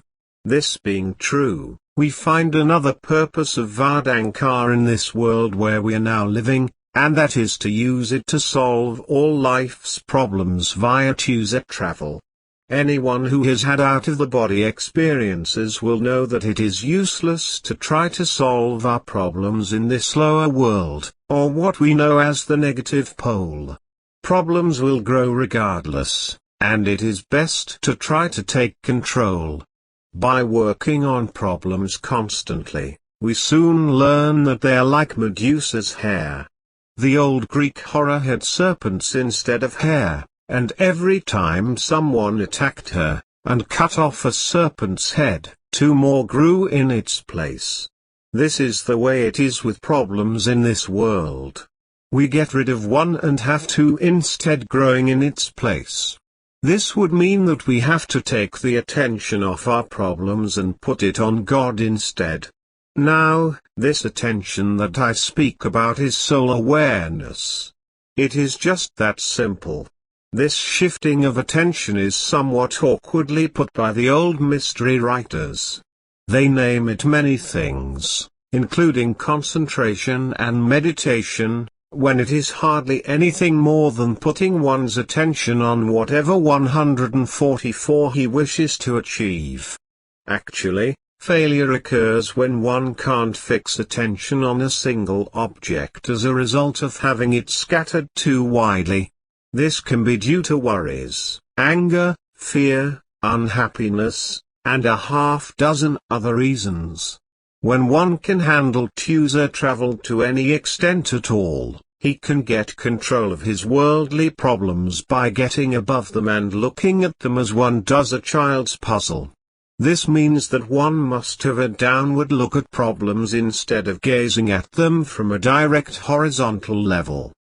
The overhead look gives one a chance to be above what some of the old metaphysicians called the worry belt, and by assuming this location one can see everything that needs adjusting. From this position one can also see what needs healing in the body, or how a financial situation is and how to handle it, and other matters important to this world. We adjust problems by re-establishing the pattern into which they have fallen. It is like the example just given about the picture puzzle. We either put in place the missing pieces or we just work around those bits that are out of kilter. It is a simple process after this, for we have taken and maintain control over the problems there. However, we run into 2 major factors in the field of human difficulties. These are reincarnation and karma, the twin aspects of this worldly life. The law in this lower world requires that every performer of an act must receive the exact result, or rewards, of his actions. It is nothing more than the law of cause and effect, compensation, balance, or equilibrium. The courts of our civilization know it as the law of ethics, the basis of rewards and punishments, the decisive principle of conduct, of right or wrong. 145 The law is so universal that it is a wonder why all men have not grasped its significance and applied it in ethics, the same as in mechanics. Jesus reduced it to the principle of reaping what one sows. Buddha made it simple for his listeners as the law of balance. Emerson called it compensation. Every spiritual traveler looks to his own ethics as strongly as a scientist establishing a formula for chemical reaction. The law of karma is applied to everything, creature, plant, protoplasm, and every higher being, including the archangels and the lords of the 3 worlds. It demands precise compensation from all living things for their every act within the lower worlds. No act whatsoever, no matter how trivial it may be, can be performed without its related karma. The whole of mankind is linked in one mental, spiritual, and karmic bond. Whatever affects one's state of consciousness, whether for good or for bad, will also to some extent affect everyone. Therefore we must consider our karmic responsibility, regardless of our state of affairs, wherever we might be on the ladder of spiritual unfoldment. Hence, we now see that the law of karma is the underlying principle of all personal responsibility. The law of physics that we know as action and reaction always works in equal, but opposite, directions. This is the very law that brings the results of a person's actions down upon him, in spite of his attempts to prevent them. The fruit of his action is not escapable, Therefore, the action anyone creates has a double action. Its reaction affects the recipient and returns to its creator, thus making the doer always a recipient of his own action. So we find that action and reaction are the dual forms of the 146th law of karma. This law extends throughout the whole universe of the negative pole, to the keeping of the planets in orbit, to a leaf swaying in the breeze, from the philosopher giving his words of wisdom to an audience, to the ant carrying its food to a storage place. Therefore, in the worlds of mind and matter, we find that karma is universal, but in the higher worlds of spirit there is no karma at all. These worlds are governed by a different law, the law of charity, or unattached love. Thus the universality of the law of karma is one of the chief forces that binds all life together. If we could understand that the law demands the balancing of the books every moment of our living existence, it is possible that the whole social structure of our civilization would be demolished and a new one set up to replace it. This is why socialism never works. Man must pay for everything that he gets. All debts, whether or not they're financial, must be paid in full. We cannot get something for nothing. Anybody who is smart will never let himself get in debt with nature, or the law of karma, because it is too exacting in its demands. Nobody will ever beat the game, for sooner or later payment must be made with heavy interest. The fact that the law gives us much time for payment, often over several lives, frequently leads to misunderstanding. Some are led into believing that they have outsmarted the law and will not have to pay.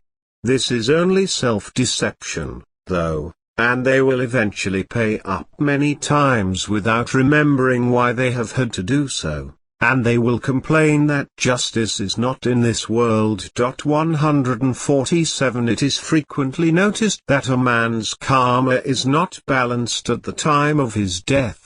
But he will have to pay for everything, whether his karma is good or bad, for it cannot be set aside. Nobody can defeat karma. He might have to pay for it afterward in the next life, or in the astral world during his stay there, but as long as he owes a debt, he must come back and pay for it.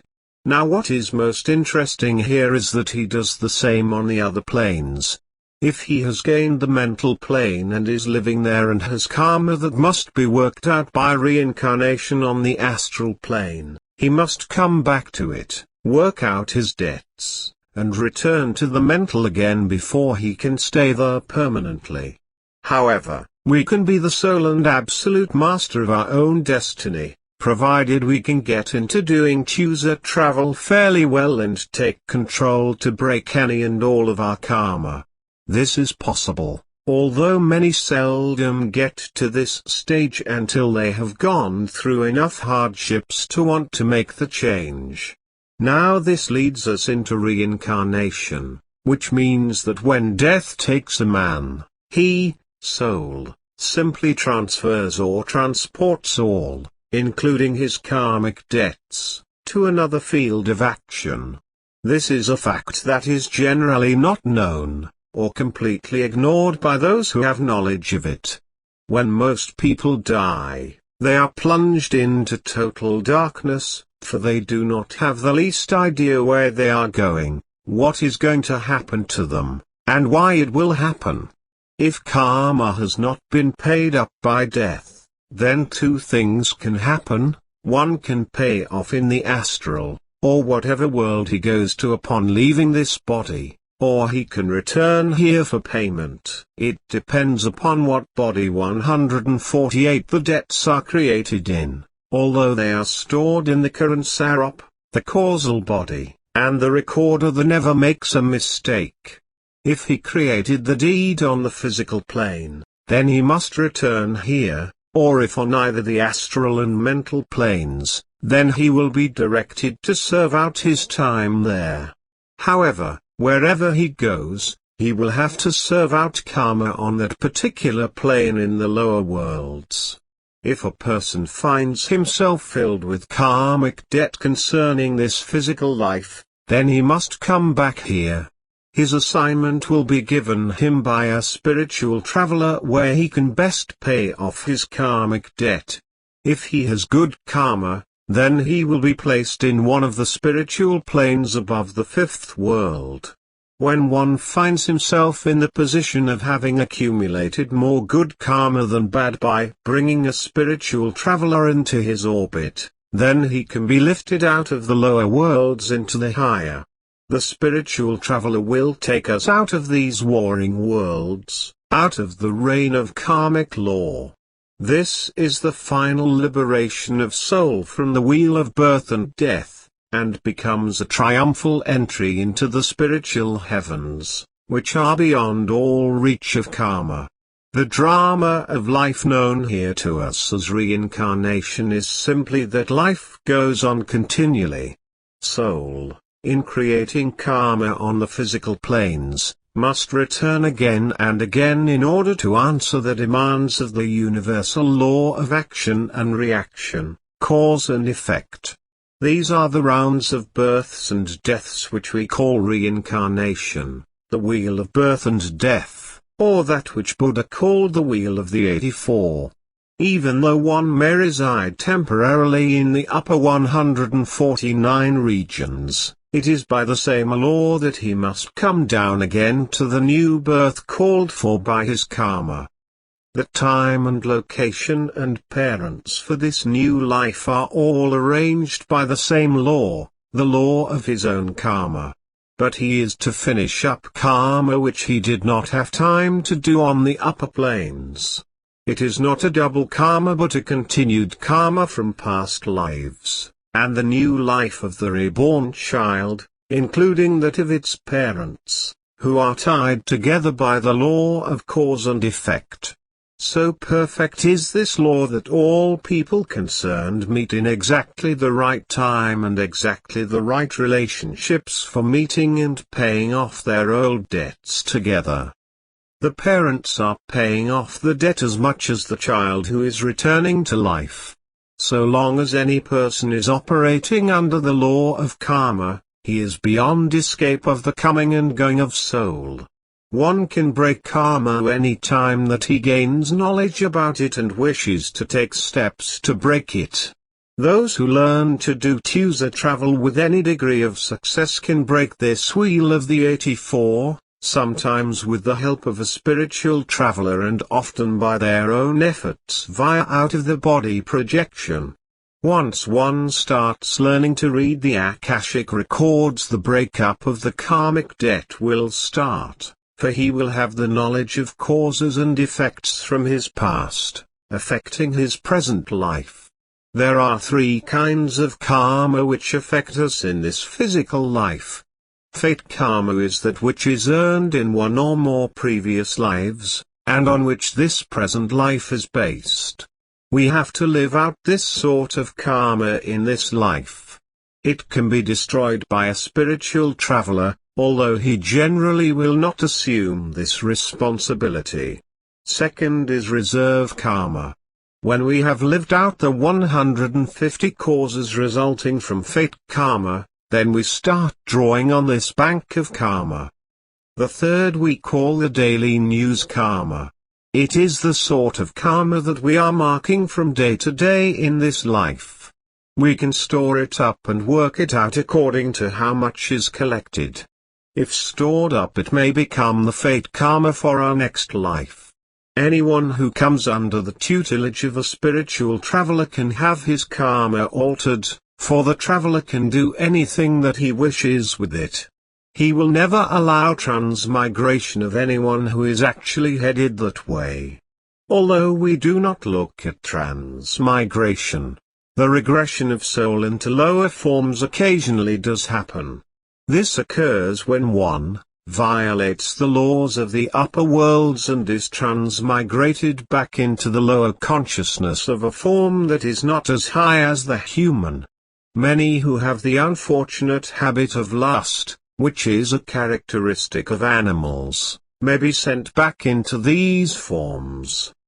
But it is not likely, for soul usually progresses upward into higher forms. If karma and reincarnation were understood by Occidentals, there would be fewer difficulties in our Western civilization. It is only karma that explains the death of a small infant and the lingering on of old people, though of course it is connected, too, with the state of individual consciousness. This state of consciousness is what is afflicted with karma. The aberrations which it picks up become engrams with a number of locks. These locks must be worked off, or lifted some way, even if by a spiritual traveler, and sometimes via twentieth travel. Karma and reincarnation also explains why some children are superior to others at birth, why some are 151 geniuses, and others are idiots. From an exterior view it looks as if nature is not fair with us, but there is nothing wrong except that we have to pay for the things that we created some time before. But when one meets with a spiritual traveler, it means that his long struggle with karma and reincarnation has now begun to wind up, and he is heading for the worlds of God. It means that he can begin traveling to his true home. The goal of good karma means that we will meet somewhere, someplace, with a spiritual traveler, be it in this physical body or otherwise, in out-of-the-body projection. Then we can enter readily into the upper worlds and behold the operation of these twin aspects of nature and what they do to us. It is not a question that can be settled by academic logic and beliefs, but like all other observations, it must be done by personal experience, by one's own sight and hearing, with divine understanding. When we leave this life, that is, if we have no spiritual guide or have not learned anything about projection, we are oftentimes met by someone on the other side. Perhaps it will be a teacher, a friend, a relative, or a member of some spiritual brotherhood whose duty is specifically to meet and take the souls of the deceased across the borders of death and place them where they are best suited, according to their karma. Some of the deceased go into a purgatory, or what we may call a reformatory, where they must suffer for deeds done during his lifetime. Furthermore, there is no injustice at the hands of another. It only appears to be so, because we, in our limited thinking and mind power, do not see the whole of the picture, only isolated acts and unrelated episodes. The law of karma is universal and it takes up the whole past 152 time track of man. We, if we could see our own Akashic records, would be able to understand that we are not innocently suffering at the hands of someone else, because karma works through others. You and I help administer it to all peoples and all things in this universe. The careless plucking of a flower is sometimes not at all what it may seem, but actually an act of karma. This is how exacting it is. Every judge who sits on a bench and renders social justice to others is often nothing more than an instrument for karma. But on the other hand, if he does not do this with detachment, then he will gather up a certain amount of karma from his own deeds and also from those with whom he comes in contact. The law works both ways. The giving and receiving must be balanced. This is why anyone who takes upon himself the right to enforce the social laws of this physical world will soon find himself reaping the karma of his own deeds or that of others. Anyone on the higher planes who is qualified can observe the workings of this law.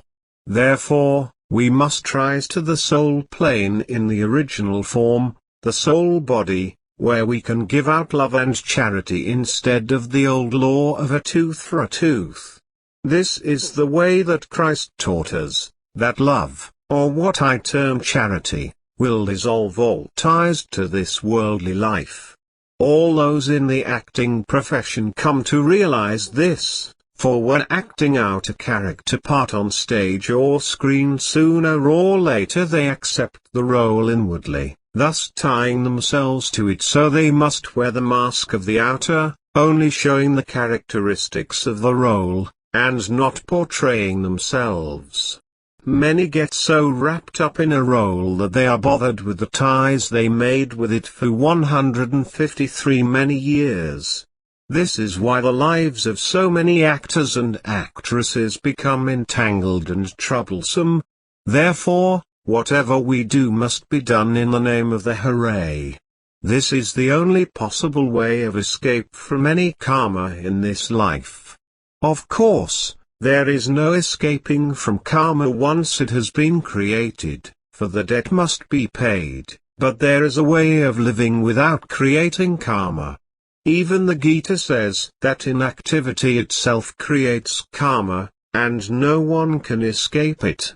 But the way to live without creating karma is to act always in the name of the hooray. Since the hooray is without karma, there is no subjecting ourselves to the law, because all pure spirit is above the plane of this lower action. This being true, everything we do is done in the service of God, even to the eating of our food. Since our life belongs to Him in the first place, it must be spent in giving service in His cause, regardless of how minor it may be. Actually, when one gives up everything to follow God, he does not release the physical aspects of his property and wealth, but he does give up his inner attachments to them. God never, under any circumstances, takes over the property of anyone. Neither does a spiritual traveler when one decides to follow him into the heavenly kingdom. The seeker's property and money is accepted only in name, as a gift of love and trust. The traveler, under God, then holds moral title and responsibility for them. But the neophyte goes right on using them in the name of God, who is the real owner, and has always been, and they are used for good and moral purposes. If he starts to do an unworthy act with them, he will recall that they are no longer his, but God's property, and he cannot use them in 154 anyway but for good. By doing this, he then is not creating any karma, for it is God acting through him. He is only an agent of the traveler. If we give up all to God, through the traveler, it means that we will gain such freedom as never before known, and in those high spiritual worlds. Only the soul that is free obeys the will of God, for the supreme will is that which works through the spiritual travelers to all concerned.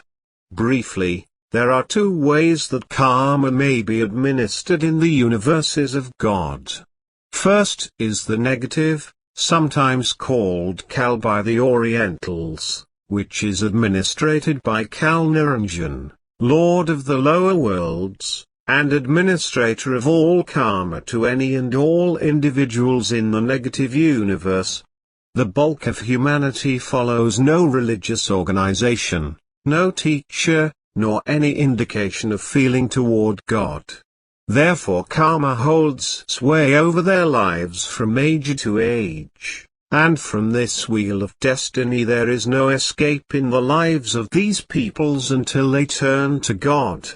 The second way is that of the positive, or that of Dhyal, which is self-realization, and eventually, God-realization. After the neophyte turns to God and finds a spiritual traveler who will instruct and assist him in traveling via soul-body in the upper worlds, he will come under the positive means of administration of karma. The negative power will have nothing more to do with his karmic accounts and has no power or control over him. The agents of death cannot touch him, and upon death, he will go through the veils to the other side, where he belongs. 155 Reincarnation and karma offer society a sound basis on which to deal with all sorts of human irregularities. It shows how society may improve itself by establishing a more healthy environment for its unfortunate peoples. It also offers the best methods of education and the building of character. It gives a way to return responsibility to the individual and help him find his place in society by standing on his own feet, instead of having to lean on others. All civilizations and governments on this planet have changed from age to age, and in each age we find they correspond with the inner development of their citizens. Every golden age has shown those more highly developed either running the governments or having influential positions which help to create a high civilization. These golden ages have always fallen because these great souls, being few in number, were overcome by more barbaric states of consciousness, who either killed the former or drove them out of the country. It is for this very reason that practically every savior or saint who has been instrumental in starting an uplifting of mankind, has died at the hands of the barbarians. The latter do not want these refined souls to take over, because such action would expose their own position to the people. Once exposed, like all politicians, they would be out of a job, and life is too luxurious to give up that easily. In other words, the great souls are dangerous to the material welfare of all leaders, who want the people kept in slavery and ignorance. In the East, the sacred scriptures of ancient India report that kings, states, and civil laws came about because of the degeneracy of the people. As evilness gains in a 156 society, it must adopt new regulations to protect itself. The tighter the society becomes, the more laws it needs. The law of Moses was established in the same way and for the same reason, to give assistance to the Jewish people in tying them together as a social force. But this is a way of the law of karma under the negative power. Often it deceives people into thinking that it is the will of God to have more and more laws for self-protection. But the more laws we have, the more rigid society becomes. This is why we should look to our karma so keenly. The embodiment of the highest moral law must be directed into our minds, or we will not be able to find much to work with here. Nor will we have much to give others or contribute toward the good government and society in which we live. History repeats itself, but our degeneracy does not mean that we are progressing because of material ascent. We are actually descending from those golden ages when all was well with man and his spiritual self and his moral standards were the highest. To return to this age again, we must be governed by fundamental law, and our feelings for all things must come from the heart and an all-embracing charity. Now we find that the whole plan of karma and reincarnation does clarify and rationalize philosophy. We find ourselves standing at the crossroads of life, and only Vedanta has any explanation which makes sense. The interpretation of the latter gives the full explanation of the fundamental moral law, and upon it can be built the new spiritual life and new order in the higher worlds. And it shows that the same can be established here. It comes back to the old occult law that what is above, is 157 below, it is as inescapable as breathing to survive. Obeying the law of God and doing what there is to be done in His name is living in rightness. But to disobey what is right for us and to act in the world of selfishness is to have wrongness. Because we go by the books of laws, however, obeying the laws set down by the courts and not by the dictates that are in the hearts of all, we suffer in wrongness.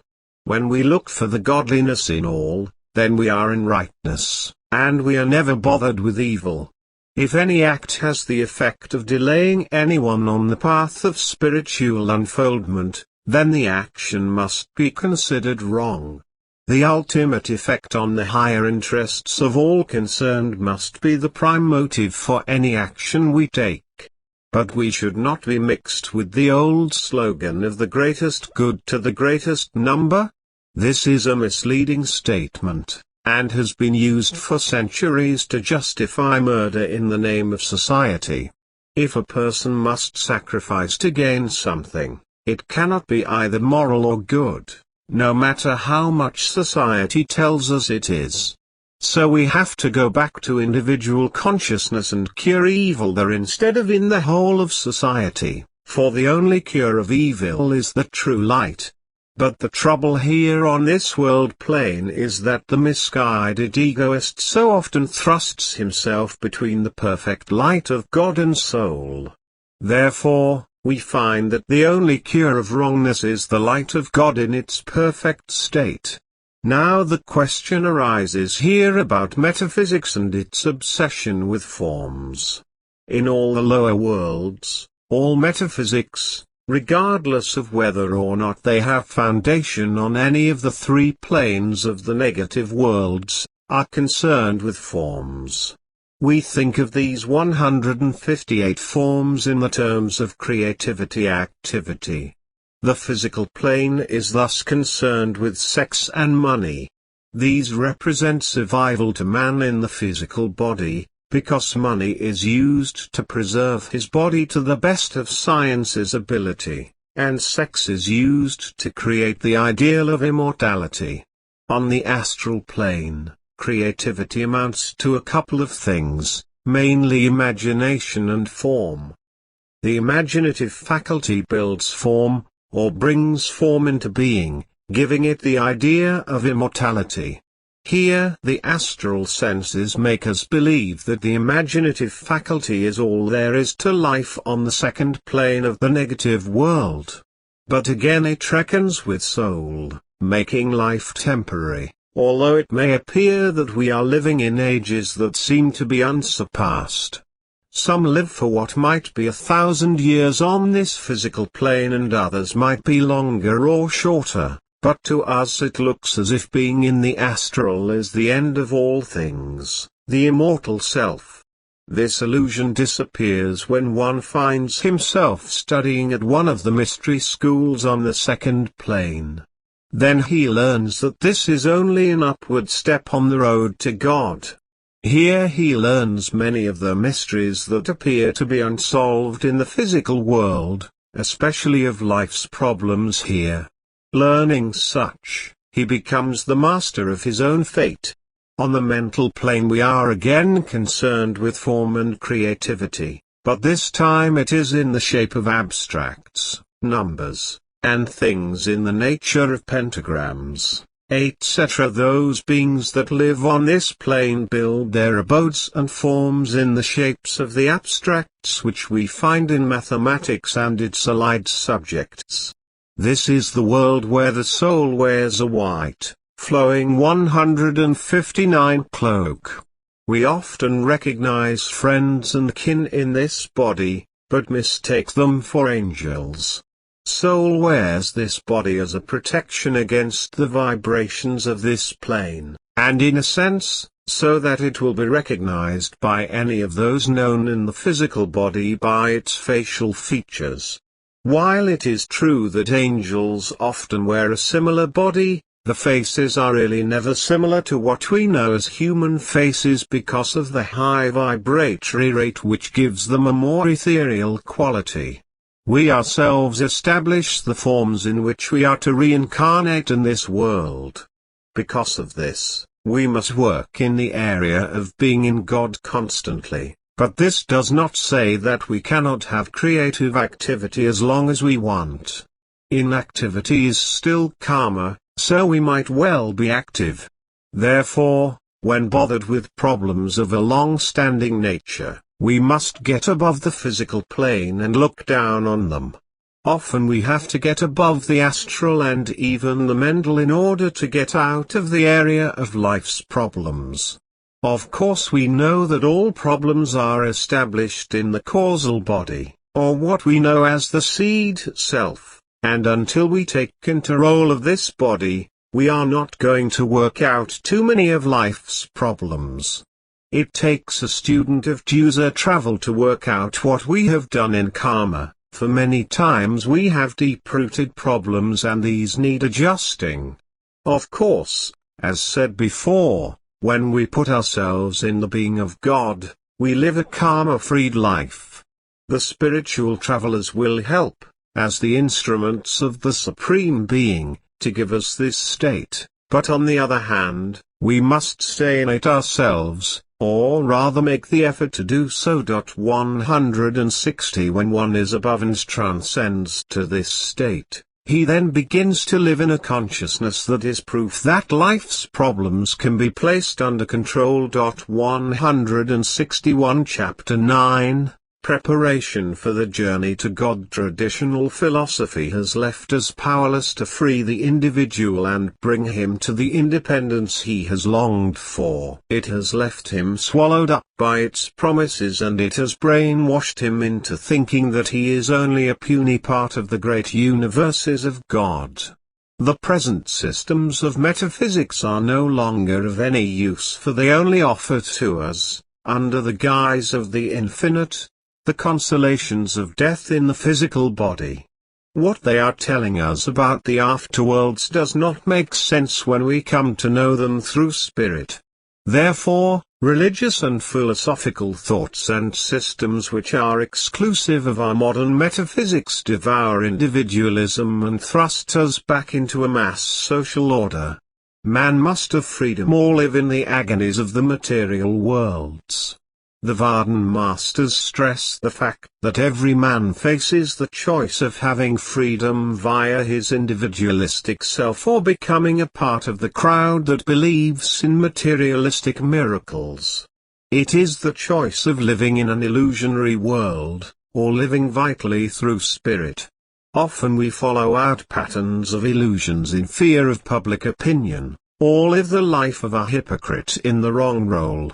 The true spiritual life consists of living to the fullest and developing the ability to leave the body at will in order to travel through the other worlds. This hard philosophy offers real freedom for the individual. It breaks up the tensions of this life and pushes through the nothingness of the afterworlds of the 162 Oriental religions to the light which man is always striving to reach. Life is an infinite succession of nows. It cannot be anything else. Because of this, man must be duly prepared for the work that Vardankar demands of him via user travel. The basic factor in this preparation is that he must be honest and selfless in nature. Honesty is the one factor that seems to bother all people in this life. It is strange, for we seem to think that it is very easy to take up the study of metaphysics and philosophy and yet continue our ways in small dishonesties.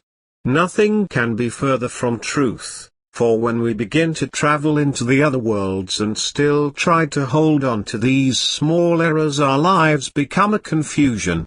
We find conflicts upsetting us constantly, for we cannot be dishonest in any way and live the spiritual life. The two do not mix. Therefore, we must prepare to live a simple, straightforward life, as if we are an example to others. In other words, we cannot give ourselves over to any form of self-indulgence. The 5 perversions of the mind must eventually be cleaned out and we take the middle road toward heaven. The first step on the path of preparation is right discrimination, meaning, of course, that we must use our intelligence properly. This applies especially to our spiritual interests. This is the ability to discriminate between truth and illusion. The first general principle that anyone can establish for himself is that old classical phrase known to the ancient adepts as, Truth is one, men call it by various names. Anchored in this truth, this universal principle, we can 163 now begin to discriminate between right and wrong, the useless and the useful things of life. It will help us make decisions in a multitude of smaller things. It only means that we shall set ourselves apart from the exterior of life and live within the interior, or the center of soul, which is part of God itself. This was the thesis which Saint Teresa of Avila established in her book, The Interior Castle. Not until we are able to see the infinite God in all, will the perfect unity of spirit exist for us. Most important of all, is that the heart of the doctrine of the unity of God is simply the Trinity of wisdom, charity, and freedom. The infinite universes are glued together in one common bond, and that common bond is charity, the non-attached goodwill of all things, held by its counterparts, wisdom and freedom. The second requisite is the phrase "Thou art that." It means that by the common bond of the Trinity we are of the same divine consciousness. We are in basic nature of the same essence of which the Supreme God is also composed. We are all one spirit. We should regard ourselves as a living part of the infinite life, and we must express divinity in each moment of our lives. Therefore, we are each a spark radiating from the great being called God. So we come to the point in our preparation for Vardankar, or the great journey, with the recognition of the doctrine of universal oneness and universal charity, as its major principle. It is probably the most important philosophical principle that enters into our spiritual life. If we can accept this and make it a part of our daily attitude and thought, we are ready for unfoldment. We will soon learn that we can handle 164 situations which previously had baffled us completely. The next step on the path of preparation is mental detachment from all things in this exterior world. It does not imply, however, that we should physically detach ourselves from the world. We need not leave our family, society, public, and private duties. Neither in any way does it imply austerities. It simply means that we are to detach ourselves in our affections, in our innermost feelings and interests in life. In other words, we must cease to identify ourselves with possessions and environment, and we must make this the substance of our thought and life. This is independence, for unless we are free of possessions in thought and life, they become our masters. We will stay in this world as long as we have a possessive thought of anything, including family or worldly possessions. We first come to right discrimination before arriving at mental detachment. It includes a search, often a very long one, through the occult movements, Oriental sacred texts, and other esoteric paths. Before arriving at the side of the living Vardan Master, we have generally made our way through hundreds of books. After we have buttonholed everybody who has scented the interior life and asked 1,000 and more questions, we finally come to the conclusion that nothing gives us the answers better than choose travel, or out-of-the-body experiences. By this time we have reached the stage of mental detachment. However, if we establish an attitude of self-righteousness and put ourselves above others, we have automatically defeated our own aims and nullified what progress has been made. At work here is the principle of 165 nature, saying that when we desire something it starts traveling toward us, unless a stronger desire pulls it aside. This being true, our attention and love should be directed at reaching the heavenly worlds. This is why mental detachment is so necessary to all people and why it is practiced by the spiritual travelers. They claim that attachment is a bondage to the world and that we should all avoid it. We are told that a detached love for the family is a higher and more noble form of love than that which is possessive. It is a form of freedom that we may take, knowing that even our family will someday be broken up by death or separation. Neither should we expect, nor have any desire for, rewards for our services, except that which we do to earn our daily upkeep. Even then we should not let that put us into the materialistic slavery. This is another form of lethargy that man has a hard time shaking off. Thus we get into the deeper truth that we should be more concerned with giving than receiving. By the outward flow of consciousness we are able to pass on to the world that which causes us to grow. This gets into what we call psychic space, which must be given others in order to have it for ourselves. We live in this universe and all other universes by giving psychic space to one another. This is what Rebazataz meant when he repeated, "It is better to give than to receive." He meant that we must grant others the ability to be themselves, and by this granting then we are free ourselves. The magnetic field which surrounds us is often called the aura. This is our personal universe. We do not of 166 any right to interfere with the personal universe of anyone who can also be designated as the microcosm of God. Often we term the aura the field of consciousness in the individual. This is our individual house, in which dwell our thoughts, our being, and anything that is personal to ourselves. The very fact that we are able to press in on these magnetic areas and influence people proves that we can diminish their psychic space. When we give others psychic space, we are giving out cheerful, positive communications. We are allowing them to have freedom of psychic movement in their universe and within the whole. We grant them movement in the macrocosm and in the microcosm. This means that we grant them space as the individual and universal selves. Since soul must operate in both worlds at a high level, it must therefore work in beingness in the two universes. We get this by giving, and this is the grand paradox that always puzzles man. Any of the 5 perversions of mind, lust, anger, attachment, greed, and vanity, can interiorize a person, or take away their space and put them in a box. This box often turns out to be about the worst trap anyone can get into. Generally, the space will close up on anyone through the qualities of fear, hatred, anger, and depression.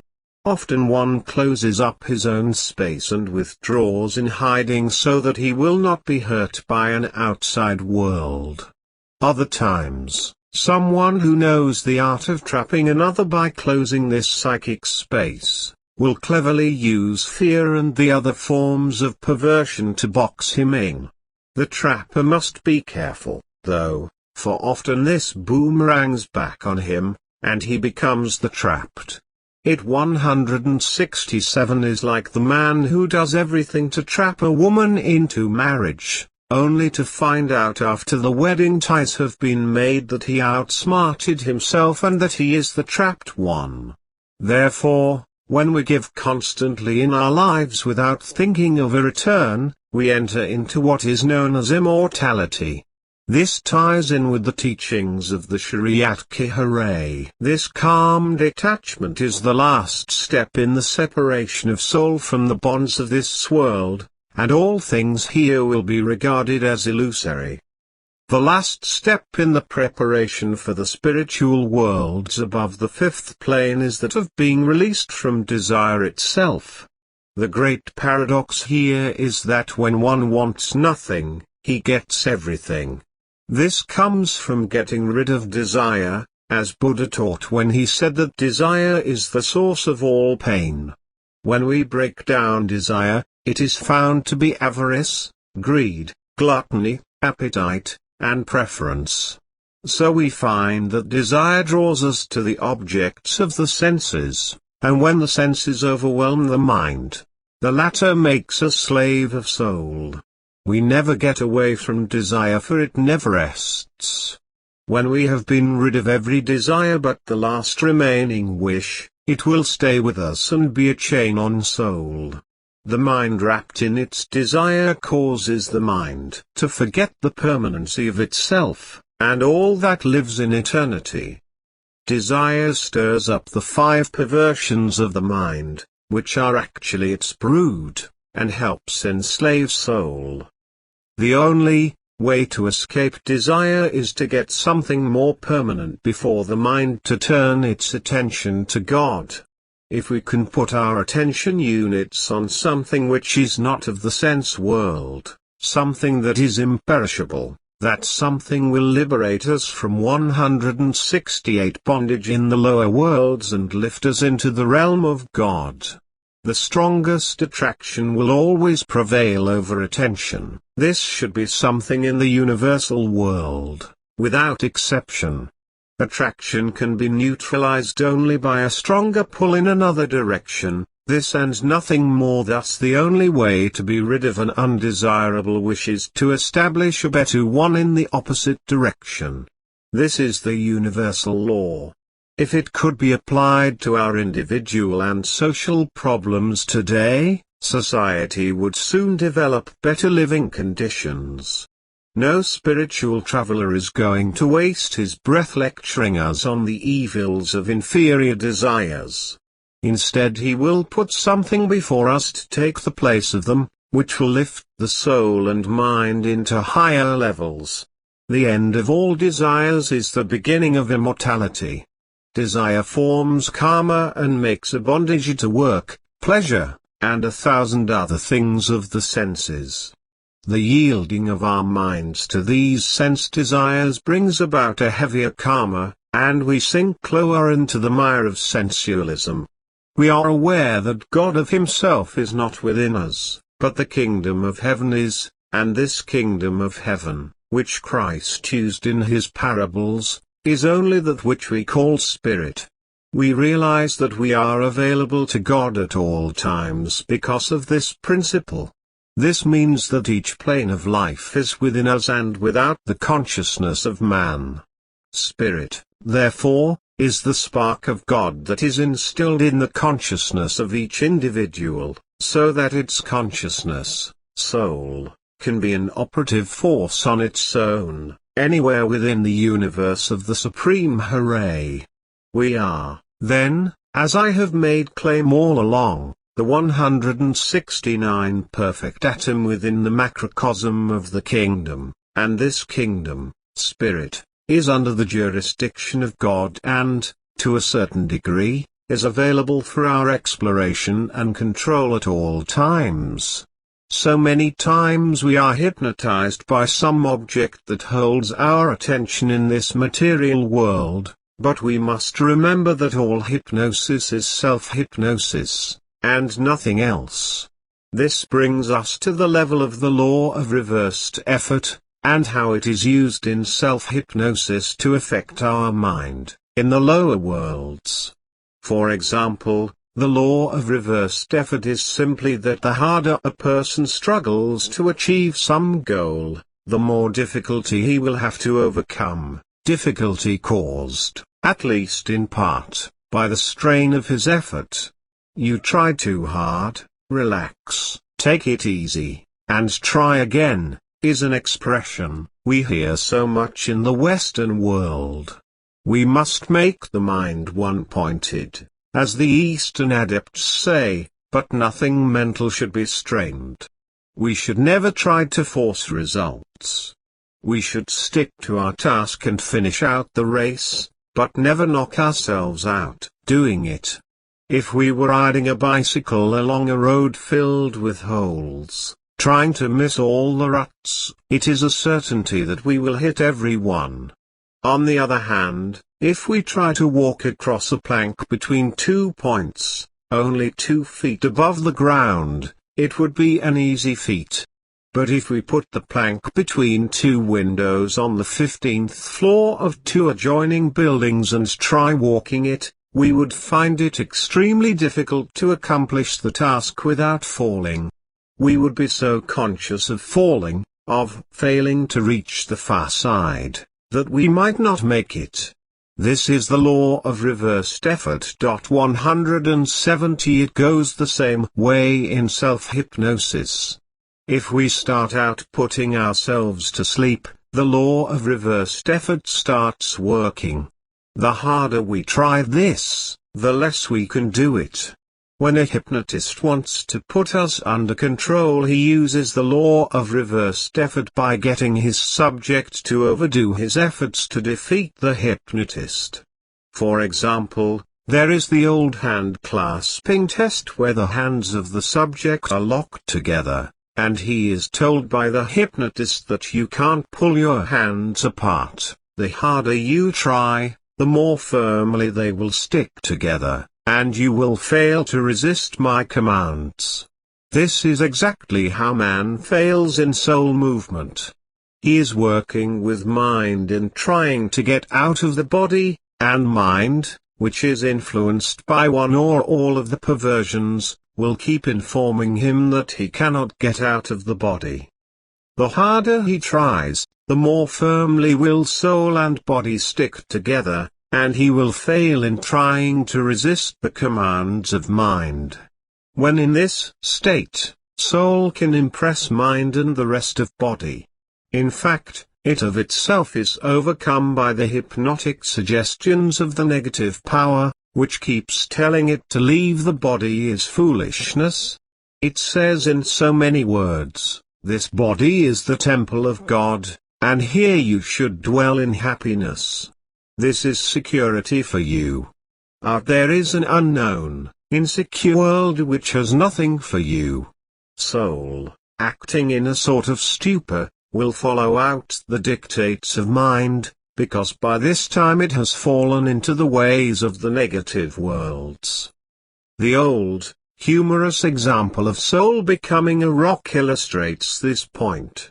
It goes something like this. One day a soul was walking along enjoying itself when it came upon another of its kind, sitting in the hot sunlight, 171 huddled forlornly and gazing sadly out at the bleak landscape. The first asked, "What are you doing?" The other replied, "I'm a rock. Can't you see it?" "A rock? Sure. I've been a rock for 2,000 years. I got to be one because someone told me that I was one. What else am I, if I'm not a rock?" Whereupon he was shown that souls could not become rocks, only that they could simulate one under hypnosis. This is the way that the world works. We are told that soul must live in this body because it is built for him. True, of course, but only while we are working in this physical world. The harder we try to do something, the worse it gets, and we keep pushing up against a mass of energy, building a wall that we try to get through but cannot. The more energy piled against it, the more we find resistance. After a while, we get to the point where we do not care, and then it is found that everything starts to change. The resistance starts to crumple and we don't have to fight to get out of the body. We have broken through the self-hypnosis that had taken over. On the other hand, self-hypnosis works for user travel provided that one uses it for projection. What I mean to say here is that if we are going to use it to give ourselves post-hypnotic suggestions before leaving the body, that we are going to return at a certain time, have certain experiences outside the body, and will not experience anything harmful, then we are using it for a purpose that will give us benefits. This is particularly useful in the dream method and the trance technique. The use of hypnotic suggestions while under either of these states is all for the better in being 172 able to travel about in the afterworlds without any serious effects. In using implants of this nature, it is always best if you can see the results of what happens with certain people. All postulates do not work for the same people. No teacher, way-shower, metaphysician, or minister of any religion is worth his salt if he caters to the whims of the audiences. He must at all times point out truth whether or not it costs him his flock, for the way of truth will always take care of him. The unyielding man of truth always wins out. For example, it looked as if Jesus had lost the battle of spreading truth when he was put to death by the Roman soldiers. But history proved that the truth that came through him was greater than that which ended with his death. The example has been established by the saviors, like Jesus, who lived the words he had spoken earlier in his ministry. What would it mean to anyone to gain the world, but lose soul? Anyone who has found the ability to move into the spiritual worlds does not need what this physical plane has to offer. Desire is a need, and to need means that we are in the grasp of Maya, the illusionary force of the lower worlds. To need is to be dominated. This is the way of the negative power as it operates in the lower planes under the guise of mind, and this is the reason why so many are led astray and end their lives here still seeking, unhappy that nothing of God has come into their existence. This makes the teachings of Vedanta meaningful to those who are caught up in the depths and imprisonment of old mental concepts, orthodox viewpoints, and intellectual barriers. If a state of free 173 thinking, freedom of motion and viewpoint is to be obtained, there must be established some method for getting out of the body and making contact with the spiritual travelers. The concepts brought about by certain thinkers cannot be true for anyone who has had God realization. The God realized dwell in the positive worlds, the spiritual levels, and are not swung back and forth like those living in the body. He is in this world, but not of it. The old Chinese concept of the yang and yin is a good example of this swinging back and forth between the two poles of survival. The yang and yin are the positive and negative principles, the male and female, the light and dark of life. It is the law of polarity, or what we might call the law of the opposite. This means that nothing can exist except in relation to its opposite. Without the mountains there can be no valleys. Without shadows there can be no perception of light. There can be no such thing as evil unless we can compare it with good. Without wisdom there can be no ignorance, and without age there is no youth. The concept of the yang and yin go back into the misty time of history's beginning. Yang is always considered the abstract and yin, the concrete, or as we might say, the spiritual and the material. This is exactly what I have been talking about, that all cause starts in the heavenly worlds and ends in the material. This is if we are considering true creative processes, with a negative effect. Yin is the material world, since we live on a material plane, or in a yin-type world, there is always a certain amount of material makeup in us in order to keep the body alive and to act as a protective 174 coat for soul against the lower vibrations. This is the reason that soul always desires escape from the lower planes.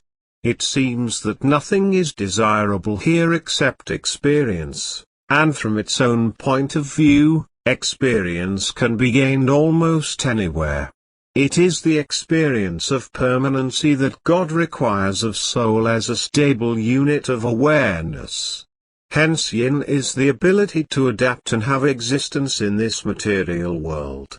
Since it is negative in nature, its qualities are just opposite to the yang attributes of retrogressive, cold, decay, or death, formula, reaction, emotion, fatalism, need, slave, fear, or doubt, failure and form. The biggest obstacle that soul has to overcome here is that mind is trained to be materialistic from the day of our birth. We are trained to react to any sort of manifestation. Thus we are brought up and schooled in becoming slaves of phenomena, and since yin is nothing more than decay and death, we are trained less in the art of living than in the art of dying. Now we see that yin, or effect, is dominated, and anyone who is wallowing in the negative aspect is reacting and is the slave to the lower powers of the mind and body. He is not independent in any way whatsoever, because he needs something. The moment he starts thinking that he needs something, whatever it might be, he is trapped by Maya. The desire will get bigger and stronger all the time. It is as when one needs money, he never gets enough of it, because money rules him. In order to get money, or any other object, we must never put ourselves in position of needing it. This brings us to the point of likes attracting likes. This 175 is another law of nature about which we will have to have some knowledge as we prepare ourselves for soul movement. The only entities that we can attract in the other worlds are those in sympathy with our moods and feelings. Those who are attracted to us in this world are the ones who have like attractions. This means, therefore, if we are going to do user travel, we should read and associate with those who have been doing it. To take a special problem to anyone who does not have a similar problem is asking for it. We would not take a love problem to a banker, but we could take a financial problem to him. Therefore, we who think in the terms of spiritual problems must, out of necessity, take our spiritual matters to a traveler, or somebody who has had experience in this field. The mark of those who are slaves to the materialistic world is their need to reassure themselves that others, too, are slaves. It is the old illusion again that like attracts, or misery loves company. The materialist wants to make certain that you are as much enslaved as he is, so he practices seduction, because he does not want others to become free. But if we show guts by being independent of matter, we will get help. This is when the spiritual travelers will show up to stand by for help, provided we ask for it. But when we set out with the intention of hurting somebody else, we are letting ourselves be dominated, and sooner or later we will have to pay tribute to it. When we come to think of cause and effect, of its great influence on our lives and the karma that it makes, good or bad, then we must turn to getting out of this body into the upper worlds, and to finding a part of that which 176 means peace to us. Yang and yin play an important part in the preparation of ourselves for user travel. Cause and effect are the basic principles of the lower worlds, as stated before, and this we see in the eminent Kabbalah, which states as above, so below. This is one of the first principles of metaphysical works. The outer, or material, world is a reflection of the inner or higher world, the macrocosmic world. Everything that exists in the outer, or material, world also has existence on the higher, or astral, world, the first world of the within. At this point, we, in using judgment and sanity about the principle just mentioned, find that nothing can manifest in the outer or external life or environment unless we have first created a condition within ourselves which makes the manifestation of that outer condition possible. This being true, we can see why yang and yin, as the laws of cause and effect, work. This is also why karma is so important to us. Man as a material being passes through all the conditions of chaos and inharmony in his environment, because there is nothing more certain than that he is the sole creator of the conditions which exist in his outer world. The greatest problem here is that most of us like to put the blame for our lack of success in anything on another. Many of the statements which show a rationalizing mind include, "God is testing me," and "Satan has tempted me."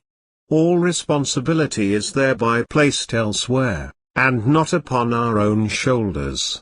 We are also aware that most seekers of truth are not really interested in the ultimate result, that of being in 177 God, but only in phenomena.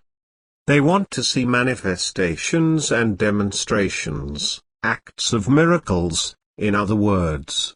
When the multitude sought to make Jesus perform miracles, he asked them for what reason did they want signs and wonders. When that question came about, none could answer, but the truth was that seeing with material eyes was important to them. Jesus wanted them to see and hear with the inner senses, for by doing so, they would then understand his message. Every teacher, master, and traveler has this great obstacle to overcome with the seekers. The masses want miracles, without effort on their own part. This is one of the points of dishonesty that I had brought up previously, and if a teacher caters to this, then he himself can be considered dishonest. Practically every spiritual seeker, in the beginning, wishes to find some teacher or guru, who, by a mysterious word or ritual, will be able to dissolve all karma and problems which he might have. He soon finds that a true guru isn't going to do anything like reading numbers off automobile licenses 3 blocks away, nor is he likely to dissolve anyone's personal problems. As a healer, he might give comfort and solace to the suffering, but only because he knows that they cannot help themselves. The greatest barrier which lies in the path of any seeker of God is that he may allow too much personality, or vanity, to enter into everything he does in life. Second, he may not learn to look to truth itself, but, instead, he concentrates upon the vessel or vehicle of expression for that truth. This means that we put too much confidence in that 178 materialistic part of ourselves known as ego, or ahankar, which is vanity, one of the 5 deadly perversions of the mind. It works in 2 ways here. First, we look too often to the personality of a guru for the teachings, and second, we mistake his personality as truth. This means that we think of him as being the vessel of truth, the vehicle, because we are taught in the West that personality is the major part of our being. When a teacher allows himself to develop a personality which will carry him to success with his students and audiences, then he is running into problems. He has lost truth. No spiritual traveler, nor saint, is known for his personality, but the fact that he is an instrument or vehicle for truth. If he is not, then he is heading down the path to destruction by his own means. No spiritual traveler who has the least inkling of what truth means to himself and others would have the slightest thought of allowing vanity to enter into his being. He knows the dangers of this and how his awareness will fall if allowed to persist. The ego of personality has 1,000 claws which it digs into the minds of its victims. The greatest problem for personality lies in the fact that he assumes that it is infallible, and has high virtues which can be advertised by pointing out the faults of others. When we give another psychic space in order to have space of our own, grant another soul freedom so he can move about as he wishes, have choice and make decisions, then we are an expression of the vessel, or vehicle, for truth.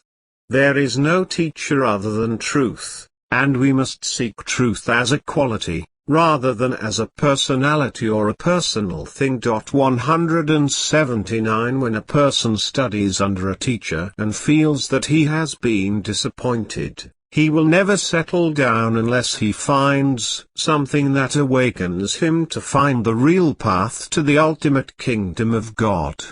The only answer to give these seekers of false gods is that they have never followed truth. They have followed a personality, rather than truth, which is absolutely impersonal and is in no way related to any individual. We must look, study, and examine that which is not a condition, manifestation, or any individual. Truth is that which is. This is one of the ancient laws of the spiritual worlds which exists in any universe we may explore. This law admits that there is no qualification of any sort whatsoever, and yet, our attempt to qualify truth forms the greatest obstacle that we find in our path to God. We confuse truth with the giver, with the personality of the instrument through which it flows. What has happened here is that we are following the personality, the giver, instead of truth. Another aspect of this obstacle is that we might be so immersed in the letter of the law instead of the spirit that we lose the latter. This becomes an obstacle to reaching truth. We are by our very nature of the physical self limited to concepts which are bound by this lower world in which we live. No teacher can express in words, in symbols, in illustrations, anything which is not purely materialistic. The reason for this is that we are using a physical means of expression that strikes against the physical senses of the students. Therefore, if anyone would just follow the word, the letter of what is being given out by a guru, he would find himself bound to the limitations of the physical universe. So we find that it is 180 the spirit of the letter that uplifts soul and quickeneth the flesh, as St. Paul put it. The only way we can find truth while in this physical body, without projecting out of the body, is to seek it beyond these planes. This is the higher truth that is always beyond the limitations of the physical worlds. In order to do this, the consciousness must be raised, another expression for user travel, into the state where we hear, where we realize, where we can feel, with the senses of soul, that higher quality called truth. God is spirit and must be worshipped in spirit and truth. This means that the ultimate being is spirit, or rather spirit is part of itself, and we can only know him through and by this part of the whole. So man must learn to give up the flesh and allow the perfection of soul to take over. Man must learn to be guided into that highest state of consciousness which we call the God consciousness. No teacher can force us to realize the things of the higher planes or the higher states of consciousness. This must be done by ourselves alone. This is why the spiritual travelers stand by at all times to watch our progress, not raising a hand, except when we call upon them for assistance. Another obstacle which we create for ourselves is that we often interpret the things a teacher says in the wrong manner. We inject our thoughts into his words, and project our own conceptions of limitation. When the traveler says something concerning a great truth, we start limiting ourselves in relationship to it. Every day of our lives, every moment, is a part of the way we are traveling. All the difficulties and circumstances which come to us are not tests sent to us 181 by the Hare to determine our strength or weakness, but rather, they are conditions that are self-created because we have not learned to look for guidance via soul. 182183 Chapter 10, The Lonely Journey in the Heavenly Worlds. For the soul, the journey in the heavenly worlds is a lonely one. For other than his spiritual traveler, or the guide that takes him to the fifth region then leaves him there, scarcely another will come to his side. It is indeed a lonely journey to return to the heavenly abode. We have no words to tell others what exists in these high heavens. The few who travel here constantly can never talk about it, except perhaps in poetry, which seems to be the only expressive way of getting down on paper the beauty and sunlight of the spiritual heavens. As I have said, this is the reason why so many mystics are silent, and so many, like the Zen monks, can only communicate by hands. There are no words which can tell and express what they have witnessed. There are ways, however, to know that these spiritual travelers have been where most of us are unable to journey. This is seen in their bright countenance, from the joy that seems to flow from them, affecting everything within a certain radius. I found this to be true of Sudar Singh, the strange mystic of Allahabad, in the summer of 1938, when I visited him with my stepsister. His very being gleamed like a highly polished mirror, reflecting the glory that he had gained while traveling in his spirit self in the high worlds of God.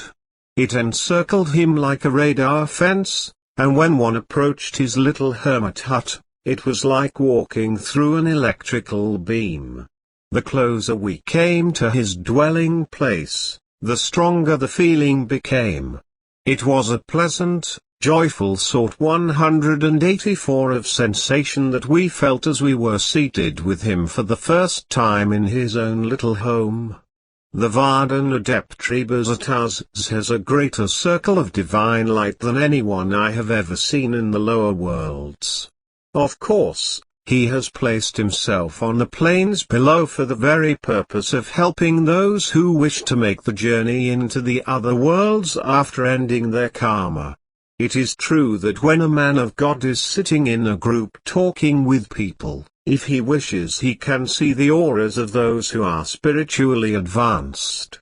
Often these auras, or magnetic fields, will spread over a great area like beacons of light, and are recognizable only to those who can see or feel them. This is one way of knowing those who have enjoyed, and are enjoying, the lonely journey in the heavenly worlds. Like all other aspects of the spiritual life, the journey is a paradox, for once we have experienced any movement out of the body into those high areas, we find that a certain joy comes to us, and we put a full trust into that being called the Hare, or God. This is what makes our explorations of the spirit regions so wonderful, and what gives us the feeling of continued ecstasy and joy. But on the other hand, as said previously, the people and the things of this life no longer hold any interest. This is a paradox, for we should be able to have a more enjoyable life here, and in a sense we do, but we no longer lean upon the material things of life. We now have God in our life, and that is enough. It is essential to realize that, with the majority of people, self-consciousness only manifests in part through the physical body. We know that soul possesses a 185 consciousness altogether independent of the body and merely uses a measure of its state of consciousness during each incarnation. In a sense, we can use the illustration that the foot is not the body of man himself, but only a part of him. So it is with the soul and physical body. The latter is only a cover for the soul in this lower region. The memory connected with the physical mind is not at all perfect, but erratic at times until we often wonder just what it is good for. But soul memory is perfect. It retains the recollections, that is a record, of all its experiences throughout all its incarnations here and in the other planes. God, in His mercy, draws the curtain so that we cannot remember the past incarnations while in this physical body. Memory does not stay with us, because with each incarnation, a new brain is formed, and there is, Consequence, no real continuity of memory in our physical lives. With soul, though, it is different, because there is no break in the continuity whatever. This, we find, is the basic reason why soul can retain its memory intact. We can see, then, why man in his limited expression through the physical body cannot remember his past actions, but can only suffer the effects of them. However, the real self, or soul, remembers everything, and in a word, knows. Yet it cannot impress its knowledge on the physical brain so that the physical body will know, because soul is an organism of such fine quality that, unless we go through a long training to draw upon its subtle forces, soul cannot make any impressions on the brain. Soul urges man to pursue a specific course of action, to take the spiritual path, through the still, small voice, 186, which we know as conscience. It tells him which is the wrong course to take, and if he takes it again and again, then he will wind up on the downward path to destruction. It is only when we have refined the mind and emotions that they become the clean reflectors of all that is the spiritual side, and we can experience the full consciousness and knowledge of the other worlds. Soul of itself is always in a happy state. Because it is an ethereal being, which is composed of higher qualities, it cannot be otherwise, as this is the nature of God itself. Naturally, the closer that soul comes to pure spirit, the happier that it will become. It is only where there is comparatively dense matter that it takes on the quality of unhappiness. It is out of its own element. This is why. Now we find that a number of souls existing in this lower world are indolent, and will make very little progress toward spiritual unfoldment, but indolence is not to be confused with unhappiness. It is just that these souls are living in a state of dreams, somewhat of a happiness in itself. But deep in each of them is the divine discontent, the urge to advance into something better. They do not realize what this might be, but it must be something better than what they have. Soul's only purpose is to gain experience, and it will project itself outwardly via the mind, emotions, and body. It will become adventurous, showing a strength of purpose, and the more that it experiences, the more it will translate its experiences into knowledge and capabilities.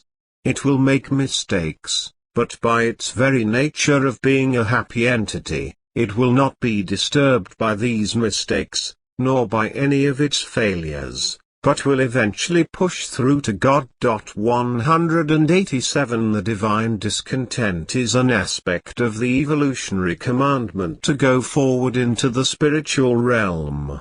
However, for any particular soul to unfold or progress spiritually, it needs to exert its will.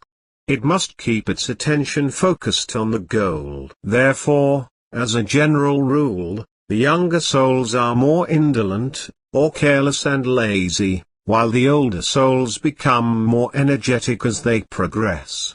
The reason for this statement is that the older the soul grows, the more knowledge it gains, the more experiences it has and the greater power. This gives it a wider and greater capacity to control and guide the mortal physical self into the proper channels for its own use. Then, instead of withdrawing when things go wrong on the physical plane for the body and mind, it will stand by in order to give strength, endurance, and inspiration. The visible sign of a noble character is the capacity to endure all tribulations with a philosophic calm, because soul has inspired it with the light of its own innate happiness under all conditions. The purpose of the soul continuing in a state of happiness is that it is the only part of the divine aspect of man, and in this state, soul is always in touch with God. The natural state of the divine being is that of God, and this is the highest that anyone can reach. God is always pouring its divine state of ecstasy into soul. That soul able to receive this, is lifted into the higher realm and joy flows through it, for it acts as an instrument into the physical body, and to the worlds around the latter. In other words, soul is generally capable of handling only what we call the good karma. This is usually when it is in the higher state of evolution. Otherwise, when 188 indolent, it must bear the consequence of bad karma. The inexperienced soul, therefore, cannot use its divine wisdom to handle the mind and the physical self. On the other hand, the truly unfolded, or evolved, soul, who has gained control over its physical aspects, will actually put forth a greater responsibility of will to control the mind and body. In order to gain this particular state, the soul will gain control gradually throughout its reincarnations by retraining the habits that it receives each time to work toward the spiritual goal. Eventually it will come into a perfect interplay between soul and body, which will result in a highly developed spiritual and physical man. We find here that the basis of all human unhappiness lies in having free will. Although God never wants to put us in the state of being automatons, He does leave us with the point that we must be established in experiences of unfoldment in order to use free will correctly. Now this brings us to the meaning of the two masters, the inner and the outer. Both of these are somewhat important in the lives of many individuals, however the inner is the greater one. If a teacher is able to establish himself as the inner master along with the visible form, then he will be able to give much better service to his chelas. But so many times we end up serving two different masters, such as the outer, who appears to us in physical form, and the other, who comes via the inner world and acts as a spiritual guide for travel through those invisible worlds. This means that we are limited to having a physical teacher, who can do so much, and an inner teacher, who is also limited in a like manner. Of course, the latter has a wider range but can do very 189 little in the physical region for the Keeler. It boils down to the fact that we are serving two masters. It is not exactly like the serving of the material and the physical, but nevertheless, it brings us to the meaning of who and what these masters might be. The outer teacher is limited in the sense that he can only perform a certain function, which is to give enough information and knowledge to whet the appetite of the student and get himself open for the inner teacher to take over and run his affairs. Sometimes this means that the inner teacher is soul, but this is not always true, for it may be a spiritual traveler, who, when requested, will make his appearance in the Keeler's life and stand by for assistance in all spiritual matters. The outer teacher may sometimes be a spiritual traveler, too, and when this is true, he can also act as the inner teacher. If this happens to be the case for us, then we are fortunate indeed, for this traveler will make the link up for us to the spiritual power. If not, then we have to be the unit of consciousness which awaits the arrival of the inner master who will make the hookup for us. This linking of soul to the spiritual force is of the greatest importance in our many lives on this physical universe. We can use this linking up to ride backwards or return to God, like riding an electronic beam into the very realms of heaven. Materialism will never help us nor the race toward happiness or unfoldment, but spiritualism may do both for us. We may reach the heights of God and have happiness here, too. This inner master appears many times within the inner consciousness. Especially when the Keeler is in meditation, the teacher's form may come into view on the 190 screen of the mind. This form will speak to the Keeler, give him spiritual instructions, and often take him into other planes for exploration. This teacher's purpose is to show us how to separate spirit from body, and point the right road toward heaven. Nobody else can do this, and this is the statement that puzzles so many of us. We put too much emphasis on the outer form, especially that of the teacher. We expect the outer teacher to do so many things for us, to work at so many things with us on the inner planes. But this is not always true. It is a fact that maybe 1 out of every million teachers visiting this earth plane is capable of being both the outer and inner teacher. When I speak of the inner worlds, they are the same as the invisible planes. Here again, terminology confuses us, and we are left in the same state as so many others who are trying to find the way into heaven. Actually, these planes are dimensions which are both within us and without. They are the microcosm and the macrocosm, or the individual and the universal worlds about which we have spoken previously in this book. The outer master is he who will spark us and work with us. The outer teacher is one who must take money and materialistic things from his students and the public in order to survive, but the inner teacher needs none of these to exist. He is taken care of by the power of itself. He never speaks of himself as being higher than anyone else. If he is existing in the outer, we often mistake him for another human who is a member of our society. He will seldom let anybody know that he is a high master, and he never wants to give any indication that he can do miracles just for the benefit of people, just to be doing them. 191 Many of these travelers, or masters, living in the flesh, speak in paradoxical words. Knowing they are both the inner and outer teachers, they will often speak of the master coming to the Keeler during meditation. They never say that they of themselves came to the Keeler and took him out of the body, but speak of this inner replica of themselves as the master. In other words, they use the impersonal word form instead of the personal I. All those masters, saviors, and adepts who came in the past have used this method, of giving the credit to another, and not to themselves.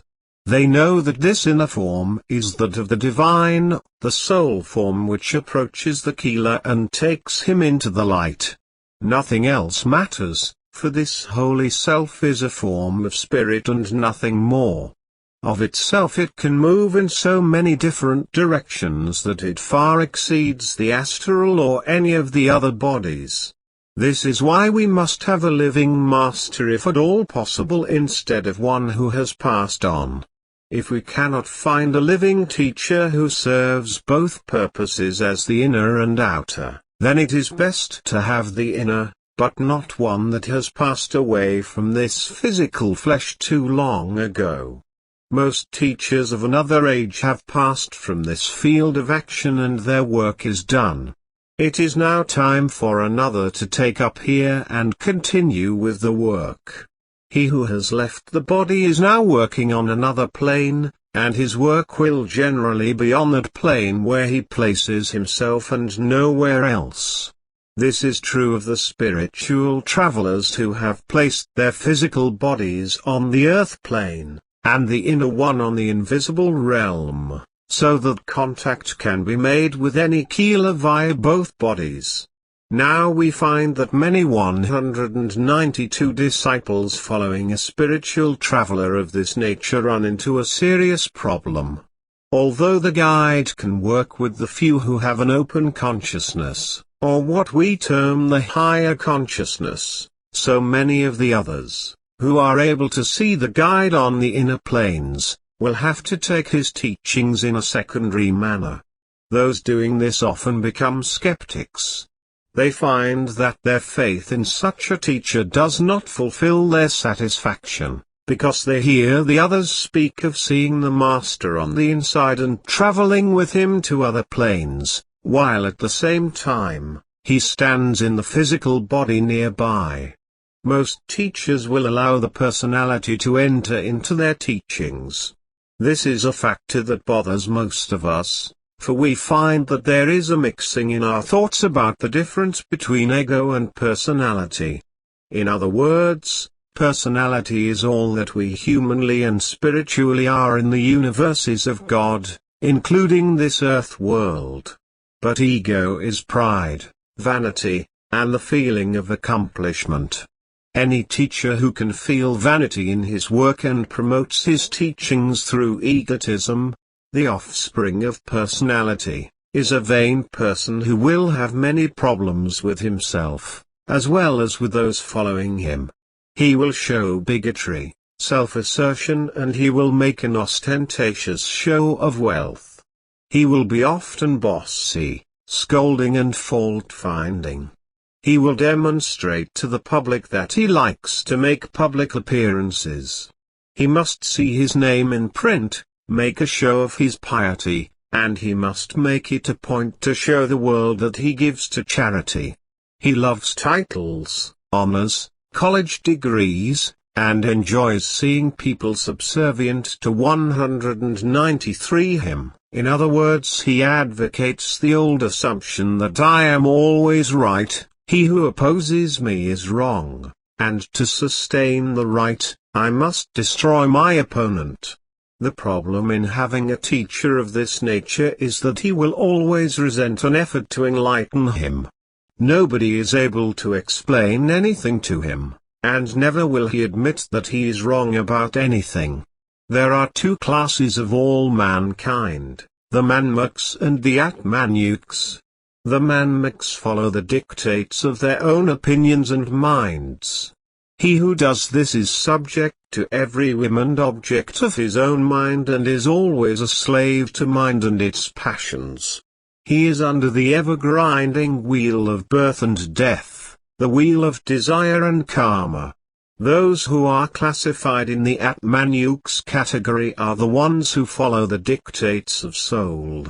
They live in their higher consciousness and are always facing God. They generally know where they are going and what they are going to do when they get there.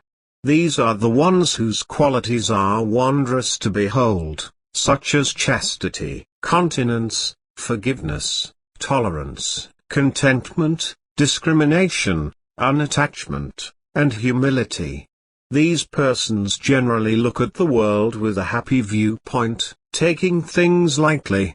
They know that life on the earth plane is temporary and it will not be long before they are traveling the paths and roads in the higher worlds. There are three basic principles in the universes: the deity, the creative power, and the world soul. The three are God, spirit, and the magnetic field that surrounds the whole universes and each universe individually, as well as individual planets, planes, and regions. 194 Of course God, or the Hooray, is the source of all things, the divine and intangible it. Spirit, or breath of God, as the Hindu philosophy calls it, is the source of all things the soul is made from. That soul of itself can be in a plant, tree, animal, or human. It makes no difference to God what form it takes, and upon acceptance of this form, it takes only that which it is capable of taking. The Spirit is often known as the Word, the breath of the divine, Elohim, the all-pervading essence, the divine light, or as the Kabbalists called it, the Ein Sof. Vardhan is also called the Shabda, Nam, and the sacred syllable Om, as well as many other names mentioned in other chapters. This Spirit is the creative force of all the universes, for it can create and build forms where there were none before, including souls which are created in the realm of God by that deity itself. Few can make use of this force in the higher worlds, but it can be done, provided we lift ourselves up the spiritual ladder to the plane where it can be accomplished. World Soul is the field of magnetism surrounding everything from the planets to the individual consciousness in the mineral state.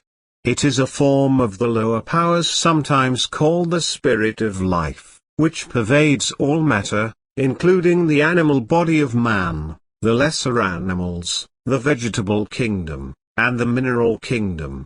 It is the life force of the world, the thing we often call the subconscious mind, for it is a sort of mind force that makes all things run in the lower worlds. Often it is called the arm of life's vibratory forces, and has much of the sound of the higher forces in it. Soul is the divine essence in man made up of spirit, the 195 force of life in all things. The spirit of animal body is part of the world's soul, while the consciousness of man is a part of the divine essence, or what the Hindu philosophy calls the breath of God. Soul is a conscious part of the divine essence, from the creative spirit of the higher worlds. It is the word which moved upon the face of the waters, as told about in the book of Genesis. It is said that only the pure in spirit shall know God. This is why so many of us have been unsuccessful in our seeking. Our approach to Him has in it a condition which God refuses to recognize as a part of His nature. He only recognizes, and is in tune with, that which comes to Him in perfect peace, quiet, calmness, harmony, and purity. Too many people seek phenomena. They should rather seek to purify themselves, so that they can come closer and closer to the divine center of all things.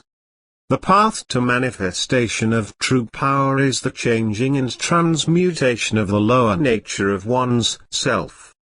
The aim of all religions and of all ancient seers has been to take soul, by one means or another, back to its original source. The successful seeker is the one who, by practice and meditation, is able to lift soul to its real abode, thus freeing it from all bondage, both internal and external, gross, subtle, and causal, and to be able to separate his mind from the physical environment. The perfect ones, the spiritual travelers, the agents of God, are those who have reached this last stage and are willing to help any soul on the lower planes get up the ladder of spirituality. Those who only talk of the perfect teachers, or read of their teachings to others without practicing them, are only intellectually educated persons. 196 The teachers, sages, and incarnated avatars or prophets of the historical religions were able to start their way upward via the force of the spiritual drive within themselves. However, not all of them reached the final stage, for some stopped at the first plane and others at the second. Few have reached the third, and fewer still have attained the fifth plane of soul, or what we call Satnam. And among these are fewer still who have gained the original source of all universes, the God plane. This is the place of the original departure of soul toward the lower regions. During its downward journey, soul appears to have descended from the intermediate stages, such as the lower planes of God between the highest and the fifth. Those who did not reach even this stage, but were stopped on the lower planes, feel as if soul originally descended from the planes lower than the God realm. This is true, especially if they were not instructed by any spiritual traveler. Soul acquires special knowledge of each plane it reaches. At every stage it feels as if it controls and predominates all below. This makes the journey to God, in a sense, more lonely than ever, because soul looks upon each lord of each universe through which it passes as only another manifestation of God. Therefore, Nothing is available for soul to lean upon except God. We must think of soul as being something that can take care of us, but, nevertheless, we must be that which we lean upon. The soul that can become cause to his own effects is a free soul. It is no longer prone to obsessive behavior, unthinking compliances, covert innuendos. It is at home in any environment, not a stranger anywhere, in any universe. It is a solver of problems and a maker of its 197 own destiny. That soul which is enslaved to its own aberrations is weak. The soul that is free is powerful, and all the power that is defined by, and contained in this freedom, which is all above loneliness. It is right and fitting that the soul first to postulate freedom for the individual should be the first to make possible freedom of the individual. All men are born equal, we declared boldly, and have been as bold in making it possible for each to claim the equality, inherently his, of a potential far beyond what was. We find that all inner experience is universal, but individual. Although we think of our own experiences as being unique and different from others. When soul, even in the slightest degree, separates itself from the earth and rises into realms of beauty, joy, and light, it finds a portion of bliss that has never before been experienced. The movement of the human consciousness, or what we might call the earth consciousness, is always moving to close the channels after they have been opened. We often get hurt, and then we seal off this particular channel. This means that we keep running up blind alleys, until finally all channels are cut off and we drop back into apathy and stop trying. These openings in the consciousness should be free and able to flow in a two-way communication. But when we are not able to get our consciousness open to receive the pure flow, we come to rejection and pretend that we do not want something that we have striven to get but has been denied us. This opening can so often be achieved through laughter and singing, either alone or with others. The higher consciousness is, of course, the wave, spoken about previously, which flows in a circular 198 motion instead of in a current, as a river or a stream. The latter is a limiting way of looking at it, and if we persist in doing this, it will not work. Spiritual illumination, or what we call cosmic consciousness, comes in a circular motion. It is a surrounding light, coming in at us like a cloak enfolding the spirit and physical bodies of man. We are attracted to it, and it is attracted to us like a moth to a flame. This enfolding, or circular, motion is what we often term, resting in the arms of God. The more open we are in consciousness, the greater will be the spiritual, illuminating enfoldment of us. This reality and the philosophies we know of here have very little to do with one another. Of course we know that if reading and studying these philosophies will start us on the way to receiving this light, naturally we give them credit. But the proof is in the final results, which is the spiritual illumination itself. At one end of the survival scale are little intelligences that are concerned with the evolution of mineral, plant, and insect life, while at the other are beings of unimaginable beauty and radiance which are concerned with the carrying out of the great cosmic laws. There are two evolutionary schemes.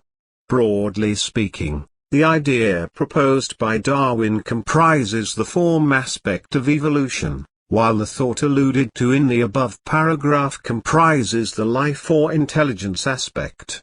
One is not fulfilled without the other, however. Intelligence is more perfect and can survive without the form, unless it is in the lower worlds. Highly developed intelligence can move anywhere without the need of any form, other than its own soul body. 199 The two systems of evolution are not in opposition, but actually blend into one another, although there are some differences.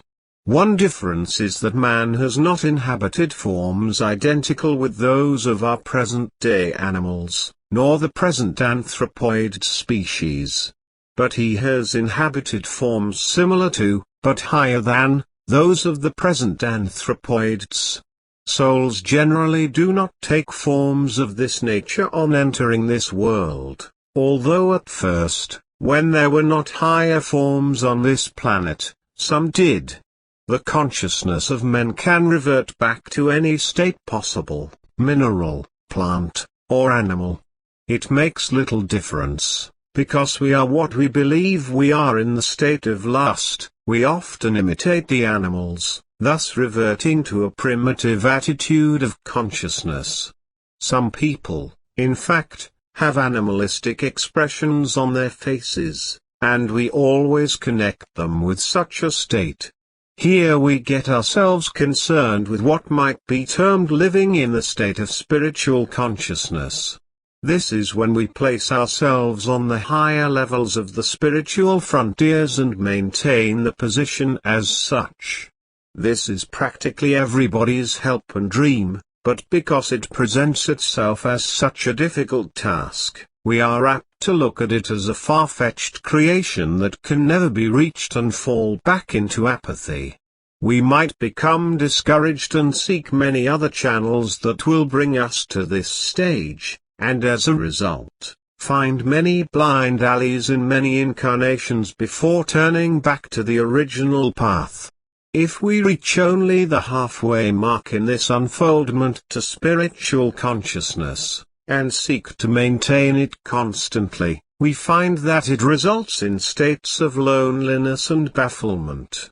If it comes in small flashes that give some harmonious adjustment and it is not from any 200 degree of determination, eventually we go overboard in our seeking and create stress and strain in order to have more of these flashes of illumination.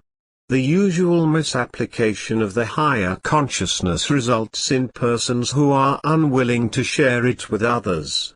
If a small degree of the spiritual illumination is captured by some mind and hoarded, it has a disagreeable effect. This is because that particular particle of spiritual substance is separated from its own source of life. In a sense, it is sealed up in the human consciousness and it is not able to serve universal cause. He who has done this becomes baffled, lonely, and his behavior is erratic to say the least. This will continue until he is able to release it from the individual area into the universal where it will give value to all concerned. Mind tends to ossify any spirit substance taken into its own area as it will be used for a selfish individual purpose. This is the reason why many teachers fail. They are looking for more remuneration for their work than they are willing to give out for a service. As a result, they are working in the field of human consciousness and not in the spiritual areas at all. This consciousness becomes ossified, and the mind falls into what we would designate as a mineral state. Hence he is reverted to the mineral level in consciousness, not in the physical form. All consciousness works in this manner of speaking, as stated before. Therefore it is important to remember that the unified consciousness that enters into the human consciousness must never be imprisoned and shackled, for if we do, we fall into the lower states. With each particle that enters into our consciousness, we must feel and express it in our 201 life movements and unfoldment. It must be held lightly, never with a heavy hand, and it must be passed out to others freely. As long as we do this, it will come into our consciousness in a greater, expanding flow. Our duty is then to help keep the consciousness in a greater state of expansion, so that the flow can have a wide and free channel. We can never steal it and hide it from the world, as so many think. Our state of consciousness can always be recognized by anyone with a keen insight on such matters. The flow through the consciousness into the exterior world must be as great as that which enters into it. The outflow and inflow must be balanced, for we have reached that stage of spiritual growth where we are a quiet pool. We are a portion of the God current that moves gently through us into the external world. Now this higher consciousness is a current which has the centrifugal and the centripetal flow, or the outward and inward flow. The idea of the whole being a quiet pool is a limited idea, because it implies that we could receive that amount according to the vessel we have made of ourselves, and once we are filled, the inflow stops until we empty it. But this is not true, for we are the instrument of that which flows through us at all times and is constantly changing. Therefore, the outflow provides a sort of suction for the inflow to make room for what must come through us in order to create the outer universe in which we move, as we always carry our own universe with us. There is no limit to how much we can take into our system to help us keep this world of our own in balance. When it falls out of balance, when there is no balance between the outflow and inflow, we meet with 202 certain problems, both spiritually and physically. Those people whom we often meet, old, dried up, and looking as if the world were a bitter pill to swallow, are so many times the result of this spiritual imbalance. This is sometimes the result of their karmic effect, which has caught up with them in this particular life. Now their whole outlook on life is changed to a pessimistic view with nothing being bright. They have limited themselves to thinking of God in terms of a being that is going to take care of them after death. They put a vague faith in this thought, and in so doing, they have cut the inflow and have only a trickle of an outflow into the outer world. Hoarding of spiritual substance is extremely difficult to overcome. It is a pitfall encountered at the mental stage of spiritual development, or when one has reached the mental plane on the spiritual path. It is a morass in the lower mental plane in which the majority of souls sink. Once magnetized with the higher consciousness, we can go on without difficulty, and the movement is completed for the inflow and outflow balancing. It is for this reason that many of the travelers will use the minds of the great poets to put across ideas of God that are helpful to men's evolution. This does not imply that all inspiration comes from the travelers themselves, or the outer consciousness of spirit, but that it sometimes comes from the soul, or higher self, of its own accord. Sometimes it comes from a spiritual traveler, according to his position in the inner worlds. There are travelers on the higher mental planes who, under certain conditions, take delight in inspiring both musicians and writers, especially poets. The work of the travelers in inspiring poets brings out 203 types of work through the human consciousness. These are poetry which imparts wisdom, poetry which is prophetic, and poetry which is appreciative of beauty. By the right combination of words, we find that mantras are produced. These are a combination of words and vowels which bring about a spell for lifting the vibrations of the consciousness higher up the spiritual scale. These mantras, by the very reason of their sound and rhythm, affect the subtle bodies. They produce a magical power that lifts soul upward, a sort of riding the vibrations into a higher plane. Anyone who is projecting into the higher worlds knows that the spiritual consciousness is the ultimate goal. To stay in spiritual consciousness, one must always have that balance of inflow and outflow. Otherwise, he will become a lonely and baffled soul, because he has imprisoned and shackled a portion of light within himself. One cannot keep the cup of light for himself, but he must pass it on to others within the worlds of the whole universe of God. 204-205 Chapter 11. The etheric hierarchy of the heaven worlds. The cosmic worlds are beyond the sight of man, but they are as authentic as the ground upon which we stand on the earth plane. They have been explored by the Varden masters, who have come and gone by their own volition. The Varden masters have been the pioneers for raising man's sights to the spiritual heights. These travelers have left living records for us to study and to give us something to look forward to doing ourselves.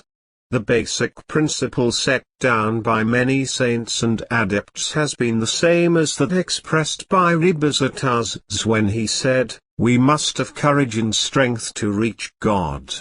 One must be bold, aggressive, and seize the opportunity when it presents itself. The timid never reach those supreme heights. They must stay behind and listen and read the records of those who have. These masters have given us a philosophy to study and to live by, but much of it has been corrupted and used for individual gain instead of the universal cause of mankind. The master's real contribution has been the description of those strange, hidden worlds beyond this physical universe. These particular worlds are not fantasies of the mind or imagination, but the reality that we come to know when reaching certain degrees of out-of-the-body experience, or what we call user travel. Many religious and metaphysical groups have explored these worlds, but given them different names. At the same time, they have in their exploration designated the 206 levels of one plane as major regions. There are also variations among the different groups concerning the number of planes in the other worlds, but this is not of any extreme importance. One religious or metaphysical group might simply be doing research further than the others, and again they might have so many different names for the minor planes within a major one, that it seems as if they have discovered more worlds than others. What the Theosophical Society calls their planes, or what we know of them through the Vedanta group, never particularly bothered me, for they are all the same and we are not troubled with making comparisons. All we wish to do is to keep straight in our minds those various planes and the governments on each. I have used the names given by the Shariat Kihare, which is the holy book of the Varden masters of the ancient Boucharan order. A mystical order of the Muslim religion was one of the first to start exploring the other worlds beyond what we know as the soul plane in years following the advent of modern religion into this world. Tulsi Das, Jul-Din Rumi, Kafits, Shamasai Tabriz, and many others were leaders in the field of the exploration of the unknown worlds. The writings of the Sufi group are filled with rich experiences that many have laid down for their followers to have as a measuring stick against their own. Because these worlds are reality, as much as is this one in which we are all living, then it means that we must find the means of taking a look at them before we leave the body permanently by death, for then it may be too late for us to make the effort. We may have become 207 crystallized in the physical world and our consciousness will now return to another form in order to survive on this earth. The entirety of the universes can be divided into 4 grand divisions according to the ancient order of adepts, whom we know as the Ishwarkain Wal, or Boucharon, the blue-eyed adepts. Although not a blue-eyed being, Rebazatars, their Tibetan sage, is a member of this secret group. A large number of saviors, avatars, adepts, and others are listed in the Ishwarkain Wal. The divisions are numbered from the physical universe through the God realm. The first division is the physical world with all its planets, stars, asteroids, and constellations. It is called the Pinda universe. The word means coarse body in Hindi. This universe consists of various densities and nature, mixed with a small amount of mental and spiritual essences, barely enough to give it life and motion. It is only the small percentage of spiritual force existing here that keeps matter alive and in motion. Matter is only spirit in depleted form. It has little life until active spirit enters into it, or it is sparked enough by divine fluid from the higher realms. The Pinda world is the lowest end of creation, of which the physical universe is a part, and that which we call the negative pole of all creation. Spirit moves through this universe, but in a highly undeveloped form, which must use man as its instrument for manifestation of forms. This applies whether it be for human reproduction or the building of a chair. The creation of all the universes has no boundary, but 208 we can think of all spirit, that unconditioned force, as existing in an egg-like shape. The top, or larger end, may be thought of as the positive pole, in which the original spirit exists and still exists in a highly concentrated form, which is polarized. The lower end of this is called the negative pole, which is polarized in a scattered and less concentrated form and is known as the negative, or lesser, power. When God created the worlds, that is the lower worlds, and left them to the interest of the governments and the planetary spirits of these regions to run, he divided them into three distinct planes. The topmost is Brahmanda, the middle is Anda, and the last is Pinda, the physical world. These are known to metaphysicians as the three spirito-material worlds. Buddha once spoke of them as the three worlds, and often discussed the top of the three worlds where the religious groups have established their heavens. These correlate with the bodies of man in the following manner: physical, astral, causal and mental. The causal body is a secondary, karma seed, body which is established also on the third plane. It is the last body dropped before we enter into the fifth plane, which we know as the soul plane. The negative end of creation, these three worlds in the first grand division, are composed of coarse matter. The higher regions are finer in substance, as soul advances to the still higher areas. That division which is just above the physical world is what we know as the underworld. The word means egg because of this world's shape. It lies above and beyond the physical universe, although we cannot separate them in this manner, for the terms above and beyond have little 209 meaning. In fact, all of these higher worlds are separated from one another by etheric qualities rather than location in space and time. It is more accurate to say that these worlds all lie in the same space limitations, separated only by their qualities. However, when anyone travels through the planes, passing from one to another, it might appear that he has traveled great distances or space. Should he ascend from a lower to a higher plane, he has actually changed his state of consciousness in the quality of the substance in vibration and in the light and beauty of each plane. The substance of the underworld is much finer in the structure of its atoms, in its vibratory activity, and in its degree of density. The concentration of substance increases in degree as one ascends to the higher worlds, and it becomes more positive in nature. The Anda is much more vast than the physical universe. The central portion of that universe makes up what is commonly called the astral plane.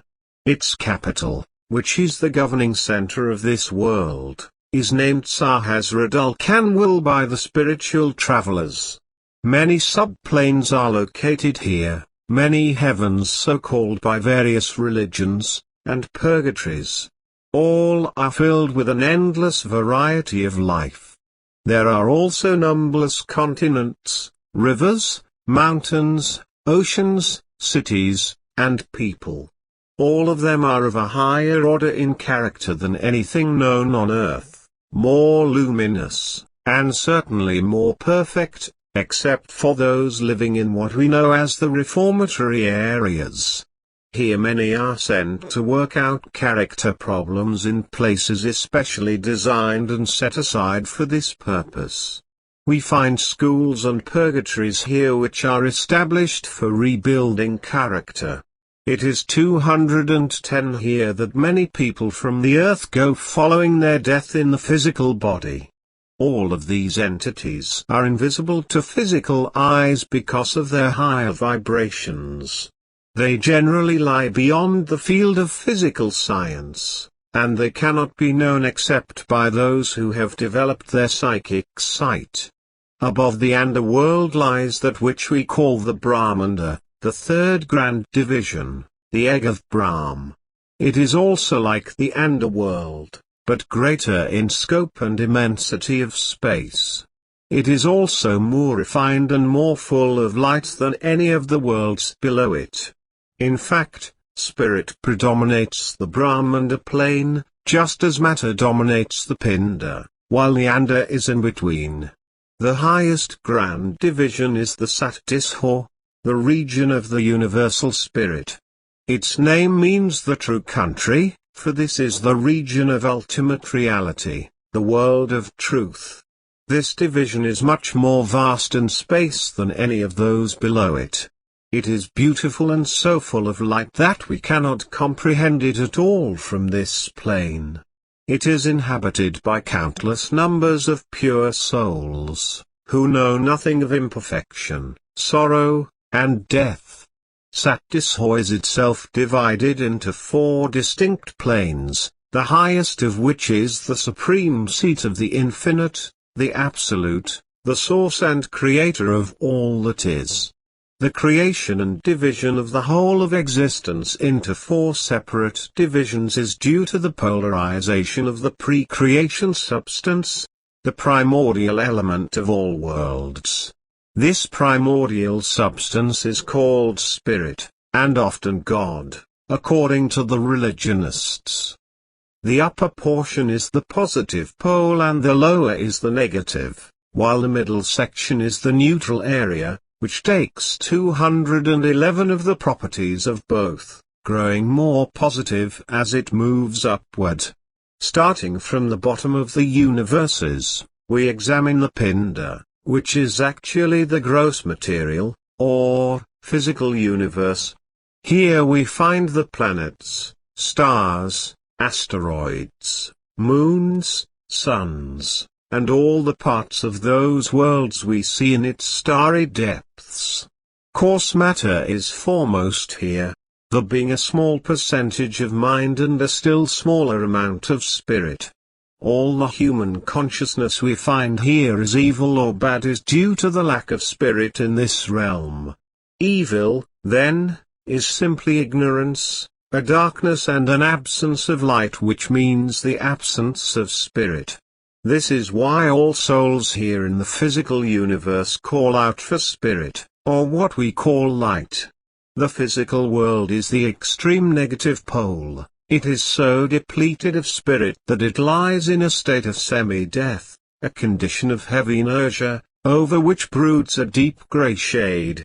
As soul goes upward, it leaves this gloom, entering into worlds of light and wisdom. The capital of the physical universe is a city called Restless, which is located on the planet of Venus. It is a beautiful place where the governing power of this universe is situated.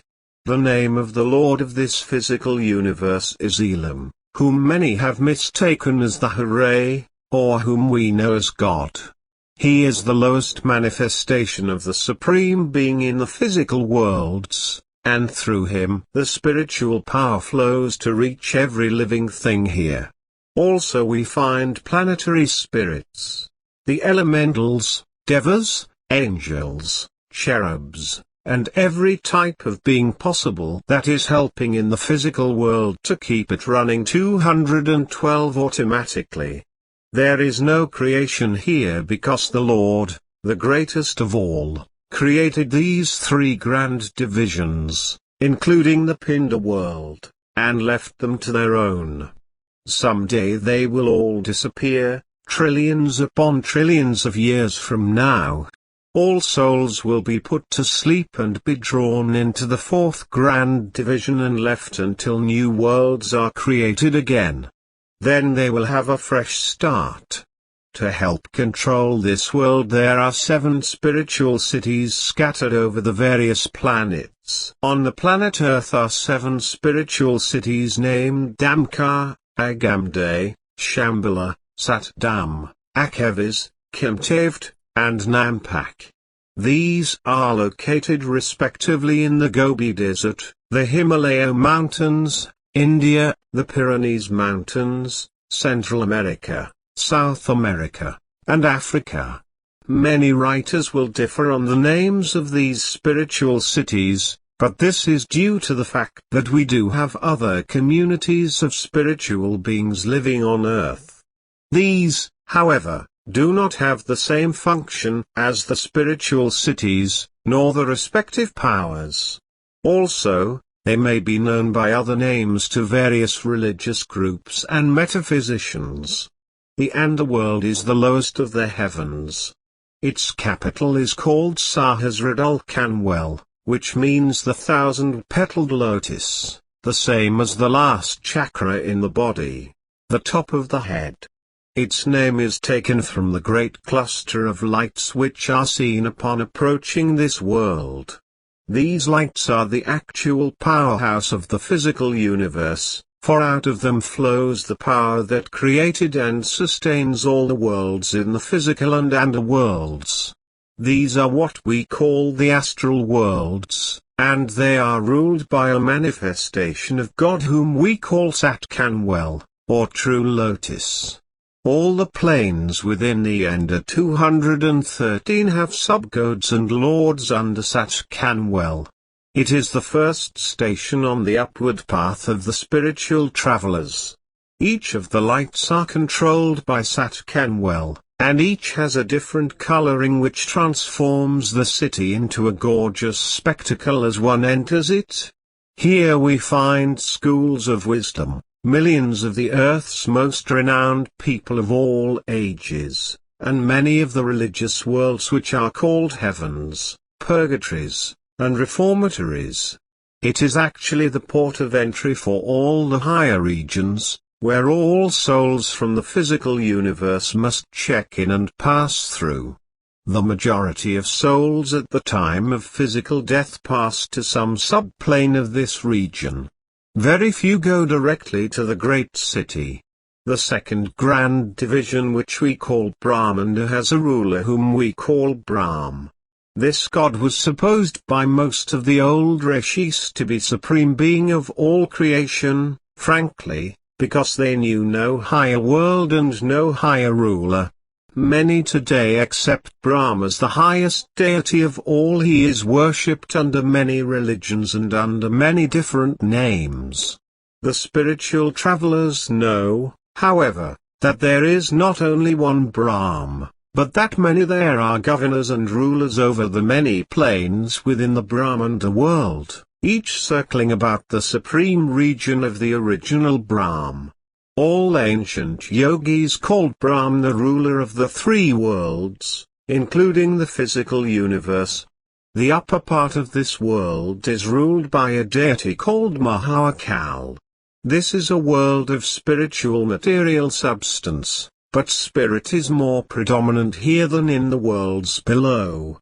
The lower part of this world is that of Brahmanda mind, or what we call the mind plane. It is practically all mind, for mind itself is of a high order, and is somewhat mixed 214 with the spiritual, or it couldn't exist. Turkuti, or the lowest part, is the home of the universal mind. It is from this region that all individual minds are derived, and it is to that region that all minds must return when they are discarded during the upward flight of soul. The upper worlds, or that part we call Par-Brahm, under Mahakal are equivalent to what we know as the causal body. This second grand division is vast in comparison with the other worlds, and it is partitioned into 6 subdivisions and these into many other subdivisions. All of these worlds, the Brahmanda, Anda and Pinda, are under the negative or Kal power. The ruler of these worlds is named Kalnaranjan. He created the physical universe and has the power of life and death, creation and dissolution. Although he can do as he likes, his work is definitely given him from above. He lives and has his headquarters at the top of the 3 worlds, the Pinda, Anda and lower part of Brahmanda, often called the Brahmalok, or the plane of universal mind. He is often considered the supreme god by many religious groups. The first plane, or the grand division, is called the Sakkand. It is the world of pure spirit, and its inhabitants are pure souls. There are more countless numbers here than one can estimate, all enjoying the greatest conceivable happiness. Sakkand, the supreme heaven of all heavens, remains quite unknown to any of the world religions, because few of their founders have ever reached this exalted region. It is known by the spiritual travelers because they alone can enter and leave whenever they desire. 215 Since it is the positive pole of the spiritual power, it cannot be described in substance and arrangement, for it is wholly unlike anything known in this world. It is so vast that no sort of understanding can be conveyed to the physical senses, and everything that is said of it is limitless. This is the world of the Supreme Being, the Hooray of all, the grand capital of all creation and the center of all universes. From this center all light, life and power, the creative current, flows outward and downwards, to create, govern, and sustain all regions. It passes out from this universe like radio beams emanating from a great broadcasting system. It penetrates the entire system of universes, carrying life outward and returning life to itself within its great wave of light and power. The soul rides out from heaven on this wave and is returned a perfect soul. This is the region of immortality. It is unchangeable, and perfectly deathless. It is never touched by dissolution, and neither are its inhabitants. It is divided into 4 distinct planes, each having its own characteristics, lords, and governing bodies, but the difference between them is very slight. The first of these planes is called Sakkand or Satnam, meaning true home, or true name. The first of the manifestations of God is in charge of this plane, and his name is Satnam. The spirit fluid flows out of the throne of God, down through the planes and comes into manifestation in the first being made in the image of, that is, the nature and qualities of God. This is the world that we know as the 5th plane, or the soul plane. Here self-realization is reached. It is the first 216 of the God worlds, where soul is established and has its first taste of true freedom. The next plane is Alaklok, which means invisible place. The one above it is Agamlok, which means inaccessible place, and the last one of which we are aware is named the Anamilok, which is called the nameless region, and which is worthy of that name. We know that there are many others above this one, but only a few have been able to travel into them. The light of these planes just named is so intense that it is impossible to get any understanding of this universe. This is where the spiritual travelers will take those who are interested in returning to their heavenly home. This is where soul finds its God realization and desires to stay always with the teeming beings who have already found perfection. The grand hierarchy which manages the universe for the Hooray is that galaxy of lords, rulers, creators, and governors of all the heavenly spheres. In every subdivision of each of the 4 grand divisions we have gone over there is a ruler or governor. These are great souls who have been appointed by the Supreme One to discharge the duties assigned them in the various regions to which they are attached. They are each endowed with certain miracle, or godlike powers, and the means of spiritual ruling, including the power of creation. This brings us to the point of whether the spiritual hierarchy of the universe teaches monotheism or polytheism. The latter word often alarms religious followers in the West, where we are taught that God is one and nothing else exists. This is true, for the Supreme Hooray as a singular factor in the life of all things is 217 established knowledge. It is a proved fact, because we know that it is the one all-embracing essence from which the creative fluid or power proceeds to create and preserve the entire universe. Nothing is separated from God. On the other hand, the many gods, rulers, lords, and governors of the various planes lead us to think that the teaching of Vedanta is one of polytheism. This is not true, for the fact remains that we are living in the body of God. The whole universe is then the body of God and everything within it is made of God. Spirit permeates everything and governs everything. Therefore, it is this infinite essence that flows out of the realm of the heavenly kingdom that holds all things together and gives each thing life. If this fluid which we know as spirit, or sometimes as consciousness, would withdraw from the universe, all things which make up the universe would disintegrate. As an example, when spirit withdraws from body it dissolves, only to reappear again in another form, charged with new life and vigor. But the soul, or spirit, in that form is not subject to any changes. It is eternally deathless. The philosophy behind the theory, then, is that there is absolute unity in the universes, and a oneness of the spirit body, which cannot be separated from anything. It is creative and all-sustaining, and never apart from itself. When the Hooray decided to establish the lower worlds, that is, the negative poles, the line of spiritual hierarchy in the universe was established. It was done for a purpose, that is, to make a pattern for clearing each soul as an instrument so it could be perfected when reaching 218 heaven again to become a co-worker with God. Therefore, the soul, when formed in heaven, created a problem, as it is not useful to God in its work to be done.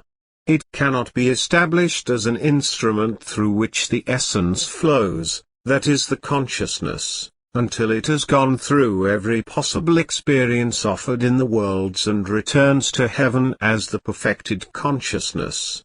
The Hooray utilizes every soul in the governments of his lower worlds after they have received the grand experiences via the journey from his dwelling place in the highest heavens, known as the Anamilak, and back to this invisible, secret world. Once this is done we, as soul, become the co-worker of God. We have a freedom of choice and action to select our own place in this heavenly hierarchy. Upon reaching this heavenly realm again, we have a choice of what to do for God and all. Some become the agents of God, or what we call spiritual travelers. Others become angels, cherubs, or planetary spirits, and some work with the various rulers of the different planes. But it is our choice now to do what we wish in his heavenly realms.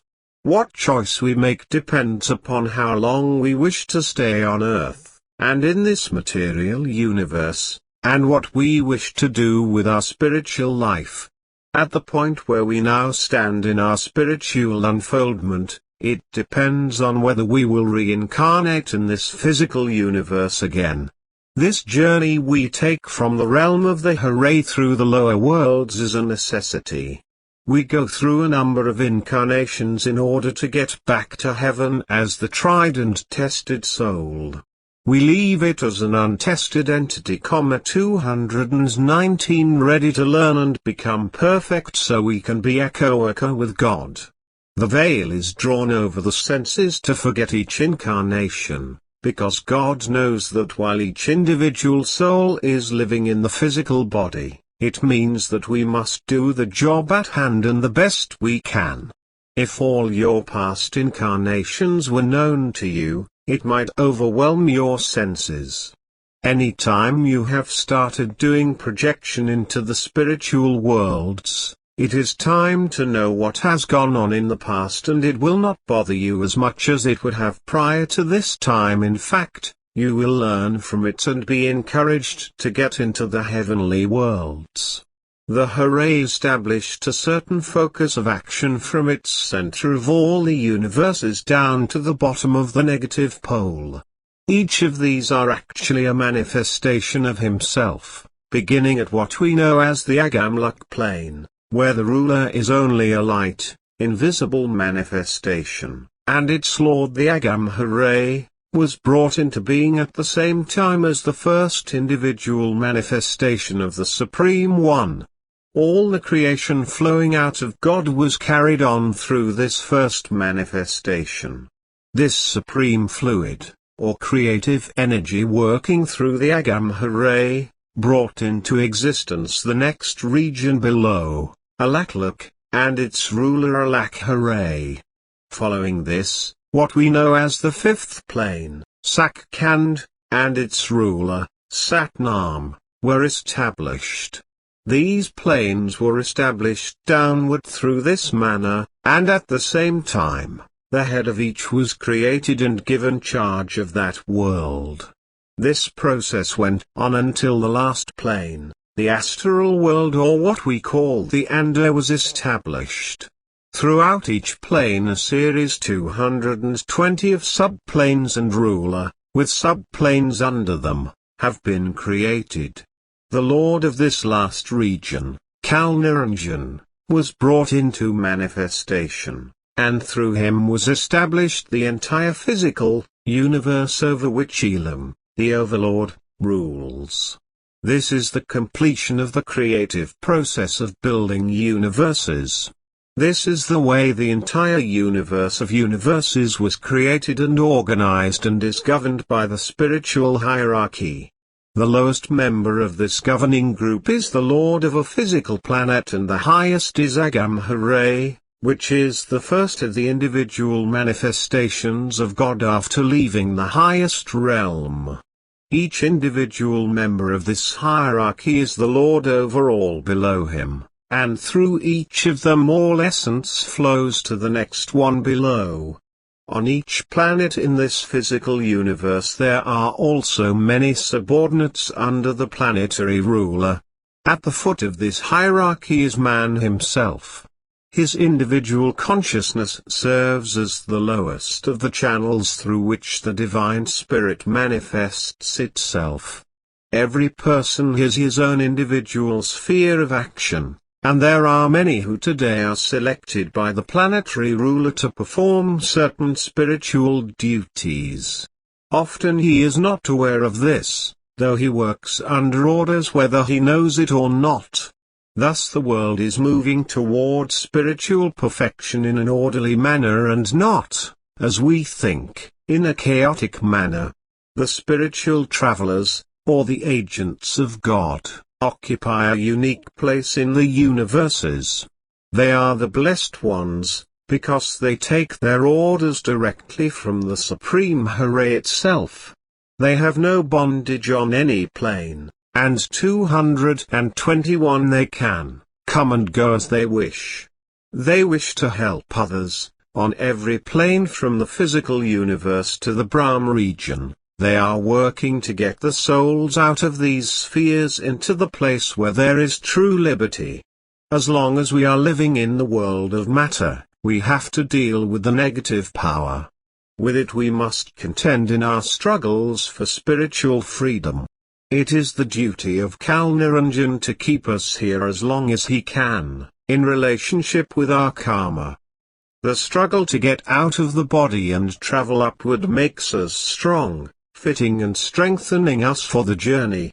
While we are living here, we are subject to the laws of the negative power, which we often refer to as the laws of nature. Kalniranjan is the creator of these laws, for he is creator of the physical universe and Lord of all there is contained within it. He is the Lord God that all the old prophets speak of in the Bible, also the Jehovah of the Jewish faith, Allah of the Mohammedans, and the Brahm of the Vedantists. He is the God of practically every religion. None but the spiritual travelers and those who have been contacted by these travelers know of any other God.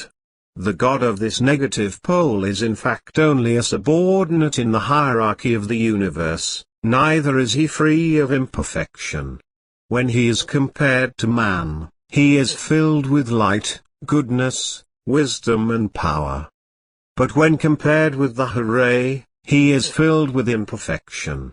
The subordinate powers under him are the famous Hindu trinity, Brahma, Vishnu and Shiva, who are called the sons of Kalniranjan. These are actually three streams of power flowing out of Kalniranjan. The feminine current of Kalniranjan is called Shakti, which is a minor 222 creative current. Out of Niranjan and Shakti, flow the three currents. The Trinity of the Hindus, just named, they flow into the lower worlds, and hence to them are attributed the creation of all the worlds below. These three have become the creators, lords, and governors of the lower worlds, under their parents, Brahm and Shakti, but more or less directly under their mother's supervision. Although given personal names by the many millions of Hindu worshippers, they are really lower powers and servants to man. They each perform certain functions in this world, as the agents of the supreme power, in carrying on the work of this world. Entrusted to them is the production of human bodies and keeping these bodies active. There is another current, or God, lower than these three, which is the actual working force, helping to carry on the administration of this physical universe. He is known to us, as I said before, as Elam, and he is at the foot of the list whose business it is to serve man and help carry on the work of this world.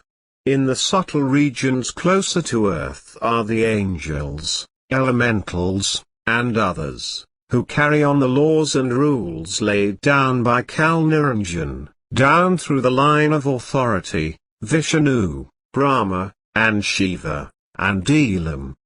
The latter are above man, but they have great power and serve all peoples who live in harmony with them.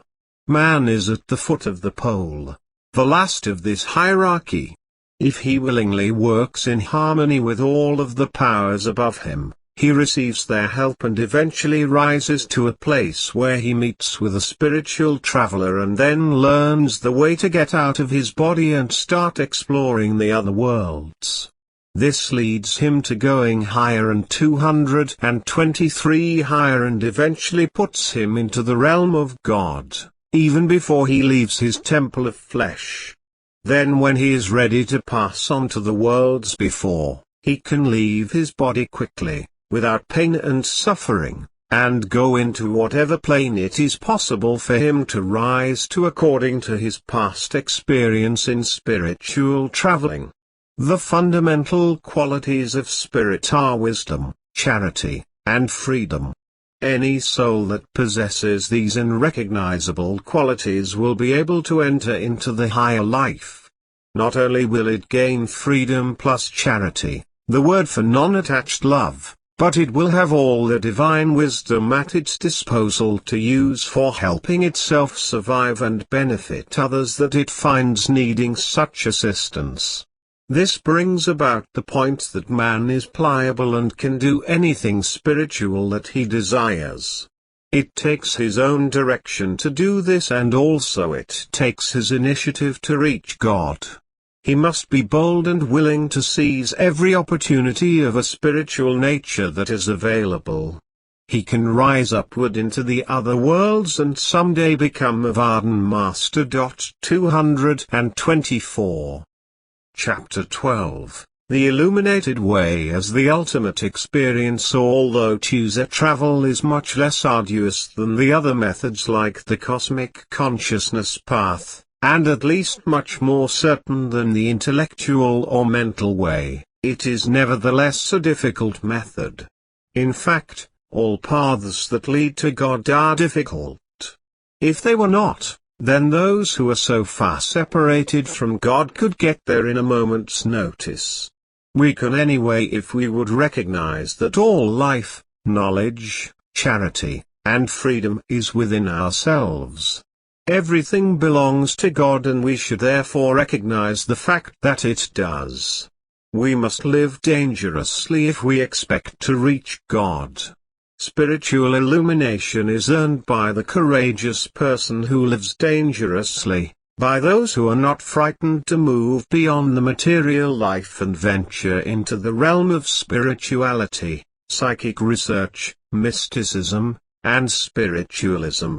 The realization that physical death is not the end appears to be given to only a few, and so many of these are not intellectuals at all, but the very commonest of people, those far below on the economic and mental scales.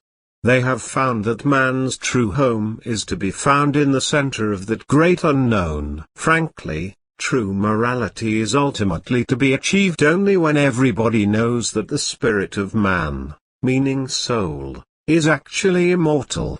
When one reaches this stage of spiritual unfoldment, he soon knows that there is no cause without effect, that even those who appear to get 226 away with ill-doing, from a short-term view, must ultimately bear the consequences. Living dangerously and being adventurous in the realm of God calls for an explanation of the purpose of user travel. Just what is the motivation of anyone who desires user travel? If anyone attempting out-of-the-body projection has not a strong enough motivation, he will certainly fail. Motivation plays a strong part in the ability to exteriorize. In our times we are hardly good candidates for the field of user travel, because most of us are happy with life as it is. If we have a good income, things come fairly easy, and there is little need for us to get outside the body, because its only purpose is to offer us complete freedom. We cannot think of anybody having complete freedom.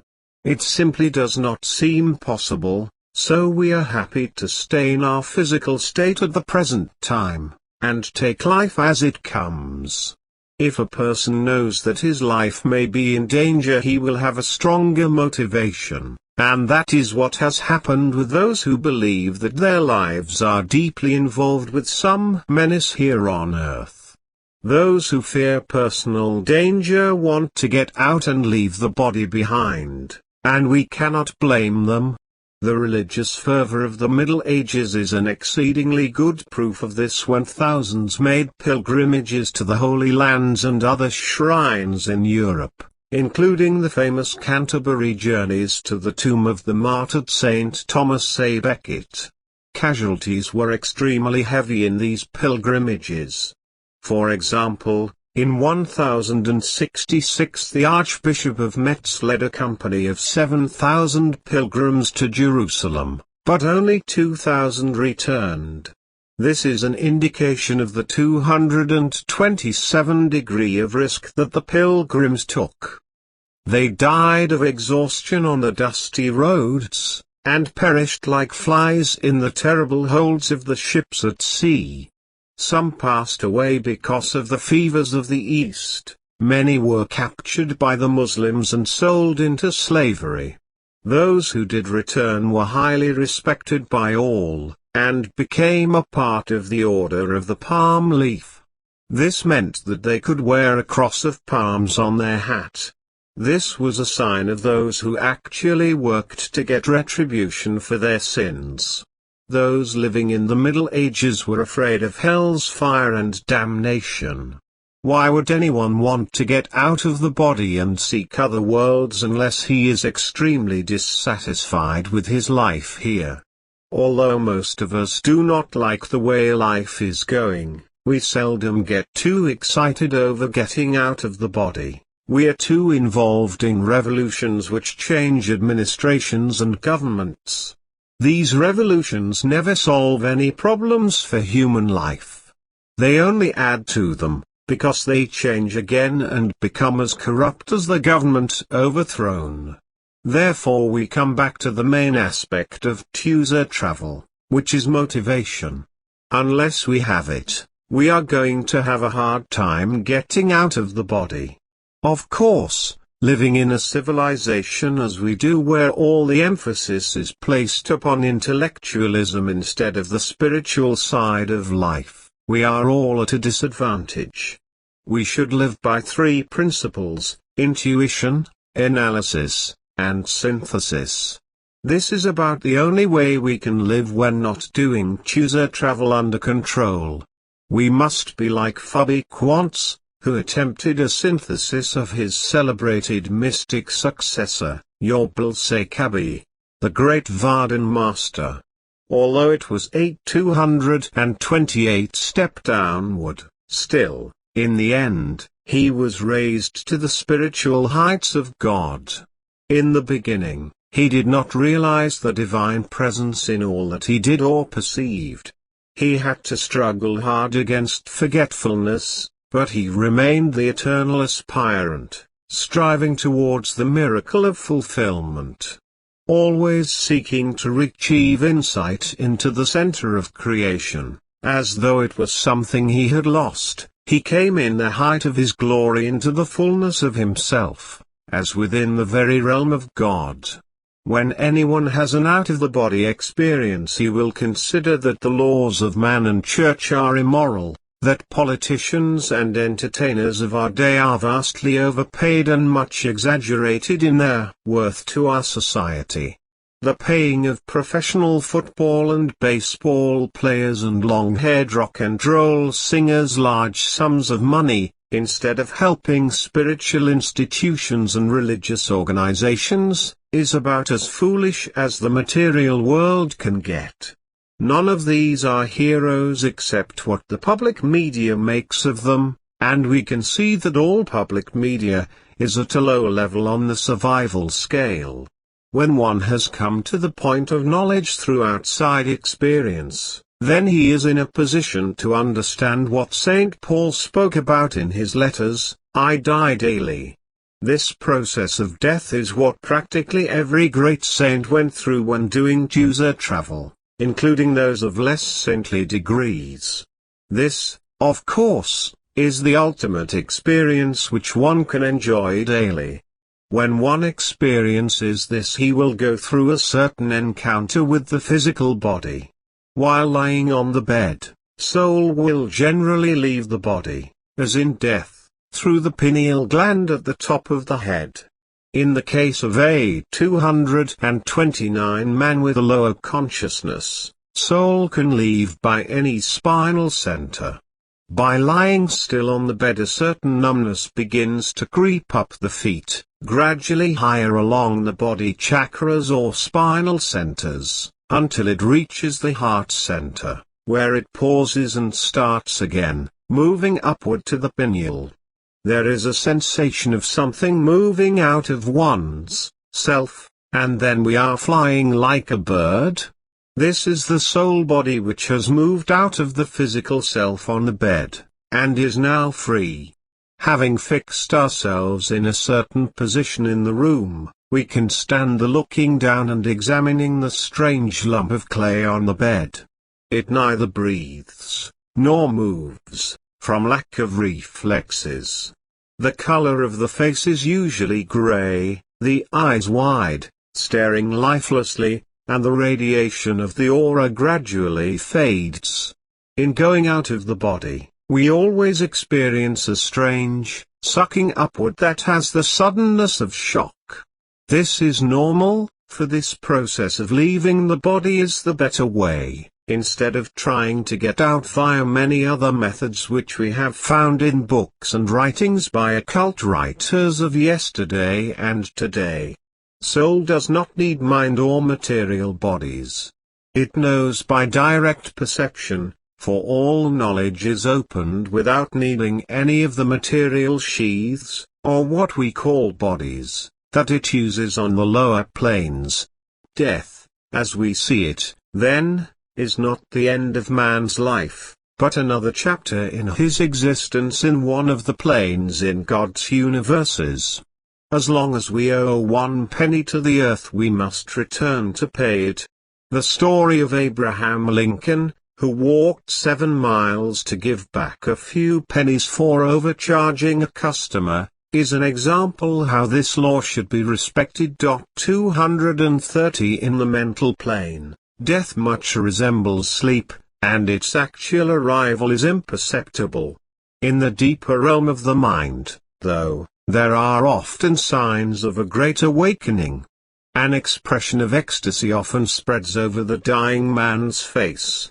Sometimes there is recognition of friends who have already passed out into the astral, or other, planes, and in some cases there is a great extension of memory.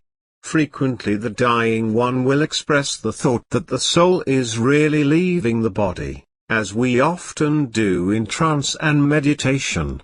The journey which the soul is about to start upon is the greatest. The experience is enormously interesting. The inner body, now encased in its sensitive light body, is often seen leaving the body and going through walls, or the ceiling. There are wonderful visions and voices the dying one hears, calling him to come, but if a traveler is taking him out, then he does not hear them at all. Death consists chiefly in getting rid of a worn-out husk which is left behind, much in the same way as the chrysalis sheath of moth or as the husks of a growing bud or bulbs are peeled off. Many an initiate dies this way.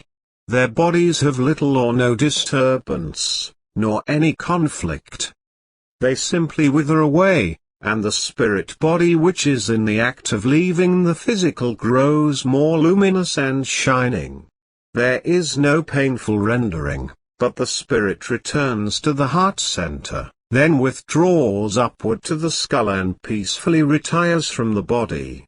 The same process starts in the body of the dying uninitiated, but at the same time, the unit of the self is being torn apart by physical concerns as it becomes rebellious and introduces serious conflicts into the body. 231 In the case of aging, diseases spring up in the mind, and violent passions, greeds, anxieties, and rigid habits occur. Forming independent centers, they fight for a period of time, and rend the body and mind asunder until death intervenes, not as a voluntary withdrawal of soul to the other worlds, but simply through the destruction of the organism in which the person functions. This is likely to be painful, undignified, and repulsive. These souls often leave the body through the lower chakras of the spine, instead of the natural means, through the spiritual eyes in meditation, or through the pineal gland. Normally, death should be no more painful than birth. Therefore, the art of dying can be practiced daily, as anyone does by passing the gates of death on the inner planes via voluntary effort. To die is a wonderful experience, for we awaken on the other side to find the soul, the real self, pervading the mountain heights and stars. The soul is the real I, and we are in touch with the souls of all creatures. We are now learning what real freedom can be. We are assured that we are immortal, and can sit with God in paradise, unless we have come out in the astral body and must stay here for rebirth or must study until we are ready for the higher worlds. It is through death, the daily dying, St. Paul's I die daily, that soul has a gradual rising to the consciousness of God. It is a gradual liberation and self-discovery of the divine germ within the self. Physical death is an insignificant thing, about as significant as the breaking of a string. Ordinarily, at the instant of death, the body and the vital soul body are separated completely from the physical body. The mind 232, however, maintains the connection with the physical for the first 5 days after death and to a slighter degree, 7 days after that. In the final annihilation, however, the separation is not between the body and mind, it is the astral annihilation of mind and all the mind impression. There is a liberation of soul, achieved to somewhat of a lesser nature after death in the uninitiated. This comes from 3 to 5 days after soul has left the body. This bliss is of the first world and is a truth-loving soul. It will not reincarnate for work in the higher worlds except at the discretion of the spiritual traveler. Other souls operating on a higher plane can emerge into the bliss of those planes within days after their physical death. They also must wait until it is decided whether their karma is broken and whether they must return to earth again. Of course, a few souls reach the fourth plane after physical death, and maybe some will go on to the fifth region or above, where they may enjoy the divine sport of creation. One point further is the silver cord, which applies to each body. It is like a rope attached from one point to another, from the physical to the astral, astral to the causal, and to the mind. Each is snapped off as the singular, particular body is dropped for soul to rise higher. What holds down soul is the weight of the sheaths and their luggage. After man dissolves his astral body, it may remain in the vicinity or neighborhood where he has resided for years, like a worn-out shell. Those who see it think of it as the ghost of its former owner. Entities from the astral world often enter and use these shells, playing tricks on the former owner's relatives and friends. 233 Thus user travel can be likened to a ladder that reaches to the top of the roof. Once the height is attained, the ladder becomes meaningless, for it was only a means that we used in getting to our goal. It should not be praised for its own sake, but prized for what it allows us to have accomplished. Therefore, we should not boast of getting there, for once we have reached the top, it should not matter to us any more that we put so much effort into getting there, so why boast about it? Anyone who has attained the ultimate peak of the God realm never boasts. Vardankar, which is the art of user travel, transcends the opposition between the personal and impersonal, between the transcendent and the immanent. Therefore, God is not an abstraction as so many are taught, but an actuality, a reality. He is truth, formless spirit, either or whatever we wish to call it. Also, the absolute, eternal, and infinite beyond human comprehension. He is yet revealed through creation and through grace to anyone who seeks him via user travel and devotion. He is given to us as a presence in some form or other, although, usually, this is not actually the real being that we know as God, but a part of him known as spirit or reality. The true being of God seldom descends below the soul plane. Within the upper etheric regions we are seldom in his presence, until reaching his particular realm. Religions have made a great mistake in trying to define, rather than to symbolize, the indefinable. Silence is, in a sense, the only adequate expression of that which envelops and embraces us. No word, however noble, nor any symbol, as significant as it may be, can communicate the wonders, the ineffable experience of being in the 234 dazzling light of the higher worlds. This experience of a consciousness is wonderfully beyond the power of the human mind to define or limit. The unveiled mysteries of this world would be darkness to the mind that strives to look at them in comparison to the beauty of the far worlds. We can know this only by the experience of ushered travel, for we are ourselves a part of the infinite awareness of the higher regions where dwells God itself, the most holy of beings. Therefore, we find that God has never limited himself to a single incarnation but has sent his messengers into the lower worlds from time to time to help lead us out of the morass of humanity and back to him. It is the law of the spiritual world that whenever darkness again spreads across the landscape of human affairs, he sends one of his messengers to bring us morality and wisdom. The Master is the indwelling divine, who teaches us through the gentle voice of conscience, but he also appears to those outside, who demand a human form and look for a visible guide. All teachers are human and not divine and not to be worshipped.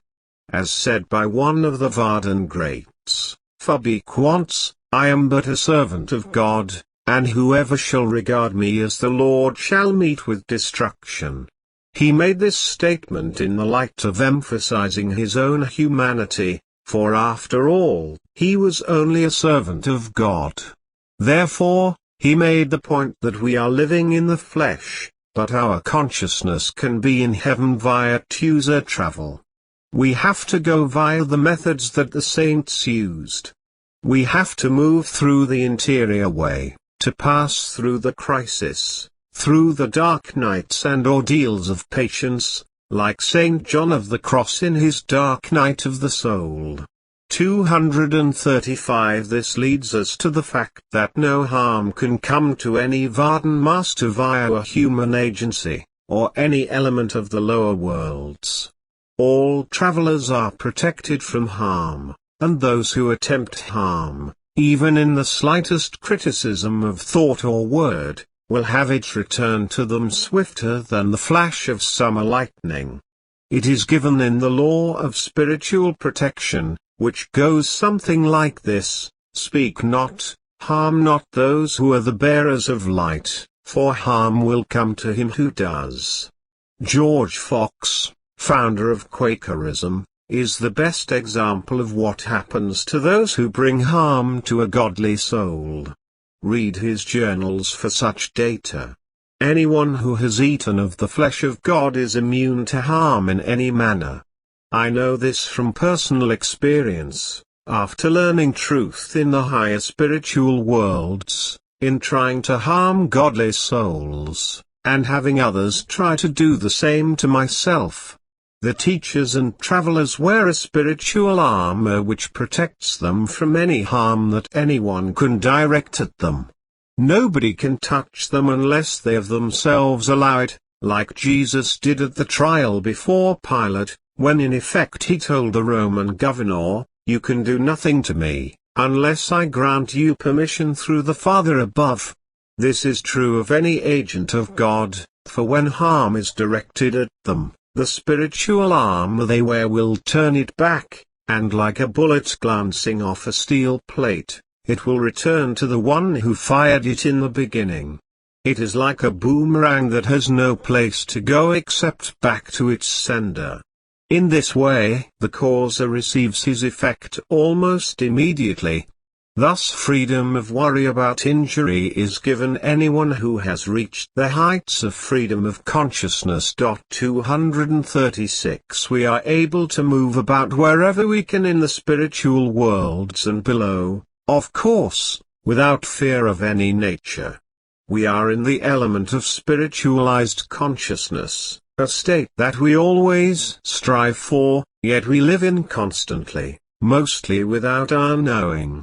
There was a story I heard once during my youth in India, which left a deep impression on me. I always recall it, every time I hear something about the illumined mind. It seems that during the early days of India a very wise old man always sat by the roadside where pilgrims constantly passed on their way to the tomb of a great saint.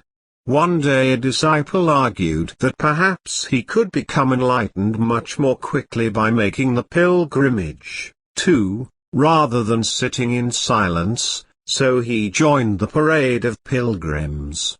Within a few months he returned very humbled. He seated himself beside the old sage and announced loudly that he was wrong in his decision, that only the grounds on which his wise old teacher was sitting were sacred and holy. The ancient Rishi smiled and said, "God is omnipresent, therefore all grounds are holy and sacred, but it depends upon your realization of his presence, and that is in you, my son."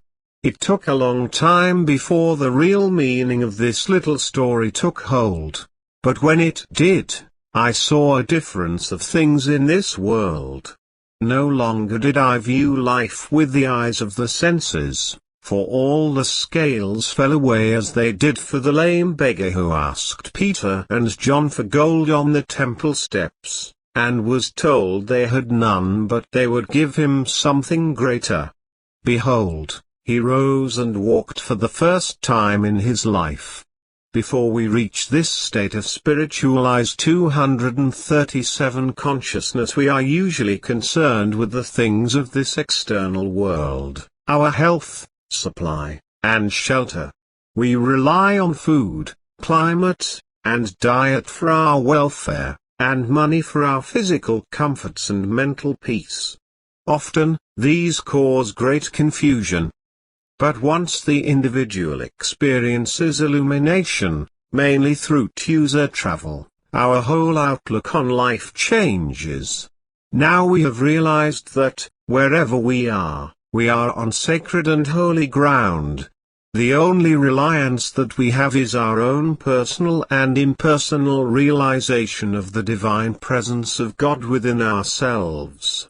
When lifted out of the physical world to the secret place of the Most High, the place of consciousness which is known as the fourth dimension of life, we begin to live on the sacred and holy ground of God, where the dependence is not placed on anything, or anybody, in the external world. The presence of problems on the physical level is overwhelming, for hardly anyone can succeed in solving these problems through pure manipulation of thought. Jesus pointed out in his Sermon on the Mount that we cannot grow 1 cubic inch by thinking, but only by spiritualizing the consciousness. Frequently we solve a major problem only to find that it has sprung up in some other area of our life. It is only by getting above this worry belt of the physical world that we find freedom from these external problems.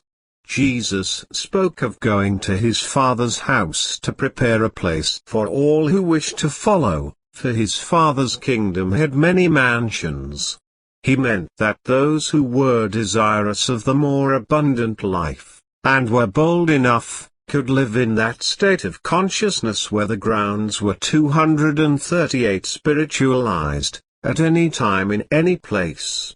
Once we enter into this state, we will find wisdom, power, and freedom for ourselves.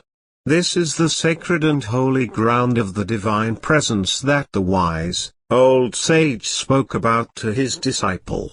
This is wherever we may be, but it is only the realization that these grounds are holy that makes them so. Anyone who uses any means of change or influence on another's mind, including prayer, is violating a law of spiritual consciousness.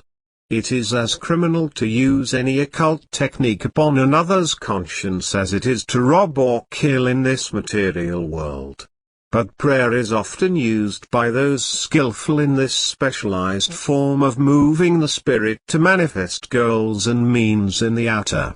Prayer in the hands of a ruthless man, or anyone with great authority, will bring results readily, but always the user must pay the penalty, for the law of karma works here as well as in any other field of endeavor. Religious history gives many examples of particular saints who moved the conscience of criminals as they mounted the steps to the scaffold, and of last-minute conversions. Religious history, particularly of the Western Church, is filled with such anecdotes in praise of the saintly power, but it is a violation of the spiritual consciousness to move another for any purpose whatsoever without permission. The classic example is of Jesus on the cross, who did not call for the alteration of consciousness in anyone in connection with his death. Throughout his trial he never attempted to make any changes in anyone. This is particularly true in the case of the thief on the cross, who asked Jesus for help and was immediately given it.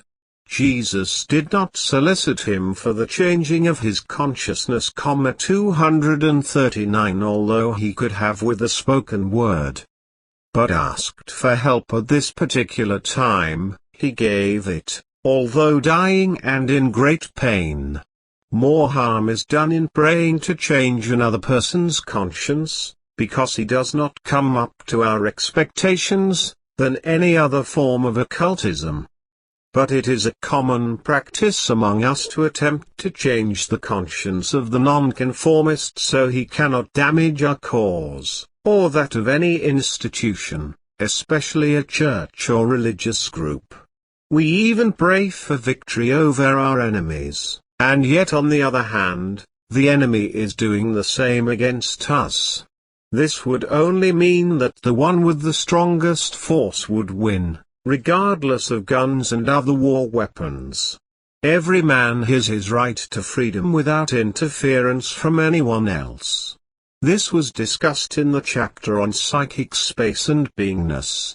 All others must be granted this psychic space, which we call beingness.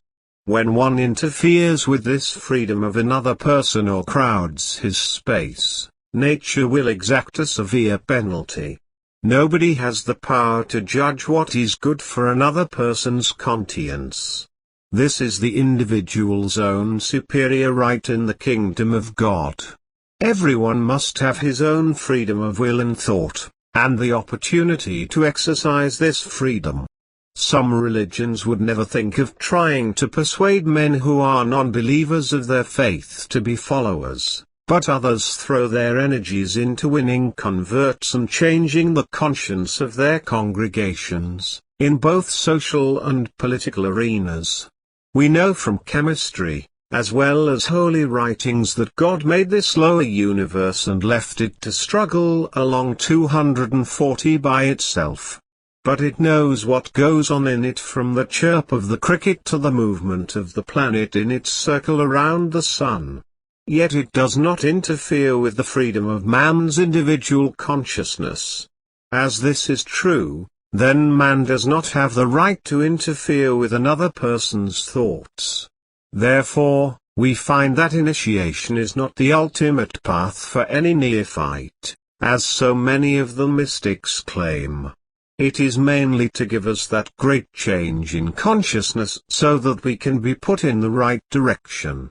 But this is not always true, for so many orders are able to give an initiation of some nature and claim that it is the true launching of the soul for its journey to heaven.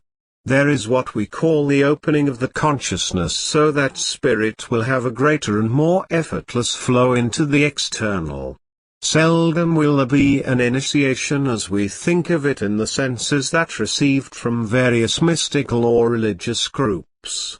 Many of these I have had personally. I have had an emotional upliftment but not a spiritual opening of consciousness. This latter will seldom happen, except in the same manner of any initiation. Any teacher can give initiations, but it is mostly like extracting an oath from the aspirant for continued loyalty throughout the latter's life. It is like the old saying that once a person takes the initiation, he will always be a member of that particular organization or cult. This is not true in any case, and we do not turn our spiritual or worldly responsibilities over to anyone, regardless of who they might be nor how far they might be on the spiritual ladder. Of course, we do give up our cares, worries, and problems to the spiritual 241 consciousness, or what we sometimes call God. But this is the only thing that can help us, and the spiritual travelers always urge us to do just this in order to clear the way to reach the ultimate experience. Naturally, these travelers will not give initiations of any kind to aspirants who seek them to get started off in the right direction. It may be that the travelers will put them under certain disciples, but this is no initiation until after at least 2 years of study of Vedanta. An initiation is a secret teaching session in which we learn something that the masses in religion do not have. But this is not true, for all secret teachings are constantly being given through some public source. We just have not opened our consciousness in order to receive any of the secret teachings. The moment that we desire certain data, which is of the so-called secret teachings, we must open the consciousness in order to receive them. These teachings will then come to us in some form. Perhaps it will come in certain books, which are not on open shelves. Perhaps the knowledge will come from the other worlds when we do user travel, or it might come from the lips of a teacher whom we meet in the outer form. Then, of course, we may receive it from an inner teacher who appears against the screen of the mental consciousness and talks with us. Or, he may appear in our dreams and take us to the Temple of the Golden Wisdom in the astral plane city of Sahasradulkanwell. There are hundreds of ways of getting the secret teachings. The old saying that when the student is ready the teacher appears is simply a way of saying that when our consciousness has been opened in some manner or other, we will, in some way, have access to the teachings. 242 This brings to mind the question that if there is not really any secret initiation, then why were there initiations for the mysteries of Egypt, the mysteries of Dionysius, Eleusis, and Pythagoras, and of course, the famous Lamaism or Tibetan mysteries? Actually, none of these were initiations. The so-called initiation of Tibetan Lamaism is really not an initiation. Milarepa, the famous 11th century Tibetan saint, did not take any initiation, nor have any of the others who have gone in various orders there. These aspirants have only gone through disciplines to reach what they want, and in the end they took an examination in the spiritual mysteries just as we take an examination at the end of a college or school semester. This is to see what we have learned, and if we have done well, we may pass to another grade. This is the only thing with which we credit initiation. For example, those aspirants who take up the path in Lamaism have to do Turo, a form of generating their own body heat enough to keep from freezing to death. They sit on the edge of a frozen lake, dip sheets into a hole in the ice, then wrap these about themselves. They dry the sheet with their completely nude bodies. This is only an examination or a test that they go through. We all go through some examinations or tests while we go upward through the spiritual planes. Although we do not go through such austerities, it must be understood that we have to give up some forms of baggage which have been gathered along the way during our incarnations here in the lower worlds. But if we persist, all baggage will be dropped and we will be completely free to soar as we wish. Most initiations are a form of vanity. They make 243 feel superior to others who are ignorant of the mysteries, or cannot get up the courage to launch themselves into the so-called order of mystical faith. The Varden Master is always testing the Keeler. This is the spiritual examination. It is a great deal like the story of the young aspirant who went to a great teacher to ask for instruction in the mysteries of life. The wise old man said gruffly that he would give him instruction for a certain amount of gold, but the student had none. The teacher told him to go get it, and after many years struggling to get this amount he came back and laid it at the teacher's feet. But the wise old man scornfully handed it back, saying, "What good is this to me? For I do not need it. I have the gold of God in my lap at all times." But if you haven't learned anything about life from the time spent in earning this gold, then I can't teach you anything. All the old wise man was saying was that nothing can give us wisdom except the very experience of getting into life's activities, provided we accept such. This is similar to those who are so desirous of learning the secrets of life from anyone who has any particular bit of divine knowledge. This kind of student rushes from one teacher to another, seeking initiations into various orders, hoping to find just the right one. But if we select a path to God, no matter what it may be, and practice the activities that we must with detachment, it becomes a spiritual exercise and we are the onlooker of a play, not an actor in it. This detachment will take us away from this world of physical phenomenon, and we have the greater opportunity of reaching that heavenly realm regardless of our path. Once we have had the ultimate experience, or any part 244 of it, then it belongs to us and we become a part of the divine nature of God. Then we can be the onlooker of all life, from whatever plane that we are on, and whatever method and path that we have taken. The ultimate experience is gained by going into the God realm, gathering up an understanding and insight into what this being is, and seeing how all life works. But the fastest way of getting there is through user travel, because sooner or later, anyone who has made a strong and hard study of the spiritual life will come to the path of Vardankar, the science of user travel.